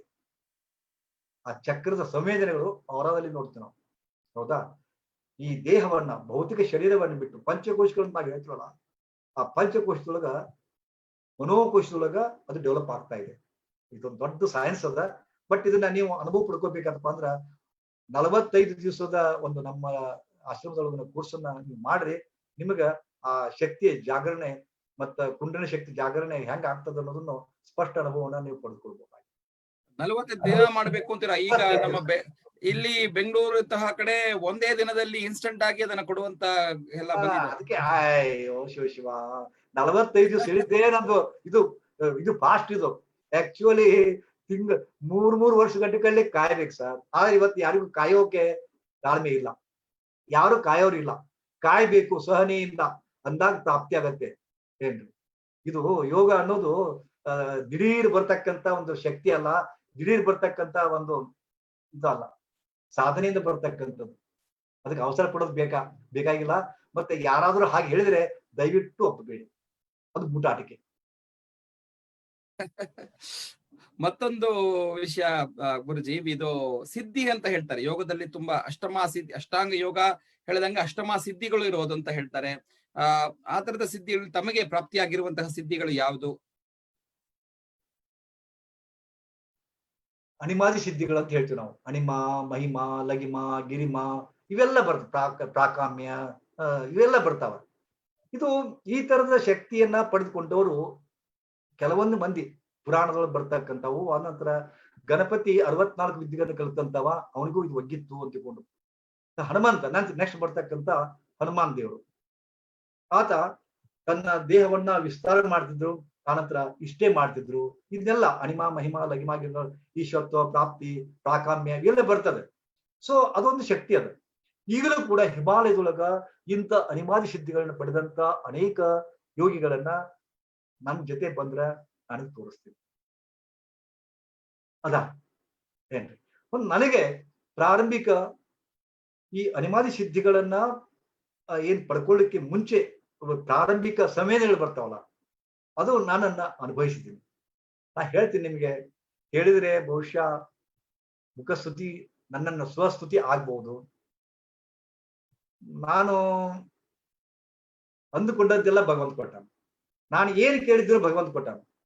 ಇದಕ್ಕಿಂತ ಹೆಚ್ಚಿಂದ ಏನ್ ಬೇಕು ಹೇಳ್ರಿ. ನಾನು ಇದು ಆಕ್ಚುಲಿ ಒಂದು, ನಾವು ಯಾವ ಒಬ್ಬ ಇಂಜಿನಿಯರ್ ಒಂದು ಬಿಲ್ಡಿಂಗ್ ಆಗ್ಬೇಕಾದ್ರೆ ಆತ ಒಂದು ಇದನ್ ಮಾಡ್ತಾನೆ ಗೊತ್ತಾ, ಒಂದು ಡಿಸೈನ್ ಏನ್ ಕೊಡ್ತಾರ ಅಂದ್ರೆ ಆರ್ಕಿಟೆಕ್ಚರ್.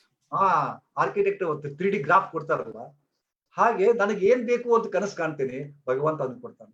ನಾನು ಕನಸು ಕೊಡ್ತೀನಿ, ಭಗವಂತ ಕೊಡ್ತಾನೆ. I dream, he manifest it. ನಾನು ಏನು ಡ್ರೀಮಿಂಗ್ ಮಾಡ್ತೀನಿ ಅದು ಮ್ಯಾನಿಫೆಸ್ಟ್ ಮಾಡ್ತಾನೆ ದೇವರು. ಇದಕ್ಕಿಂತ ಹೆಚ್ಚಿಂದ ಏನ್ ಬೇಕು ಹೇಳಿ? ಇದಕ್ಕಿಂತ ಹೆಚ್ಚಿನ ಭಗವಂತನ ನಾನು ಏನ್ ಕೇಳಿ? ಇದು ಸಿದ್ಧಿ ತಾನೆ. ಇದಕ್ಕಿಂತ ಹೆಚ್ಚಿನ ಸಿದ್ಧಿ ಬೇಕಾ? ನನಗಷ್ಟೇ ಅಲ್ಲ, ಯಾರು ನನಗ ಇನ್ನೂ ತನಕ ನನಗೆ ಟ್ರಾನ್ಸ್ಫರ್ ಆಗಿಲ್ಲ ಗುರುಜಿ, ನನಗೆ ಅವ್ರು ಕಾಡ್ತಾರ ಗುರುಜಿ, ನನ್ನ ಗಂಡ ನನ್ನ ಬಿಟ್ಟದನ ಗುರುಜಿ, ನನಗೆ ಅವ್ರು ಬಾನಾಮತಿ ಮಾಡಿದಾರೆ ಗುರುಜಿ, ಇಷ್ಟು ಸಮಸ್ಯೆ ತೊಗೊಂಬರ್ತಾರ್ರಿ. ನನ್ ತಲೆ ಕೆಟ್ಟ ಹೋಗುತ್ತೆ, ಅಷ್ಟು ಸಮಸ್ಯೆ ತೊಗೊಂಬರ್ತಾರ. ಮತ್ತೆ ನಾ ಸುಮ್ಮನೆ ಕುತ್ಕೊಂಡು ಸಂಕಲ್ಪ ಮಾಡ್ಕೊಂತೀನಿ, ಆ ಸಂಕಲ್ಪದಿಂದ ಅವ್ರಿಗೆ ಒಳ್ಳೇದಾಗಿರ್ತದೆ. ಇದಕ್ಕೇನಂತೀರಾ? ಇದು ಸಿದ್ಧಿಯಿಂದ ಬಂದದ್ದು ತಾನೆ. ಇದಕ್ಕಿಂತ ಹೆಚ್ಚಿನ ಸಿದ್ಧಿ ಏನ್ ಬೇಕು? ಮತ್ತೊಬ್ಬರಿಗೆ ಒಳ್ಳೇದಾಗ್ತದ, ನನಗೂ ಒಳ್ಳೇದಾಗ್ಯದ, ನನ್ನ ಕುಟುಂಬಕ್ಕೆ ಒಳ್ಳೇದಾಗ್ಯದ, ಜಗತ್ತಿಗೆ ಆಗ್ತಾ ಇದೆ. ನಾನ್ ಜಸ್ಟ್ ಅದನ್ನ ಅನ್ಕೊಂತೀನಿ, ಅದು ಆಗ್ತದ. ಹೌದಾ? ಹೌದು ಗುರುಜಿ, ನಾವು ಹೇಳಿದ್ದು ನಿಜ. ಎಂತಹ ಭಗವಂತ ನಾವು ಅನ್ಕೊಂಡದನ್ನ ಕೊಡುವಂತಹ ಒಂದು ಪ್ರಾಪ್ತಿ ಇದ್ದ ಮೇಲೆ ಇನ್ನೇನು ಬೇಕಿದೆ? ನಮ್ಮ ಮನಸ್ಸಿನ ಎಲ್ಲಾ ಸಂಕಲ್ಪಗಳು ಖಂಡಿತ ಆ ಒಂದು ರೀತಿಯಲ್ಲಿ ಈಡೇರತ್ತಂತ ಖಂಡಿತ ಹೇಳ್ಬೋದು.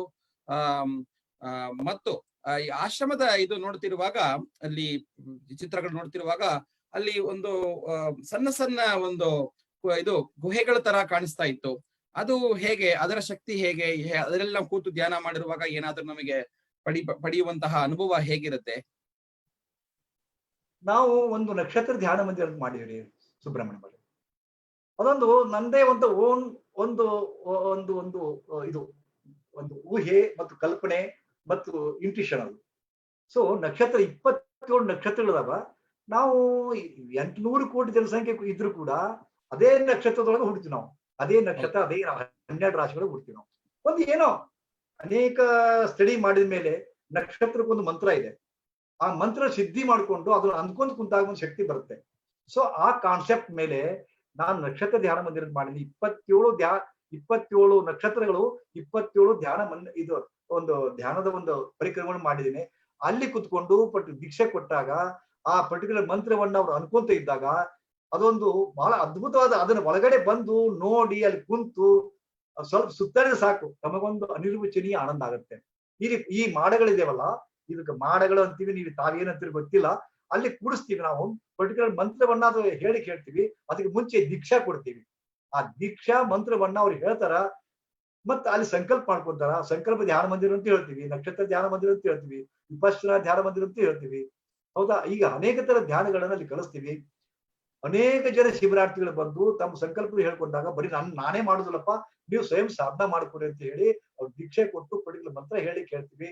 ಅವ್ರಿಗೆಲ್ಲರಿಗೂ ಸಿದ್ಧಿ ಆಗಿದೆ, ಅವ್ರಿಗೆ ಒಳ್ಳೇದಾಗಿದೆ, ಅವ್ರ ಸಂಕಲ್ಪಗಳು ಈಡೇರಿದೆ. ಏನ್ರಿ, ಇದೊಂದು ಬಹಳ ಅದ್ಭುತವಾದ ಕಾನ್ಸೆಪ್ಟ್ ಇರ್ತಕ್ಕಂಥ ಒಂದು ಧ್ಯಾನ ಮಂದಿರ. 27 ಒಂದು ಪಾಯಿಂಟ್ಗಳಿವೆ ಇಲ್ಲಿ. ಅದ್ಭುತವಾಗಿ, ನೋಡಕ್ಕೆ ತುಂಬಾ ಚೆನ್ನಾಗಿದೆ. ಅಲ್ಲಿ ಬಂದು ಈಗ ಇಲ್ಲಿಂದ ನೋಡುವಾಗಲೇ ನಾನು ಮಾನಸಿಕವಾಗಿ ಅಲ್ಲಿ ಹೋಗ್ತಾ ಇದ್ದೀನಿ. ಹೋಗಿ ನನ್ನ ಮೃಗಶಿರ ನಕ್ಷತ್ರದ ಒಂದು ಮಾಡದಲ್ಲಿ ಕೂತು ಧ್ಯಾನ ಮಾಡದಂತೆ ಒಂದು ಫೀಲ್ ಆಗ್ತಿದೆ ನನಗೆ ಈಗ್ಲೇ. ತುಂಬಾ ಸಂತೋಷ ಗುರುಜಿ. ಇನ್ನು ಅನೇಕ ವಿಚಾರಗಳಿದೆ ತಮ್ಮಲ್ಲಿ. ಈ ಆಶ್ರಮದ ಒಂದು ಏನಿದೆ, ಒಂದು ನಿರ್ಮಾಣ ತಾವು ಮಾಡಿದೀರಾ. ಅಲ್ಲಿ ತುಂಬಾ ಅಂದ್ರೆ ಏನ್ ಹೇಳ್ತಾರೆ, ಈಗ ಹಳೆ ಬೇರು ಹೊಸ ಚಿಗುರು ಅಂತ, ancient root and modern fruit ಅಂತ. ಆ ರೀತಿಯಲ್ಲಿ ಎಲ್ಲವನ್ನು ತಾವು ಆಧ್ಯಾತ್ಮಿಕದ ಆ ಒಂದು ಬೇರಿಂದ, ಆ ಒಂದು ಏನು ಅಡಿಪಾಯ ಇದೆ, ಅದರಲ್ಲಿ ಇನ್ನು ಅನೇಕ ಹೊಸ ವಿಷಯಗಳನ್ನ ತಾವು ಅಲ್ಲಿ ಒಂದು ಎಕ್ಸ್ಪೆರಿಮೆಂಟ್ ಮಾಡಿದೀರಾ. ಪಿರಮಿಡ್ ಇರ್ಬೋದು, ಈ ನಕ್ಷತ್ರ ಮಾಡಗಳಿರ್ಬೋದು, ಇನ್ನು ಅನೇಕ ಚಿಕಿತ್ಸಾಲಯ, ತಾವು ಮಾಡಿರುವಂತಹ ಚಿಕಿತ್ಸಾಲಯ ನೋಡುವಾಗ ಅದರಲ್ಲಿ ಇರುವಂತಹ ಹೊಸ ಪ್ರಯೋಗಗಳಿರ್ಬೋದು. ಆಶ್ರಮವನ್ನು ನೋಡ್ತಾ ಇದ್ರೆ ಅದರಲ್ಲಿ ಇರುವಂತಹ ವಿಷಯಗಳ ಬಗ್ಗೆ ಮಾತಾಡ್ಲಿಕ್ಕೆ ನಮಗೆ ಎಷ್ಟೋ ದಿನಗಳು ಬೇಕಿದೆ. ಮತ್ತು ತಾವು ಕೊಡ್ತಿರುವಂತಹ ಯೋಗದ ಕೊಡುಗೆ, ಸಂದೇಶ, ಟೀಚಿಂಗ್ಸ್ ಏನೇನು ಮಾಡಿದಿರಾ, ಇಷ್ಟೊಂದು ಲಕ್ಷಾಂತರ ಮಂದಿಗೆ ಮಾಡಿದಿರಾ. ಒಂದಲ್ಲ ಎರಡಲ್ಲ, ಕೆಲವ್ರು ಏನ್ ಮಾಡ್ಬಿಡ್ತೀವಿ, ಒಂದೇ ಇಟ್ಕೊಂಡು ಅದನ್ನೇ ಹೇಳ್ಕೊಡುವಂತ ರೀತಿಯಲ್ಲಿ ಇರುತ್ತೆ. ತಾವು ಇಷ್ಟೊಂದು ವಿಷಯಗಳನ್ನ ತಾವೇ ಸ್ವತಃ ಪಡೆದು ಅದನ್ನ ಅನುಭವಿಸಿ ಮಾಡಿದಷ್ಟೇ ಅಲ್ಲದೆ ಅದನ್ನ ಲಕ್ಷಾಂತರ ಮಂದಿ ಕೂಡ ಹಂಚ್ಕೊಂಡು ಬಂದಿದ್ದೀರಾ. ಅದರ ವಿಚಾರಗಳು ಇನ್ನೂ ಮಾಡುವಂತದ್ದು ಸಾಕಷ್ಟು ಇದೆ. ಮತ್ತು ಯೋಗದ ಜನರಲ್ ಆಗಿರುವಂತಹ ವಿಷಯಗಳಲ್ಲಿ ಎಷ್ಟೋ ವಿಷಯಗಳು ತಮ್ಮೊಟ್ಟಿಗೆ ನಾವು ತಿಳ್ಕೊಳ್ಳುವುದು, ಸಂವಾದ ಮಾಡುವಂತ ಅನೇಕ ವಿಷಯಗಳಿದೆ. ಆದ್ರೆ ಈ ಒಂದು ಪ್ರಯತ್ನ ನಮ್ದು ಏನಿದೆ ಅಂದ್ರೆ ಒಂದು ಪರಿಚಯ ಜನಕ್ಕೆ. ಇದು ಎಷ್ಟೋ ಜನಕ್ಕೆ ತಾವು ಆಗ್ಲೇ ಲಕ್ಷಾಂತರ ಮಂದಿಗೆ ಪ್ರೇರೇಪಿಸಿದೀರಾ, ಅದು ದೊಡ್ಡ ವಿಷಯ. ಆದ್ರೆ ಇನ್ನು ಎಷ್ಟೋ ಜನಕ್ಕೆ ಗೊತ್ತಿರಲ್ಲ. ನೆನ್ನೆ ರಾತ್ರಿ ಸುಮಾರು ಜನ ಫೋನ್ ಮಾಡಿದ್ರು, ನಮಗೆ ಗೊತ್ತೇ ಇರ್ಲಿಲ್ಲ, ನಮ್ಮ ಕರ್ನಾಟಕದಲ್ಲೇ ನಮ್ಮ ಒಂದು ಬಾಗಲಕೋಟೆ ಜಿಲ್ಲೆದಲ್ಲಿ ಗುಳೇದಗುಡ್ಡ ಇಂತಹ ಕಡೆ ಇಂತಹ ಮಹಾಪುರುಷರು ಇದ್ದಾರೆ, ಇಂತಹ ಒಬ್ಬ ಸಿದ್ಧ ಪುರುಷರಿದ್ದಾರೆ, ಇಂತಹ ಯೋಗಿಗಳು ಇದ್ದಾರೆ. ನಾವೆಲ್ಲ ಯೋಗಿ ಅಂತ ಹೇಳ್ತೀವಿ, ಬಟ್ ಅಂತಹ ನಿಜವಾದಂತಹ ಯೋಗಿಗಳು ನೋಡಿ, ನೀವು ಸಿದ್ದೇಶ್ವರ ಸ್ವಾಮಿಗಳು, ನಡಬಾಡೋ ದೇವರು, ಅವರೆಲ್ಲ ಇರುವಾಗೆ ತಾವು ಕೂಡ ಇವತ್ತು ಆ ಒಂದು ಲೆವೆಲ್ ಅಲ್ಲಿ ಇದೀರಾ ಅಂತ ನಮ್ಮನ್ನ ಯಾರಿಗೂ ಗೊತ್ತೇ ಇರಲ್ಲ ಎಷ್ಟೋ ಜನಕ್ಕೆ. ಸೊ ಆ ಒಂದು ತುಂಬಾ ಜನ ನನಗೆ ಹೇಳ್ತಿದ್ರು. ಮತ್ತೆ ಫೇಸ್ಬುಕ್ ಇದರಲ್ಲಿ ನೋಡಿದವರು ಕೂಡ ಅನೇಕ ಮಂದಿ ಆಶ್ರಮಕ್ಕೆ ನಾವು ಹೇಗ್ ಹೋಗೋದು, ನಾವು ಹೋಗ್ಬೋದಾ, ಅಲ್ಲಿ ಹೋಗಿ ಗುರುಜಿಯವರ ಅಟ್ಲೀಸ್ಟ್ ದರ್ಶನ ಮಾಡಬಹುದಾ, ಮತ್ತು ಅಲ್ಲಿ ನಾವು ಈ ಒಂದು ಜ್ಞಾನವನ್ನ ಒಟ್ಟಿಗೆ ನಾವು ಕಲಿಯುವಂತಹ ಅವಕಾಶ ಇರುತ್ತಾ ಅಂತ ಅನೇಕ ಮಂದಿ ಕೇಳ್ತಾ ಇದ್ರು. ಅವರೆಲ್ಲರಿಗೂ ತಮ್ಮ ಮಾರ್ಗದರ್ಶನ ಸಿಕ್ಲಿ. ತಾವು ಈ ಒಂದು 2 ದಿನದ ನಮ್ಮ ಒಂದು ಯೋಗ ಸಂವಾದದಲ್ಲಿ ಅನೇಕ ವಿಚಾರಗಳನ್ನ ನೀವು ಮನಸ್ಸು ಓಪನ್ ಮಾಡಿ ತಾವು ಮಾತಾಡಿದ್ರಿ. ತಮಗೆ ಏನ್ ಫೀಲ್ ಆಗ್ತಿದೆ, ಯಾವ ಒಂದು ಅಡೆತಡೆ ಇಲ್ಲದೆ ನೀವು ಅದನ್ನೆಲ್ಲ ಓಪನ್ ಮಾಡಿ ಹೇಳಿದ್ರಿ. ನಿಮ್ಮ ಪ್ರಾರಂಭದ ಸಾಧನೆ ಹೇಗಿತ್ತು, ಮತ್ತು ನೀವು ಆಶ್ರಮದ ಒಂದು ನಿರ್ಮಾಣ ಮಾಡಿ ಅದರ ನಂತರ ಅನೇಕ ಮಂದಿಗೆ ಕೊಟ್ಟಿರುವಂತಹ ಇಂತಹ ಕೊಡುಗೆಗಳು, ಅದೆಲ್ಲ ಹೇಗ್ ಮಾಡಿದಿರಾ. ಮತ್ತು ತಮ್ಮ ಜೊತೆಯಲ್ಲಿ ಸಹಯಾತ್ರಿಕರಾಗಿ ಬಂದಿರುವಂತಹ ಅನೇಕ ಗುರುಗಳು, ಇವತ್ತಿಗೆ ತುಂಬಾ ವಿಶ್ವ ಪ್ರಖ್ಯಾತಿಯಾಗಿರುವಂತಹ ಗುರುಗಳೆಲ್ಲರ ಜೊತೆಯಲ್ಲಿ ತಮ್ಮ ಒಂದು ಮಿತ್ರತ್ವ, ಬಾಂಧವ್ಯ ಹೇಗಿತ್ತು ಅನ್ನೋದ್ರ ಬಗ್ಗೆ ಕೂಡ ತಾವು ಹೇಳಿದ್ರಿ. ಅನಂತರ ತಾವು ಪಡೆದಿರುವಂತಹ ಅನೇಕ ಅನುಭವಗಳು ನಮಗೆಲ್ಲ ಹೇಳಿದ್ರಿ. ಮತ್ತು ಯೋಗ ಹೇಗಿರಬೇಕಿತ್ತು, ಕೇವಲ ಈಗ ಶಾರೀರಿಕವಾಗಿ ಮಾಡದಷ್ಟೇ ಅಲ್ಲ, ಅದು ಒಳಗಡೆ ಇರುವಂತಹ ಮಾನಸಿಕತೆ ಮತ್ತು ಅಲ್ಲಿಂದ ಆಧ್ಯಾತ್ಮಿಕ ಉನ್ನತಿಗೆ ನಾವು ಹೋಗುವಂತದ್ದು ತುಂಬಾ ಇಂಪಾರ್ಟೆಂಟ್ ಇದೆ. ಆದ್ರೆ ಇವತ್ತಿನ ಸಮಾಜ ಅದನ್ನ ತಗೊಳ್ತಾ ಇಲ್ಲ ಅನ್ನೋ ತಮ್ಮ ಒಂದು ಬೇಸರವನ್ನು ಕೂಡ ತಾವು ಮನ ಓಪನ್ ಮಾಡಿ ಅದನ್ನ ನೀವು ಹಂಚಿಕೊಂಡಿದ್ರಿ. ಆದ್ರೆ ನಾನು ಹೇಳಿದಾಗೆ ಎಸ್, ಯಾವಾಗೆಲ್ಲ ರಾಮಕೃಷ್ಣ ಪರಮಹಂಸರು ಹಾಗೆ ಇದ್ರು ಒಂದು ಕಾಲದಲ್ಲಿ. ಅವರು ಅಯ್ಯೋ ನಾನು ಇಂತಹ ಅದ್ಭುತ ಸಾಧನೆಗಳು ಪಡೆದಿದ್ದೀನಿ, ದೇವಿ ಸಾಕ್ಷಾದಾಗಿ ಕೂದಾಗಿ ಬಂದು ಅವರಿಗೆ ಅನೇಕ ವರಗಳನ್ನು ಸಿದ್ಧಿಗಳನ್ನು ಕೊಟ್ಟರು ಕೂಡ ಜನ ಅದನ್ನ ಸರಿಯಾದ ರೀತಿಯಲ್ಲಿ ಸ್ವೀಕರಿಸುವಂತಹ ಪ್ರಮೇಯ ಅವತ್ತಿಗೆ ಇರ್ಲಿಲ್ಲ. ಆದ್ರೆ ಸ್ವಾಮಿ ವಿವೇಕಾನಂದರು ಬಂದ ಮೇಲೆ ಅದು ಒಂದು ಹೊಸ ಪರಿಣಾಮ ತಗೊಂಡು ಇಡೀ ಜಗತ್ತಿಗೆ ಒಂದು ಬೆಳಕನ್ನ ಚೆಲ್ಲುವಂತ ರೀತಿಯಲ್ಲಿ ಆಗಿತ್ತು. ಅದೇ ರೀತಿಯಲ್ಲೇ ತಾವು ಮಾಡಿರುವಂತಹ ತಪಸ್ಸು, ಸಾಧನೆ, ಯಜ್ಞ ಏನಿದೆ ಅದು ನಿಜಕ್ಕೆ ಈ ಒಂದು ಅಂತಾರಾಷ್ಟ್ರೀಯ ಯೋಗ ದಿನ 2020 ಒಂದು ಡಿಫ್ರೆಂಟ್ ಡೈಮೆನ್ಷನ್ ತಗೊಳುತ್ತೆ ಖಂಡಿತ. ಇದು ನೀವು ನಾನು ಹೇಳಿದಾಗೆ ಈಗ ನೀವು ಎಲ್ಲೇ ಹೋಗದೇ ಇರೋ ರೀತಿಯಲ್ಲಿ ಕೂಡ ಇದ್ರೂ ಕೂಡ ಅಲ್ಲಿ ಇರೋ ಕಡೆಯಿಂದ ಇಡೀ ಜಗತ್ತಿಗೆ ಶ್ರೀಕೃಷ್ಣ ಯೋಗಾಶ್ರಮ ಒಂದು ಅದ್ಭುತ ಒಂದು ಮಾರ್ಗದರ್ಶನವನ್ನು ಕೊಡುವಂತಹ ಆಶ್ರಮವಾಗಿರುತ್ತೆ, ಒಂದು ಸನ್ನಿಧಿ ಆಗಿರುತ್ತೆ. ತಮ್ಮ ಒಂದು ಮಾರ್ಗದರ್ಶನ ಎಲ್ಲರಿಗೂ ಇನ್ನೂ ಹೆಚ್ಚು, ನೀವು ಇನ್ನೂ ಇಷ್ಟು ವರ್ಷ ಮಾಡಿರೋದು ಒಂದು ಫೇಸ್ ಆದ್ರೆ ಈಗ ಮುಂದೆ ಒಂದು ಫೇಸ್ ಏನಿದೆ ಅದು ಇನ್ನೂ ಬಹಳಷ್ಟು ಚೆನ್ನಾಗಿ ತಮ್ಮ ಒಂದು ಮೌನದಿಂದ, ತಮ್ಮ ಒಂದು ಸಾನ್ನಿಧ್ಯದಿಂದನೇ ಕೂಡ ಒಂದಷ್ಟು ಅದ್ಭುತಗಳು ಆಗುವಂತ ರೀತಿಯ ಒಂದು ಸ್ಥಿತಿ ನಾವೆಲ್ಲರಿಗೂ ಸಿಕ್ಕುವಂಥದ್ದು ಖಂಡಿತ ಭಗವಂತ ನಿಮ್ಮನ್ನ ಒಂದು ಇನ್ಸ್ಟ್ರೂಮೆಂಟ್ ಆಗಿ ಮಾಡಿಕೊಂಡು ಅನೇಕ ಘಟನೆ ಇಲ್ಲಿವರೆಗೂ ಮಾಡಿದಾನೆ, ಇನ್ನು ಎಷ್ಟೋ ಮಾಡಿದಾನೆ, ಇನ್ನು ಮುಂದೆ ಮಾಡ್ತಾನೆ ಅಂತ ನನ್ನ ಒಂದು ಅಂತರಾತ್ಮದಲ್ಲಿಂದ ಬರುವಂತಹ ಒಂದು ಮಾತು ನನಗೆ ಹೇಳ್ತಾ ಇದೆ. ಅದನ್ನ ನಾನು ಹೇಳ್ತಾ ಮತ್ತೆ ಇವತ್ತು ನಾವು ಇನ್ನೂ ನನಗೆ ಅನ್ಸೋದು ಇನ್ನೊಂದಷ್ಟು ದಿನ ಕೂಡ ನಾವು ಎಕ್ಸ್ಟೆಂಡ್ ಮಾಡ್ತಾ ತಮ್ಮೊಟ್ಟಿಗೆ ಇದನ್ನ ಕಂಟಿನ್ಯೂ ಮಾಡ್ತಾ ಇರ್ಬೇಕು ಅಂತ ಅನಿಸ್ತಾ ಇದೆ. ಆದ್ರೆ ಜನಕ್ಕೆ ನಾವೊಂದು ಏನ್ ಹೇಳೋದು, ಒಂದು ಸಮುದ್ರದ ಒಂದಷ್ಟು ಅಲೆಗಳನ್ನ ಪರಿಚಯ ಮಾಡಿದೀವಿ. ಸಮುದ್ರದ ಒಳಗಡೆ ಹೋದ್ರೆ ಮೇಲೆ ಆಳವಾಗಿ ಇರೋದು ನಮ್ಗೆ ಗೊತ್ತಾಗುತ್ತೆ.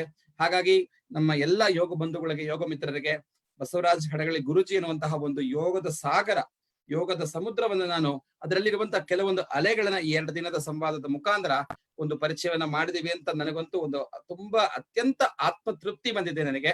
ಅದನ್ನ ಎಲ್ಲರೂ ಈ ಒಂದು ಪರಿಚಯದಿಂದ ಒಳಗಡೆ ಪ್ರವೇಶ ಮಾಡಿ ಆಳದಲ್ಲಿ ಹೋಗಿ ತಮ್ಮಲ್ಲಿ ಇರುವಂತಹ ಆ ಒಂದು ಆತ್ಮಜ್ಞಾನ, ಅಧ್ಯಾತ್ಮದ ಒಂದು ಅನುಭೂತಿ ಏನಿದೆ ಅದನ್ನ ಇನ್ನು ಹೆಚ್ಚಿನ ಜನ ಪಡಿಲಿ. ಅದು ಖಂಡಿತ ಹಾಗೆ ಆಗತ್ತೆ. ನೀವ್ ಹೇಳಿದಂಗೆ ಅದು ಏನು ಸ್ಯಾಚುರೇಷನ್ ಅಲ್ಲ, ಅದು ಸ್ಯಾಂಕ್ಟಿಫಿಕೇಶನ್, ಇನ್ನೊಂದಷ್ಟು ಒಳ್ಳೆ ಒಂದು ಡಿವಿನೈಸೇಷನ್ ಗೆ ತಾವು ಇದೀರಾ ಅಂತ ಹೇಳ್ತಾ ಮತ್ತೆ ಇವತ್ತಿನ ಈ ಒಂದು ಯೋಗ ಸಂವಾದವನ್ನ ನಾವು ಮುಕ್ತಾಯ ಮಾಡೋಣ. ತುಂಬಾ ಒಂದು ರೀತಿಯ ಒಂದು ಅನುಭವ ನನಗೆ ಆಗಿದೆ 2 ದಿನದಲ್ಲಿ ತಮ್ಮಲ್ಲಿ ಮಾತಾಡಿರುವಂತದ್ದು. It is not just conversation, it is a kind of a transformation, it is a divinisation ಅಂತ ನಾನು ಖಂಡಿತ ಹೇಳ್ತೀನಿ. ಮತ್ತು ಅದು ಇವತ್ತು ಏನ್ ಪಡೆದಿದೀವಿ ಆ ಜ್ಞಾನವನ್ನ ಮುಂದೆ ತಮ್ಮ ಆಶೀರ್ವಾದದಿಂದ ತಗೊಂಡು ಹೋಗುವಂತ ಪ್ರಯತ್ನವನ್ನು ಕೂಡ ನಾವೆಲ್ಲರೂ ಈ ಯೋಗದ ದಾರಿಯಲ್ಲಿ ನಮ್ಮ ಜೀವನವನ್ನ ಯಾತ್ರೆಯನ್ನ ಮುಂದುವರಿಸ್ಕೊಂಡು ಹೋಗೋಣ. ಅದಕ್ಕೆ ನಿಮ್ಮ ಮಾರ್ಗದರ್ಶನ, ಗುರುಗಳಾಗಿ ನಿಮ್ಮ ಮಾರ್ಗದರ್ಶನ ಎಲ್ಲರಿಗೂ ಕೂಡ ಇರ್ಲಿ ಅಂತ ನಿಮ್ಮಲ್ಲಿ ಪ್ರಾರ್ಥನೆಯನ್ನ ಮಾಡ್ಕೊಳ್ತೀನಿ. ಎಲ್ಲ ಯೋಗ ಮಿತ್ರರು, ಬಾಂಧವರು ಯಾರು ಇದನ್ನ ನೋಡ್ತಿದ್ದಾರೆ ಅವರೆಲ್ಲರೂ ಕೂಡ ಇನ್ನೊಂದಷ್ಟು ವಿಚಾರ ಮಾಡಿ, ಗುರುಜಿ ಹೇಳಿರುವಂತ ಅನೇಕ ವಿಷಯಗಳು ಹೇಳಿದ್ದಾರೆ. ಅವರು ತಮ್ಮ ಮನಸ್ಸನ್ನು ಓಪನ್ ಮಾಡಿ ಅನೇಕ ವಿಷಯಗಳನ್ನ ಮಾತಾಡಿದ್ದಾರೆ. ಅದನ್ನೆಲ್ಲ ಅನುಸಂಧಾನ ಮಾಡಿ ಶ್ರವಣ ಮಾಡಿದಿವಿ. ಶ್ರವಣ ಮಾಡಿದ ಮೇಲೆ ಮನನ ಮಾಡಬೇಕು, ನಿಧಿಧ್ಯಾಸನ ಮಾಡಬೇಕು, ಆವಾಗಷ್ಟೇ ಜ್ಞಾನ ಬರೋದು ನಮಗೆ. ಅದನ್ನ ಎಲ್ಲರೂ ಖಂಡಿತ ಮಾಡಿ. ಮತ್ತೆ ಅವಕಾಶ ಇರುವಾಗ, ಈಗ ಇರುವಂತಹ ಪರಿಸ್ಥಿತಿ ಲಾಕ್ಡೌನ್ ಎಲ್ಲ ಇರೋದ್ರಿಂದ ಹೇಗಿರುತ್ತೆ ಗೊತ್ತಿಲ್ಲ, ಅವಕಾಶ ಯಾವಾಗ ಬರುತ್ತೆ, ಅವಕಾಶ ಇರುವಾಗ ತಾವೆಲ್ಲರೂ ಖಂಡಿತ ಬಸವರಾಜ್ ಗುರುಜಿ ಅವರ ಆಶ್ರಮ ಶ್ರೀಕೃಷ್ಣ ಯೋಗಾಶ್ರಮಕ್ಕೆ ಹೋಗಿ ಅಲ್ಲಿ ಅವರು ಮಾಡ್ತಿರುವಂತ ಅನೇಕ ವಿಭಾಗ, ಅದು ಒಂದು ಆಶ್ರಮದಲ್ಲಿ ಅನೇಕ ವಿಷಯ ಇದೆ. ಆರೋಗ್ಯದ ವಿಭಾಗ, ಈಗ ಅದನ್ನ ಅವರ ಸುಪುತ್ರರು ಡಾಕ್ಟರ್ ದೀಪಕ್ ಹಡಗಳಿ ಅವರು ಮತ್ತು ಅವರ ಧರ್ಮಪತ್ನಿ ಇವರುಗಳು ಅದನ್ನ ಮುಂದುವರಿಸ್ಕೊಂಡು ಬರ್ತಿದ್ದಾರೆ. ಇನ್ನು ಆಧ್ಯಾತ್ಮಿಕ ವಿಷಯಗಳನ್ನ ಗುರುಜಿ ಸ್ವತಃ ನಮಗೆ ಮಾರ್ಗದರ್ಶನ ಮಾಡ್ತಾರೆ. ನಾವೆಲ್ಲರೂ ಆಶ್ರಮಕ್ಕೆ ಹೋಗಿ ಅಲ್ಲಿರುವಂತಹ ಅನೇಕ ವಿಷಯಗಳು, ಪಿರಮಿಡ್ ಇರಬಹುದು, ನಕ್ಷತ್ರದ ಮಾಡಗಳಿರ್ಬೋದು, ಅಲ್ಲಿರುವಂತಹ ಪ್ರಕೃತಿ ಚಿಕಿತ್ಸಾ, ಆಯುರ್ವೇದದ ಚಿಕಿತ್ಸಾ ಮತ್ತು ಇನ್ನು ಅನೇಕ ವಿಷಯಗಳು, ಆ ವನ, ಸುಂದರವಾದಂತಹ ವನ, ಅಲ್ಲಿ ಸುತ್ತಮುತ್ತಲು ಇರುವಂತಹ ವಾತಾವರಣ, ಅದೆಲ್ಲವನ್ನು ಕೂಡ ನಾವೆಲ್ಲರೂ ಕೂಡ ಹೋಗಿ ಅನುಭವಿಸ್ಬೇಕು. ನನಗೆ ಅವಕಾಶ ಇರುವಾಗ ನಾನ್ ಕೂಡ ಖಂಡಿತ ಆದಷ್ಟು ಬೇಗ ಹೋಗ್ತೀನಿ. ಮತ್ತು ನಾವು ಪ್ರತಿ ಸತಿ ಒಂದು ಯೋಗ ಯಾತ್ರೆ ಅಂತ ಮಾಡ್ತಿರ್ತೀವಿ ಗುರುಜಿ. ಈ ತರದ ಒಂದು ಇದಕ್ಕೆ ಕಳೆದ ಬಾರಿ ಈಗ ಇತ್ತೀಚೆಗೆ ನಾವು ಕೊಯಮತ್ತೂರಲ್ಲಿ ಕೂಡ ಈಶಾ ಯೋಗಕ್ಕೆ ಹೋಗಿ ನಮ್ಮ ಯೋಗ ಮಿತ್ರರೆಲ್ಲ ಸುಮಾರು ನಾವು ಒಂದು 75 ಜನ ಹೋಗಿ ಅಲ್ಲಿ ಇದ್ದು ಅಲ್ಲಿರುವಂತಹ ಒಂದು ವಾತಾವರಣದ ಅನುಭವವನ್ನು ಪಡ್ಕೊಂಡು ಬಂದಿದೀವಿ. ಕನ್ಯಾಕುಮಾರಿಗೆ ವಿವೇಕಾನಂದ ಕೇಂದ್ರಕ್ಕೆ ಹೋಗಿದೀವಿ, ಕಲ್ಕತ್ತಾಗೆ ರಾಮಕೃಷ್ಣ ಆಶ್ರಮಕ್ಕೆ, ಬೇಲೂರು ಮಠಕ್ಕೆ ಹೋಗಿರ್ತೀವಿ, ಚಾರ್ಧಾಮ್ ಅಲ್ಲಿ ಹೋಗಿ ಅಲ್ಲಿರುವಂತದನ್ನ ಮಾಡ್ಕೊಂಡು ಆತರ ಹೋಗ್ತಿರುವಾಗ ನನ್ ನೆಕ್ಸ್ಟ್ ಏನಾದ್ರೂ ಅವಕಾಶ ಈಗ ಬಂದಾಗ ಈ ತರದ ಒಂದು ಯೋಗ ಯಾತ್ರೆ ಖಂಡಿತ ಅದು ಶ್ರೀಕೃಷ್ಣ ಯೋಗಾಶ್ರಮಕ್ಕೆ ನಮ್ಮ ಎಲ್ಲ ಯೋಗ ಮಿತ್ರರ ಜೊತೆಯಲ್ಲಿ ಒಂದು ಯಾತ್ರೆ ಇರುತ್ತೆ. ನಾವೆಲ್ಲರೂ ಅಲ್ಲಿ ಬಂದು ತಮ್ಮ ಸನ್ನಿಧಿಯಲ್ಲಿ, ತಮ್ಮ ಅಡಿಯಲ್ಲಿ ನಾವಿದ್ದು ಈ ಒಂದು ಅನುಭವವನ್ನ ಪಡ್ಲಿಕ್ಕೆ ಒಂದಷ್ಟು ಪ್ರಯತ್ನವನ್ನು ಖಂಡಿತ ನಾವು ಮಾಡ್ತೀವಿ ಅಂತ ಹೇಳ್ತಾ ಕೊನೆಯದಾಗಿ ನಿಮಗೆ ನಮ್ಮ ಎಲ್ಲರಿಗೂ ಈ ಒಂದು ಅಂತಾರಾಷ್ಟ್ರೀಯ ಯೋಗ ದಿನದ ಈ ಒಂದು ವಾತಾವರಣದಲ್ಲಿ ಈ ಯೋಗದ ಪ್ರಪಂಚಕ್ಕೆ ನೀವು ಎಷ್ಟೋ ಹೇಳಿದಿರಾ, ಎಲ್ಲ ಹೇಳಿದಿರಾ, ನಮಗೆ ಸಾಕಷ್ಟು ವಿಷಯಗಳನ್ನ ತಿಳಿಸ್ಕೊಟ್ಟಿದ್ದೀರಾ, ಸಾಕಷ್ಟು ಮಾರ್ಗದರ್ಶನವನ್ನು ಹೇಳಿದಿರಾ. ಇನ್ನು ನಿಮಗೆ ಲಾಸ್ಟ್ ಆಗಿ ನಮಗೆಲ್ಲ ಹೇಳುವಂತ ನಿಮ್ಮ ಆಶೀರ್ವಾದ ಏನಾಗಿರುತ್ತೆ ಅದನ್ನ ನಮಗೆ ಹೇಳಿ ನಮ್ಗೆ ಆಶೀರ್ವಾದ ಮಾಡಬೇಕು ಅಂತ ಕೇಳ್ಕೊಳ್ತೀವಿ. ತುಂಬಾ ಸಂತೋಷ. ನಮಗೆ ನಮ್ಮ ಮಗ ದೀಪಕ್ನ ಮುಖಾಂತರ ನಿಮ್ಮ ಹೆಸರು ಗೊತ್ತಿತ್ತು. ಸುಮ್ಮನೆ ಇಲ್ಲಿ ಬಂದಾಗ ನೋಡಿದ್ದೀವು. ಆದ್ರೆ ನಮ್ಮ ಪರಿಚಯವನ್ನ ನೀವು ಮಂದಿಗೆ ಮಾಡಿಕೊಟ್ರಿ, ಎಲ್ಲಾ ಸಾಧಕರಿಗೆ ಮಾಡಿಕೊಟ್ರಿ, ಜಿಜ್ಞಾಸುಗಳು ಮಾಡಿಕೊಟ್ರಿ. ಆದ್ರೆ ಅದಕ್ಕ ಪ್ರತಿರೂಪವಾಗಿ ನಿಮ್ಮ ಅಗಾಧ ಪರಿಚಯದ ಅನಾವರಣ ಇವತ್ತು ನನಗಾಗಿದೆ. ಎಂತ ವಾಗ್ಮಿಗಳ್ರಿ, ಎಷ್ಟ್ ತಿಳ್ಕೊಂಡಿದ್ದೀರಿ, ಪ್ರತಿಯೊಂದು ಮಾತಿನೊಳಗು ನೀವ್ ಎಷ್ಟು ಯೋಗ ತಿಳ್ಕೊಂಡಿರಿ, ಎಷ್ಟು ಆಳಕ್ಕೆ ಇಳಿದಿರಿ ಅನ್ನೋದು ನಾನ್ ನಿಮ್ಮದು ಒಂದು ಮತ್ತೊಂದು ಮುಖ ನೋಡಿದೀನಿ ನಾನೀಗ. ಏನಿಲ್ಲ, ಸುಬ್ರಹ್ಮಣ್ಯ ಅವರ ಮತ್ತೊಂದು ಮುಖದ ಪರಿಚಯ ನನಗಾಗಿದೆ. ಬಾಹ್ಯ ರೂಪದಕ್ಕಿಂತ ಅಂತರಂಗದ ರೂಪ ನನಗೆ ಪರಿಚಯ ಆಗಿದೆ. ಬಹಳ ಕಳಕಳಿಯಿಂದ ಆಶ್ರಮ ಬಗೆಗೆ, ಗುರುಜಿ ಬಗೆಗೆ ನೀವು ನಿಮ್ಮ ಫೇಸ್ಬುಕ್ ನ ಮೂಲಕ ನಮ್ಮನ್ನೆಲ್ಲ ವೀಕ್ಷಿಸ್ತಕ್ಕಂಥ, ನಮ್ಮ ಸಂವಾದವನ್ನು ವೀಕ್ಷಣೆ ಮಾಡ್ತಕ್ಕಂಥ ಎಲ್ಲ ಸಾಧಕ ಬಂಧುಗಳಿಗೆ ನನ್ನ ಪರಿಚಯ ಮಾಡಿದಿರಿ, ಆಶ್ರಮ ಪರಿಚಯ ಮಾಡಿ, ಹೀಗೆ ಸಾಕಷ್ಟು ಪರಿಚಯ ಆಗಿದೆ. ಬಟ್ ನಾನು ಅದನ್ನ ನಿರ್ಲಿಪ್ತನಾಗಿ ನಾನು ದೂರ ಇರಬೇಕು ಅಂತ ಅನ್ಕೋದ್ರೊಳಗೆ ಮತ್ತೆ ನೀವು ಭಗವಂತ ಹೇಗೆ ನೋಡಿ, ಅದೇ ಹೇಳಿದೆ, ಭಗವಂತನ ಒಂದು ಪ್ರೇರಣೆ ಹೇಗಿದೆ ನೋಡಿ. ಸರಿಗೆ ಕಂದಿದ್ದೆ, ಮತ್ತೆ ನೀವು ಎಳ್ಕೊಂಡ್ ಬಂದಿರಿ ನೀವು. ಸೊ ಯಾವ ಜಿಜ್ಞಾಸು ಬಳಗದವರು ಅಕಸ್ಮಾತ್ ಏನಾದ್ರೂ ಮಾರ್ಗದರ್ಶನ ಬೇಕಂದ್ರೆ, ಇಲ್ಲಿ ಬಂದು ಸಾಧನೆ ಮಾಡ್ಲಿಕ್ಕೆ ಇಷ್ಟ ಇದ್ರೆ ಮುಂಚಿತವಾಗಿ ತಿಳಿದುಕೊಂಡು ದಯವಿಟ್ಟು ಬರಬಹುದಾಗಿದೆ. ಇದೊಂದು ನೀವು ಹೇಳಿದಂಗೆ ಕಲ್ಕತ್ತಾದ ರಾಮಕೃಷ್ಣಾಶ್ರಮ ಮಠ ಆಗಿರ್ಬಹುದು, ಆನಂತರ ತಾವು ಓದಿದಂತ ಜಿಗಣಿ ಇರ್ಬೋದು, ಆನಂತರ ನಮ್ಮ ಈಶಾ ಫೌಂಡೇಶನ್ ಅದ ಸದ್ಗುರು ಜಗ್ಗಿ ವಾಸುದೇವರ ಆಶ್ರಮ ಇರ್ಬೋದು. ಅಷ್ಟು ದೊಡ್ಡದಲ್ಲ, ಅತ್ಯಂತ ಚಿಕ್ಕದು. ಸುಮ್ನೆ ನನಗೆ ಬಡತನದೊಳಗ ಸ್ವಲ್ಪ ಏನ್ ಮಾಡ್ಬೇಕೋ ಭಗವಂತ ಶಕ್ತಿ ಕೊಟ್ಟಷ್ಟು ನಾ ಮಾಡಿದ್ದೀನಿ. ಅಷ್ಟು ದೊಡ್ಡ ಆಶ್ರಮ ಅಲ್ಲ, ಅಷ್ಟು ದೊಡ್ಡ ಗುರುನು ನಾನಲ್ಲ. ಆದ್ರೆ ಏನೋ ಒಂದು ಪೂರ್ವಜರ ಮುತ್ತ ಏನೋ ಒಂದು ಸಂಸ್ಕಾರ, ಒಂದ್ ಸ್ವಲ್ಪ ಜ್ಞಾನ ಅದ. ಆ ಜ್ಞಾನವನ್ನ ಹಂಚಿಕೊಳ್ಳಿಕ್ಕೆ ನಾನು ತಯಾರಿದ್ದೀನಿ. ಅದ್ಭುತ ಜ್ಞಾನದ, ಅಗೋಚರ ಗುಹ್ಯ ಜ್ಞಾನದ, ಬಹುಶಃ ಇನ್ನೂ ಅದ್ರ ಅನಾವರಣ ಆಗಿಲ್ಲ. ಎಷ್ಟೋ ಜನ ತಗೊಂಡಿದ್ದಾರೆ ತಾಂತ್ರಿಕ ಜಗತ್ತಿನೊಳಗ, ಯಂತ್ರ ಮಂತ್ರ ತಂತ್ರ ಜ್ಯೋತಿಷ್ಯ ಎಲ್ಲ ಪಡ್ಕೊಂಡು ಹೊರದಾರ. ಆದ್ರೆ ಇತ್ತೀಚೆಗೆ ನನ್ನ ಈ ಅಪರಿಗ್ರಹ ಅಂತಾರಲ್ಲ, ಅಂದ್ರೆ ಆಮೆ ಹೇಗೆ ತನ್ನ ಇಂದ್ರಿಯಗಳನ್ನ ಒಳಗೆ ಜಗ್ಗುಂತದ, ಹಂಗ ನನ್ನ ಆಸಕ್ತಿಗಳನ್ನ, ಅವಧಾನವನ್ನ ಇವನ್ನೆಲ್ಲ ನಾನು ಒಳಗೆ ಹಾಕೊಂಡು ಹಿಂಗ ಬಚ್ಚಿಟ್ಕೊಂಡು ಕುಂತಿದ್ದೆ. ಮತ್ತ ಮುಖದ ಅನಾವರಣ ನೀವು ಮಾಡಿಸಿದಿರಿ. ಅದಕ್ಕ ಇದನ್ನ ತಾವು ತಮ್ಮ ಜಿಜ್ಞಾಸೆ ಬಂಧುಗಳು ತೆಗೆದುಕೊಳ್ಳಬಹುದಾಗಿದೆ. ಆಶ್ರಮ ಒಂದು ಅದ್ಭುತ ಅದ. ಇಲ್ಲಿ ಬನ್ನಿ, ಈ ವಾತಾವರಣದೊಳಗೆ ಸ್ವಲ್ಪ ಅಡ್ಡಾಡಿದ್ರೆ ಸಾಕು, ನಿಮಗೆ ಆ ಟ್ರಾನ್ಸದ ಒಂದು ಇದು ಗೊತ್ತಾಗುತ್ತೆ, ಅನುಭವಿಸ್ತೀರಾ. ಇಷ್ಟ ಹೇಳಿ ಇದಕ್ಕಿಂತ ಹೆಚ್ಚಿಗೆ ಹೇಳಲಿಕ್ಕೆ ಸಮಯ ತುಂಬಾ ಆಗಿದೆ. ಮತ್ತೆ ಎಷ್ಟು ಜನ ಎಲ್ಲ ತಾಳ್ಮೆಯಿಂದ ಮತ್ತು ಸುಮಾರು 2 ಗಂಟೆಗಳ ಕಾಲ ನೀವು ಕಾಯ್ದುಕೊಂಡು ಸ್ವಲ್ಪ ತೊಂದರೆ ಆಯ್ತು. ಅದಕ್ಕೆ ಸಹಿತ ದೇವ್ರು ಒಳ್ಳೇದೇ ಮಾಡಿದಾನ. ಬಹಳ ನಮ್ಮತ್ತ ಹೇಳ್ತೀನಲ್ಲ, ನನ್ನ ಎಲ್ಲ ಇದನ್ನ ಒಳಗೆ ತಮ್ಮ ಪ್ರಶ್ನೆಗಳ ಮೂಲಕ ನನ್ನ ಒಳಗಿಂದ ಎಲ್ಲ ಎಳ್ಕೊಂಡ್ರಿ ನೀವು. ಎಳ್ಕೊಂಡು ನಿಮ್ಮ ಫೇಸ್ಬುಕ್ ನ ಎಲ್ಲ ಸಾಧಕರಿಗೆ ಕೊಟ್ಟಿದ್ದೀರಿ. ನಿಮಗೂ ಅನಂತ ಅನಂತ ನಮನಗಳನ್ನ, ಪ್ರಣಾಮಗಳನ್ನ, ಶುಭಕಾಮನೆಗಳನ್ನ ಹೇಳ್ತಾ ಇದ್ದೀನಿ. ನಿಮ್ಮ ಆಶೀರ್ವಾದ ಅಷ್ಟೇ ಇರಬೇಕು. ಯೋಗದ ಮಾರ್ಗದಲ್ಲಿ ಇನ್ನಷ್ಟು ಮುಂದುವರಿಯಿರಿ. ಈಗ ನೀವು ಕಚ್ಚಾದಿರಿ, ಇನ್ನೂ ಕಚ್ಚಾದಿರಿ, ಇನ್ನೂ ಪಕ್ವ ಆಗಿಲ್ಲ, ಪಕ್ವ ಆಗ್ಬೇಕು. ನಾನು ಹಂಗೆ ಒಂದು ಸ್ಥಿತಿ ಒಳಗೆ ನಾನು ಹಂಗೆ ಇದ್ದೆ. ನನ್ನಲ್ಲಿ ಅಹಂಕಾರ ಇತ್ತು.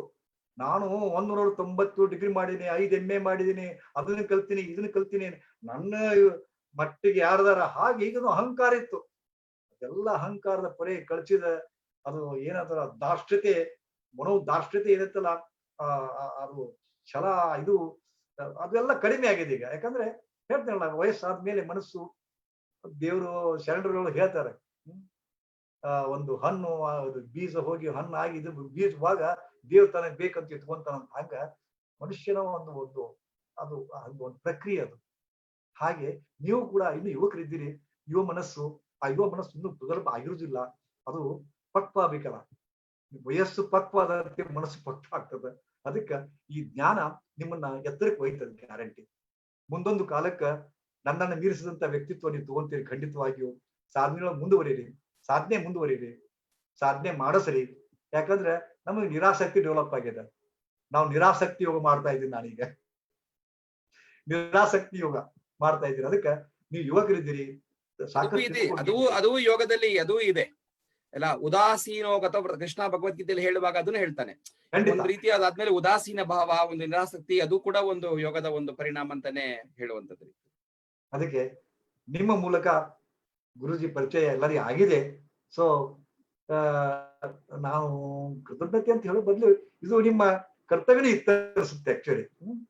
ಸೊ ನಿಮ್ದು ಯೋಗದ ಒಬ್ಬ ಸಾಧಕರಾಗಿ, ಯೋಗದ ಒಬ್ಬ ಗುರುವಾಗಿ, ಯೋಗದ ಒಬ್ಬ ಯೋಗವನ್ನು ಪ್ರೀತಿಸುವ ಒಬ್ಬ ವ್ಯಕ್ತಿಯಾಗಿ ನೀವು ನಿಮ್ಮ ಕರ್ತವ್ಯವನ್ನು ಮಾಡಿದ್ದೀರಿ. ಸೊ ನಿಮಗೆ ಅನಂತ ಅನಂತ ಶುಭ ಆಶೀರ್ವಾದಗಳು, ಶುಭ ಹಾರೈಕೆಗಳು. ದೇವರು ನಿಮ್ಗೆ ಒಳ್ಳೇದ್ ಮಾಡ್ಲಿ, ನಿಮ್ ಕುಟುಂಬ ಚೆನ್ನಾಗಿಟ್ಟಿರ್ಲಿ, ನಿಜವಾದ ಯೋಗ ಜೀವನ, ಸ್ವಸ್ಥ ಜೀವನ ಮತ್ತು ಹೇಳ್ತಿರಲ್ಲ ಆಧ್ಯಾತ್ಮ ಜೀವನ ನಡೆಸಲಿಕ್ಕೆ ದೇವರು ನಿಮಗೆ ಪ್ರೇರೇಪಿಸಲಿ. ಶುಭಾಶೀರ್ವಾದ. ಎಲ್ಲರಿಗೂ ಶರಣಾರ್ಥಿ.